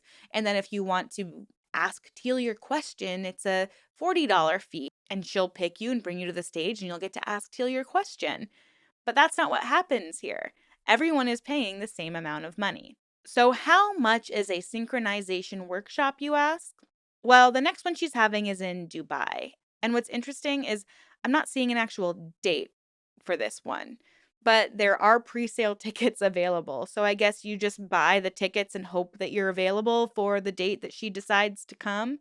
So, how much is it for this synchronization workshop where you don't know where it is or when it is? Of course, it's $111 because it has to be an angel number. Because if you believe in angel numbers being assigned for you, you will think that this is a sign of something that you need to pay to go to. But you get to save 30% by only spending $77 on the pre sale tickets to an event you don't know where or when it is. And let me guess, it is probably non refundable. But is that the only tiered pricing? Nope. If you want to have the closest seating to the stage, plus an invitation to an exclusive Tea with Teal gathering after the workshop, it's only going to be $1,111. And if that sounds like too much money, don't worry. It's actually going to be an early bird pricing because normally it's $1,555 to see a spiritual guru. I wouldn't even see Beyonce and pay that amount of money to have a front row seat. Are you kidding me? I just bought tickets to Childish Gambino, and the most expensive tickets were in like the $800 range. And it's Childish Gambino. Like, I'm not paying that. I'm sitting a little further back. I might pay $112 a ticket to see an incredible artist. And of course, the rebuttal to my statement by a lot of Teal's followers or Teal herself would probably be, you're paying for the healing. You're paying. It's like, okay, well, if I wanted real healing with a licensed therapist, this is literally 6 months of bi-monthly therapy sessions, if not more. I think I would rather pay that than come to one show with Teal where, I mean, come on, it's a performance effectively, and get to listen to other people's problems be solved. What? But if you don't want to pay that, you can pay for the diamond ticket, which is only $139, but normally $199. And you'll just be seated behind those platinum rows. And then if you want to sit behind diamond, you can pay that $77, which used to be $111. And this asterisk here says, not only will presale tickets cost you less before the official dates are announced, like what? I'm just supposed to be readily available for Teal whenever she wants to come to my town? What? You will also receive an exclusive bundle of 5 guided meditations by Teal Swan, remastered in an immersive 9D experience. 9D, you guys. She's not operating in the 3D, not the 4D, not the 5D, but the 9D, y'all. The 9D. Teal, come on now. Come on. So, this brings me to a point I should have made during the completion process discussion, but part of doing the completion process is bringing yourself to a meditative, trance like state. So, if you're not with Teal or with a completion practice practitioner, how are you going to get yourself into that trance like state? Well, don't you worry. Teal Swan has a meditation that you can purchase. So, not only at this point have you been listening to her videos, which you are like, okay, this is free. I'm watching YouTube, it's free of charge, but now I want a little bit more. I want a little bit more healing. Oh, great, she has a book. I'm going to purchase the book. Oh, and in order to do this completion process by myself, I need this special meditation from Teal herself. Great. So now I'm going to purchase that meditation from Teal and download it so that I can go through her completion process. But now I need a little bit more. She tells me that she She's telling us that she can heal us by looking at us. She can see our aura. She can sense our energy. She can tell what vibration we're at. She can tell what kind of healing we need. Well, I have to get in close proximity with Teal. So now I'm going to go to this synchronization workshop and I'm going to spend hundreds, if not thousands of dollars getting myself there and being there for a 1-day workshop where I might not even get to speak with Teal at all. But I'm trusting that since I'm there, she is healing me in some way. It is, when I put it into terms like that, especially makes me realize what a grift. The amount of money that people could be spending on actual real help, getting maybe a diagnosis, just doing talk therapy with someone, having a counselor. And look, I'm a woo woo person. I've gone to energy healers, I've gone to Reiki healers. I believe in energy and that it can change on a day to day basis, right? And I believe the energy that other people bring into our lives and being able to sense if someone's kind of has a good energy that day or a bad energy that day, or if someone's just having a rough go of it.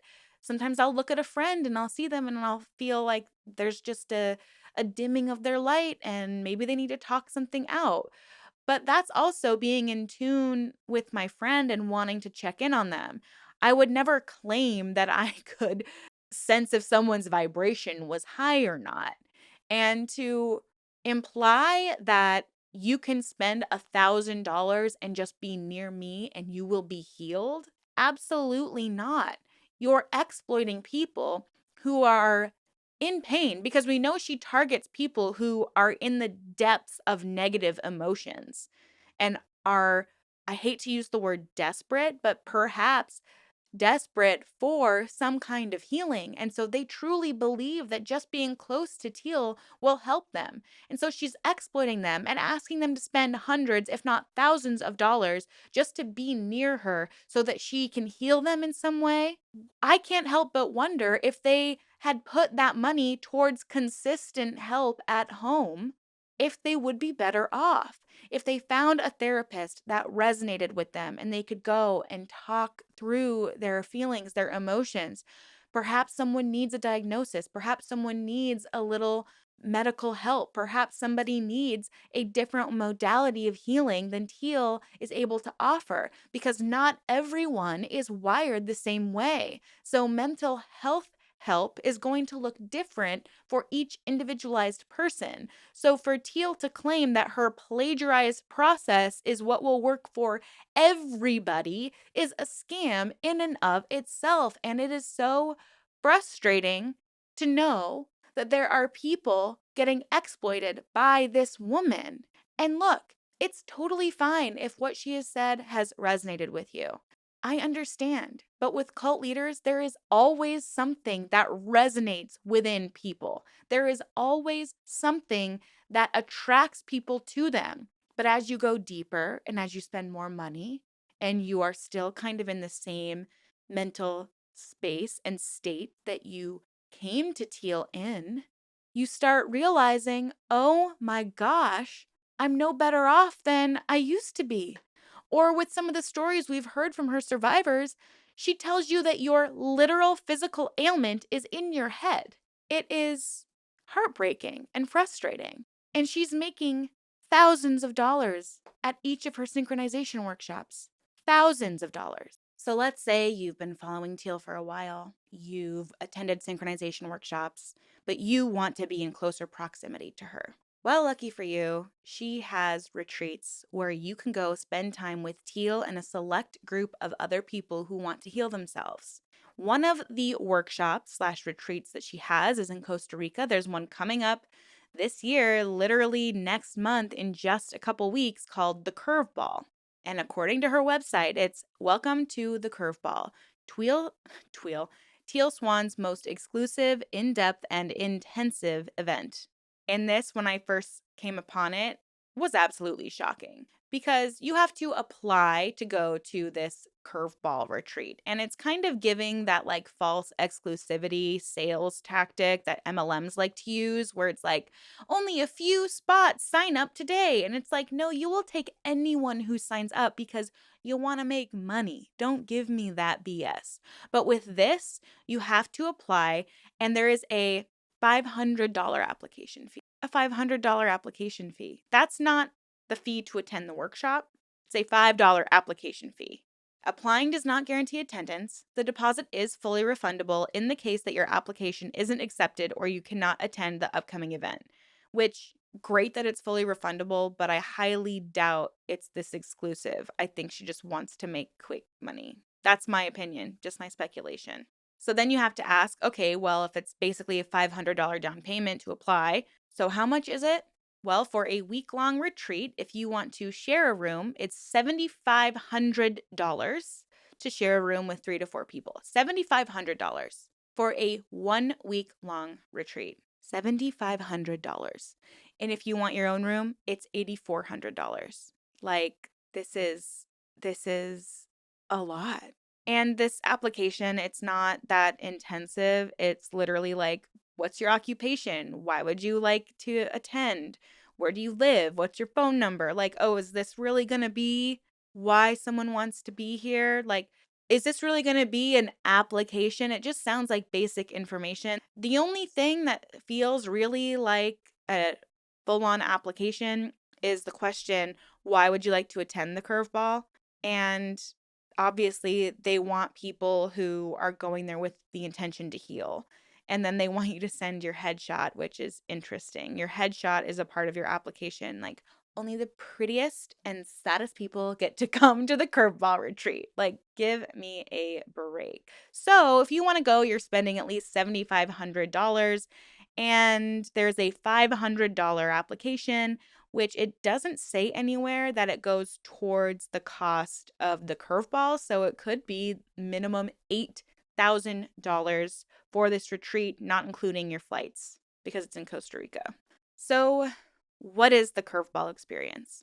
It's a deep dive. If you're interested in a week of calm, relaxation, and positivity, this is not the right event for you. This event is the exact opposite of a bystander experience or a relaxation retreat. The curveball is an experience where Teal Swan does what she does best. She takes you on a deep dive into your shadow and potentially your light. She shows you the truth about yourself and the truth about your life, truths which you may have even been hiding from yourself. So dangerous to imply that you're the one that can save people from themselves.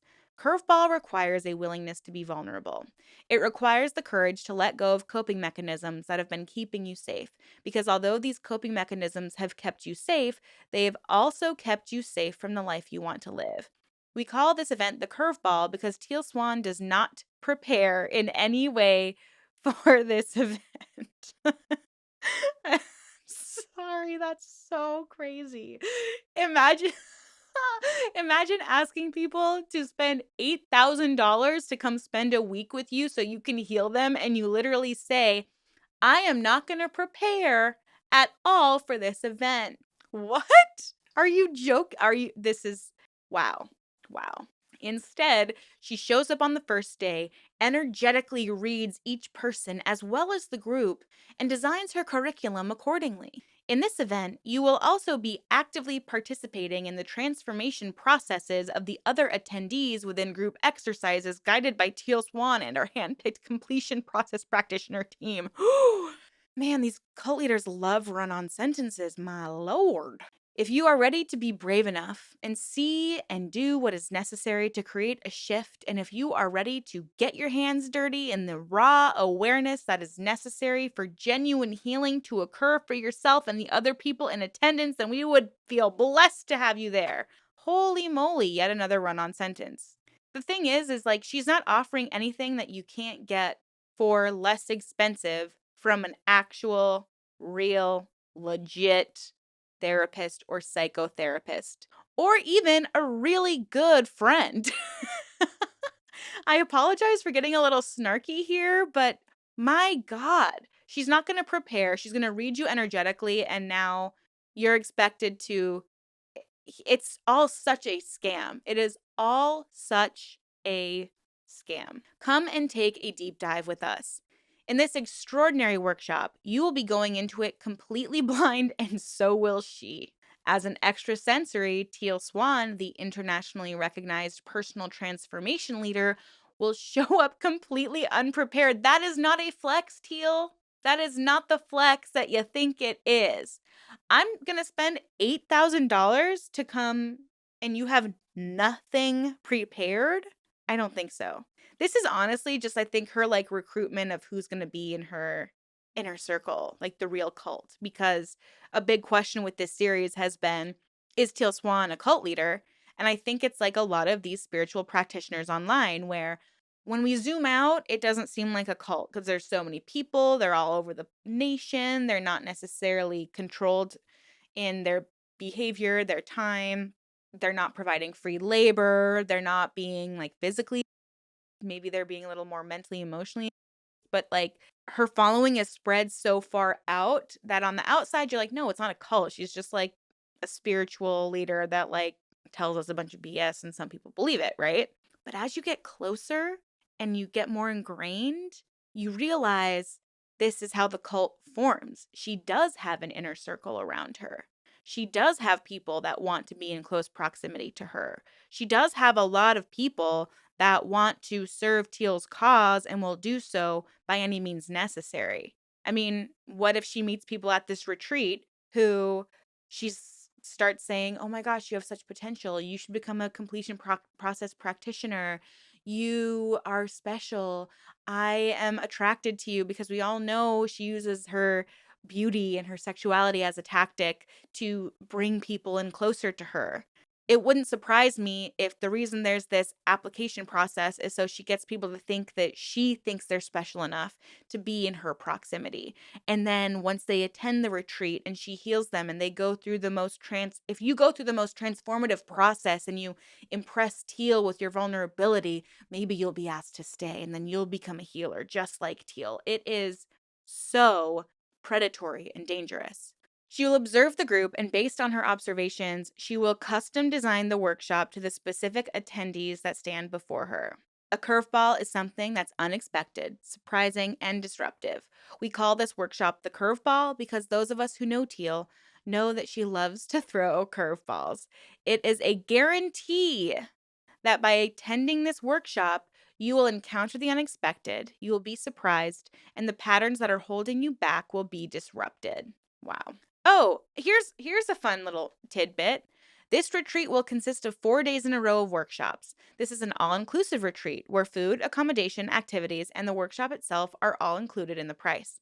All meals are vegan. You will primarily be working with Teal's team members and other participants, not directly with Teal Swan.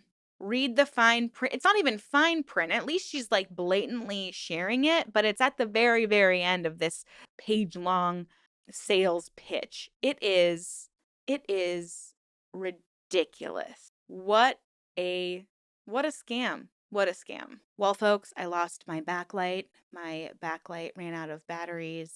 It must mean that my vibration is low. So let's say you do this curveball retreat. She tells you you're gifted. You're feeling like you are in the place now where you want to help other people and you want to become a completion process practitioner, someone who will charge others to be a fake therapist for them. Well, it is yet another 4-day process and training program, and it costs $5,555 because, once again, of course, it has to be an angel number. And you do have to apply to this one as well, but I would be surprised if she even really like held anyone back from doing it because obviously we know she wants to grow her following and make money at the same time. And these two this year anyways, the completion process training program and that curveball retreat are literally starting June 1st and they're like consecutive. So I'm guessing it takes place at Philia, her retreat in Costa Rica. So there is an application process to become a completion process practitioner.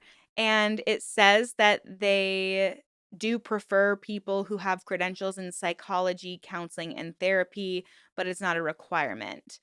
They are also seeking practitioners who have established practices and or are seeking to help others in their healing journey, which part of me is like, is this just a way for you to legitimize the completion process? But it also makes me feel concerned that there are psychologists out there who are going to be using the completion process or Teal as an example of what being a healer is, what being a healer looks like. To me, that's a little scary.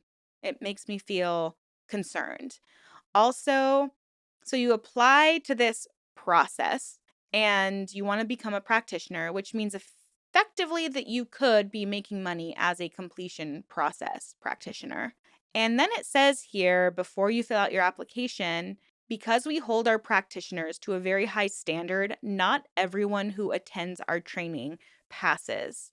I would be so curious at what the ratio of passing is and like getting to become a practitioner, because imagine paying $5,555 for a certification and you don't get to practice it. You don't get to do it. That would be such a waste of money, right? Really, really shocking. It does say in the application that they receive a high volume of applications. Only 14% of the applicants are offered a spot. This is a highly competitive process, and we are grateful to anyone who applies. You get all the course materials, and it's basically required that you watch a lot of her YouTube videos. So, regardless, if you want to be in close proximity with Teal, you're going to have to pay thousands of dollars to get that close to her. And you might not even get to have a career of it if that's something that you're trying to do. I just feel for anyone who pays upwards of, what are we at now? $13,000 to be in close proximity with Teal, to claim you're getting healed by her. We saw in the Deep End documentary that if you do attend a retreat and you ask her questions, all she does is attack you back. And we've seen so many people attend multiple retreats and still not get the healing. Because this is a theory I have with some of these spiritual retreats. When you're at the retreat for a week and you are surrounded by like-minded people who are all working on bettering themselves, you go through all of these emotions, you release a lot of stuck feelings, and you feel so good. You're on this like high because it feels like you are living for a higher purpose. You're healing yourself, you're healing each other. You're working through some difficult moments. You're doing like intensive therapy in a very, very short amount of time. And then you go home after having this elevated, incredible experience, and you don't have those tools with you to support your ongoing healing journey. So after you've left this high, it's almost like the valley gets even deeper.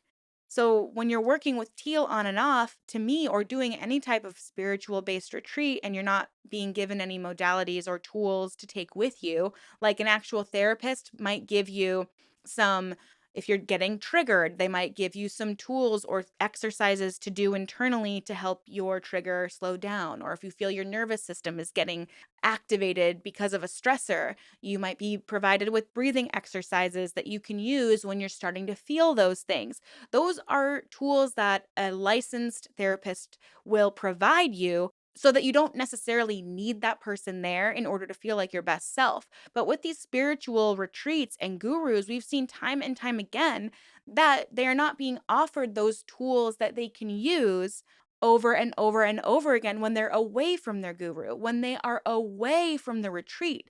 They're not being offered those same tools, and it becomes extremely dangerous. Primarily because it promotes this idea that you have to be within close proximity of a single entity, of Teal, of your guru, whoever it might be, in order to feel your best, in order to feel good. And that's how these cult relationships and dependencies are formed. That person might feel so terrible out in their real world, out in their real life, that all they want to do is make sure they can be near Teal because that's the only time that they feel good. That's the only time that they feel alive, fulfilled, healed. She's not offering anything that's going to help them on a day-to-day basis because we all go through ebbs and flows in life. There are days where you might not understand why you're feeling like this. But if you only look towards one guru or one practice to heal you, you're never going to be able to just heal yourself, take care of ourselves. And it can change. What worked for us yesterday might not work for us today. The dangers of these retreats is it makes the gap between the highs and the lows, the peaks and the valleys, even broader.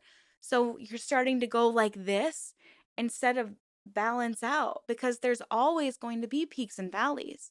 But are they way up here or are they way down here? How do we get that gap to close a little bit? That's partly why I think that this is so problematic and so dangerous to people. Teal is propping herself up as this guru that you need to be in close proximity with to heal, when really you shouldn't need anyone else to be in your close proximity to heal. Can others offer support? Can others offer good ideas? Can they offer tools? Absolutely. But it's dangerous to constantly tell people that you are the secret to their healing. So, apart from all these expensive courses and the books and the meditations, she also has a shop. And one of her most popular things on her shop are her frequency painting art prints, where the idea is that Teal has created this art and has infused her energy into the art so that if you purchase the art, you will bring that energy into your home. And when you look at the art, you'll feel Teal's energy. It's a way to bring her into your home. Because remember, you can't heal yourself outside of Teal and her practices. You have to bring her into your home. So these aren't even original prints. It says we work with a company that produces prints that are meant to last a lifetime. Decide which energies and frequencies you with to and train with. Okay, let's maybe somebody needed to proofread this guy. So we have all of these energy healings. It really just looks like she got one of those like mandala, like adult coloring books and ripped a page out and was like, I'll sell this. It's just like what Shalia Divine is doing with Twin Flames Universe, where she's like, I'm having an art show at our retreat. You can buy this energetic art. Like, give me a break. I'm sorry. You can get tapestries, acrylics, wood prints. Again, these are like prints. They are not necessarily the originals. I just want to see what some of the highest prices are, because I've heard of people spending thousands of dollars for original prints of Teals. Thousands of dollars. And they're not all bad. I mean, some of them are pretty. Like, yeah, she's a good artist. She's a really good artist, actually. Would I spend $88 on a pretty picture? Sure. Would I spend $1,000 on an energetically uplifting picture because Teal made it? Absolutely not. There's more I could invest my money in. It costs a lot less to get my citrulline every month. You know what I'm saying? Like, sorry.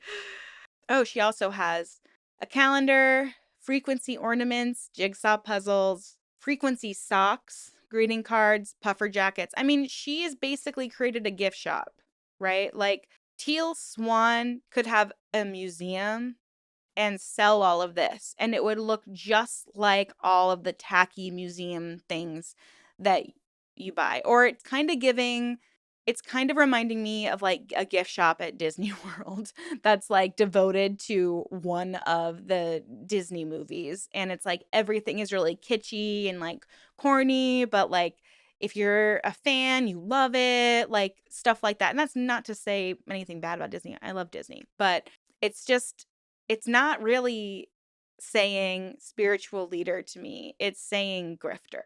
And I guess that is where this entire series has brought us. Is Teal Swan a real guru, or is she just a grifter? Well, if we look at all of the things we've considered and heard and learned throughout this 6-episode series, I feel like personally it's safe to say that she is nothing more than a grifter. Maybe she does have some gifts, some skills. She's definitely good at manipulating people and storytelling. She does have strengths. I believe she's channeled her strengths into practices that are destructive for people. In my opinion, Teal Swan is a dangerous cult leader, and she should be avoided as much as possible, and she should not be financially supported. But of course, as I've learned throughout this series, a lot of people still support her. A lot of people come to my videos and they share ad hominem attacks to me simply because they're such supporters of Teals. And it's interesting because comments like that attack me and only support Teal, that's all the proof that I need to know that there's a cult dynamic at play here. If you're unwilling to hear rational criticism of anyone that you look up to and hold them accountable, whether it's a celebrity you follow, whether it's your spiritual guru, whether it's the president of the United States, we should always be able to ask questions and respectfully criticize those in power or people who are presenting themselves as a figure in power, whether it's spiritual power or literal power. The fact that there are so many people willing to attack someone that is simply doing research and presenting public information that I've found off of the internet and I get attacked for it, that goes to show that there's not as much critical thinking going on as you think there is. Anyone who has a following like that can't hear an opposite point of view is a dangerous community to be a part of, because that's kind of how Teal has conditioned her followers to be, because Teal always attacks. She rarely defends herself. She typically attacks others. And I think that she's very, very smart in how she toes that line between being publicly a spiritual figure and privately a dangerous cult leader. I think that's why she's so confusing for a lot of people who talk about cults, because there is definitely a veil that's difficult to see through with Teal.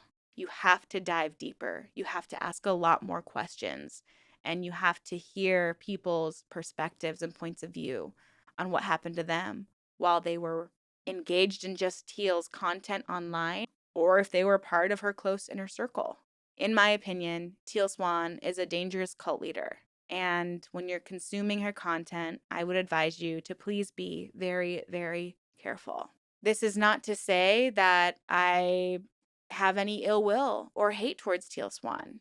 I just wish she used her strengths in a different way that didn't cause so much harm to other people. Thank you all so much for supporting me on this journey. I really would love to have more stories about being in Teal's cult, her inner circle, or any cult at all, even if it's like a culty group. I would love to start a series that's just sharing cult stories, because the more we can talk about cults and understand the intentional and meticulous route in which these leaders choose to go on to pull people into their inner circle, because that's what I believe Teal is doing. The more awareness we bring to that, the more we can protect other people.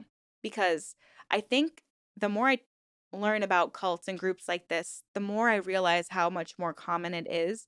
Myself, I've been, pulled into a cult. I've shared my story before, and I've heard so many tales from you, whether your family just operates in a really culty way and has a very us versus them mentality, or you were actually in a cult or a church that was really dangerous. I would just love to hear your story. So please feel free to email me at letfresherin@gmail.com and share what you have to say. And don't forget to leave your suggestions down in the comments below. I really, really appreciate your support, and I hope that you guys enjoyed this video. If I missed anything or misinterpreted anything, please let me know down in the comments below. And thank you once again. I hope you have a great rest of your day, your weekend, and remember, be safe out there, ask questions, and always stay skeptical. Thanks again, guys, and until next time, bye.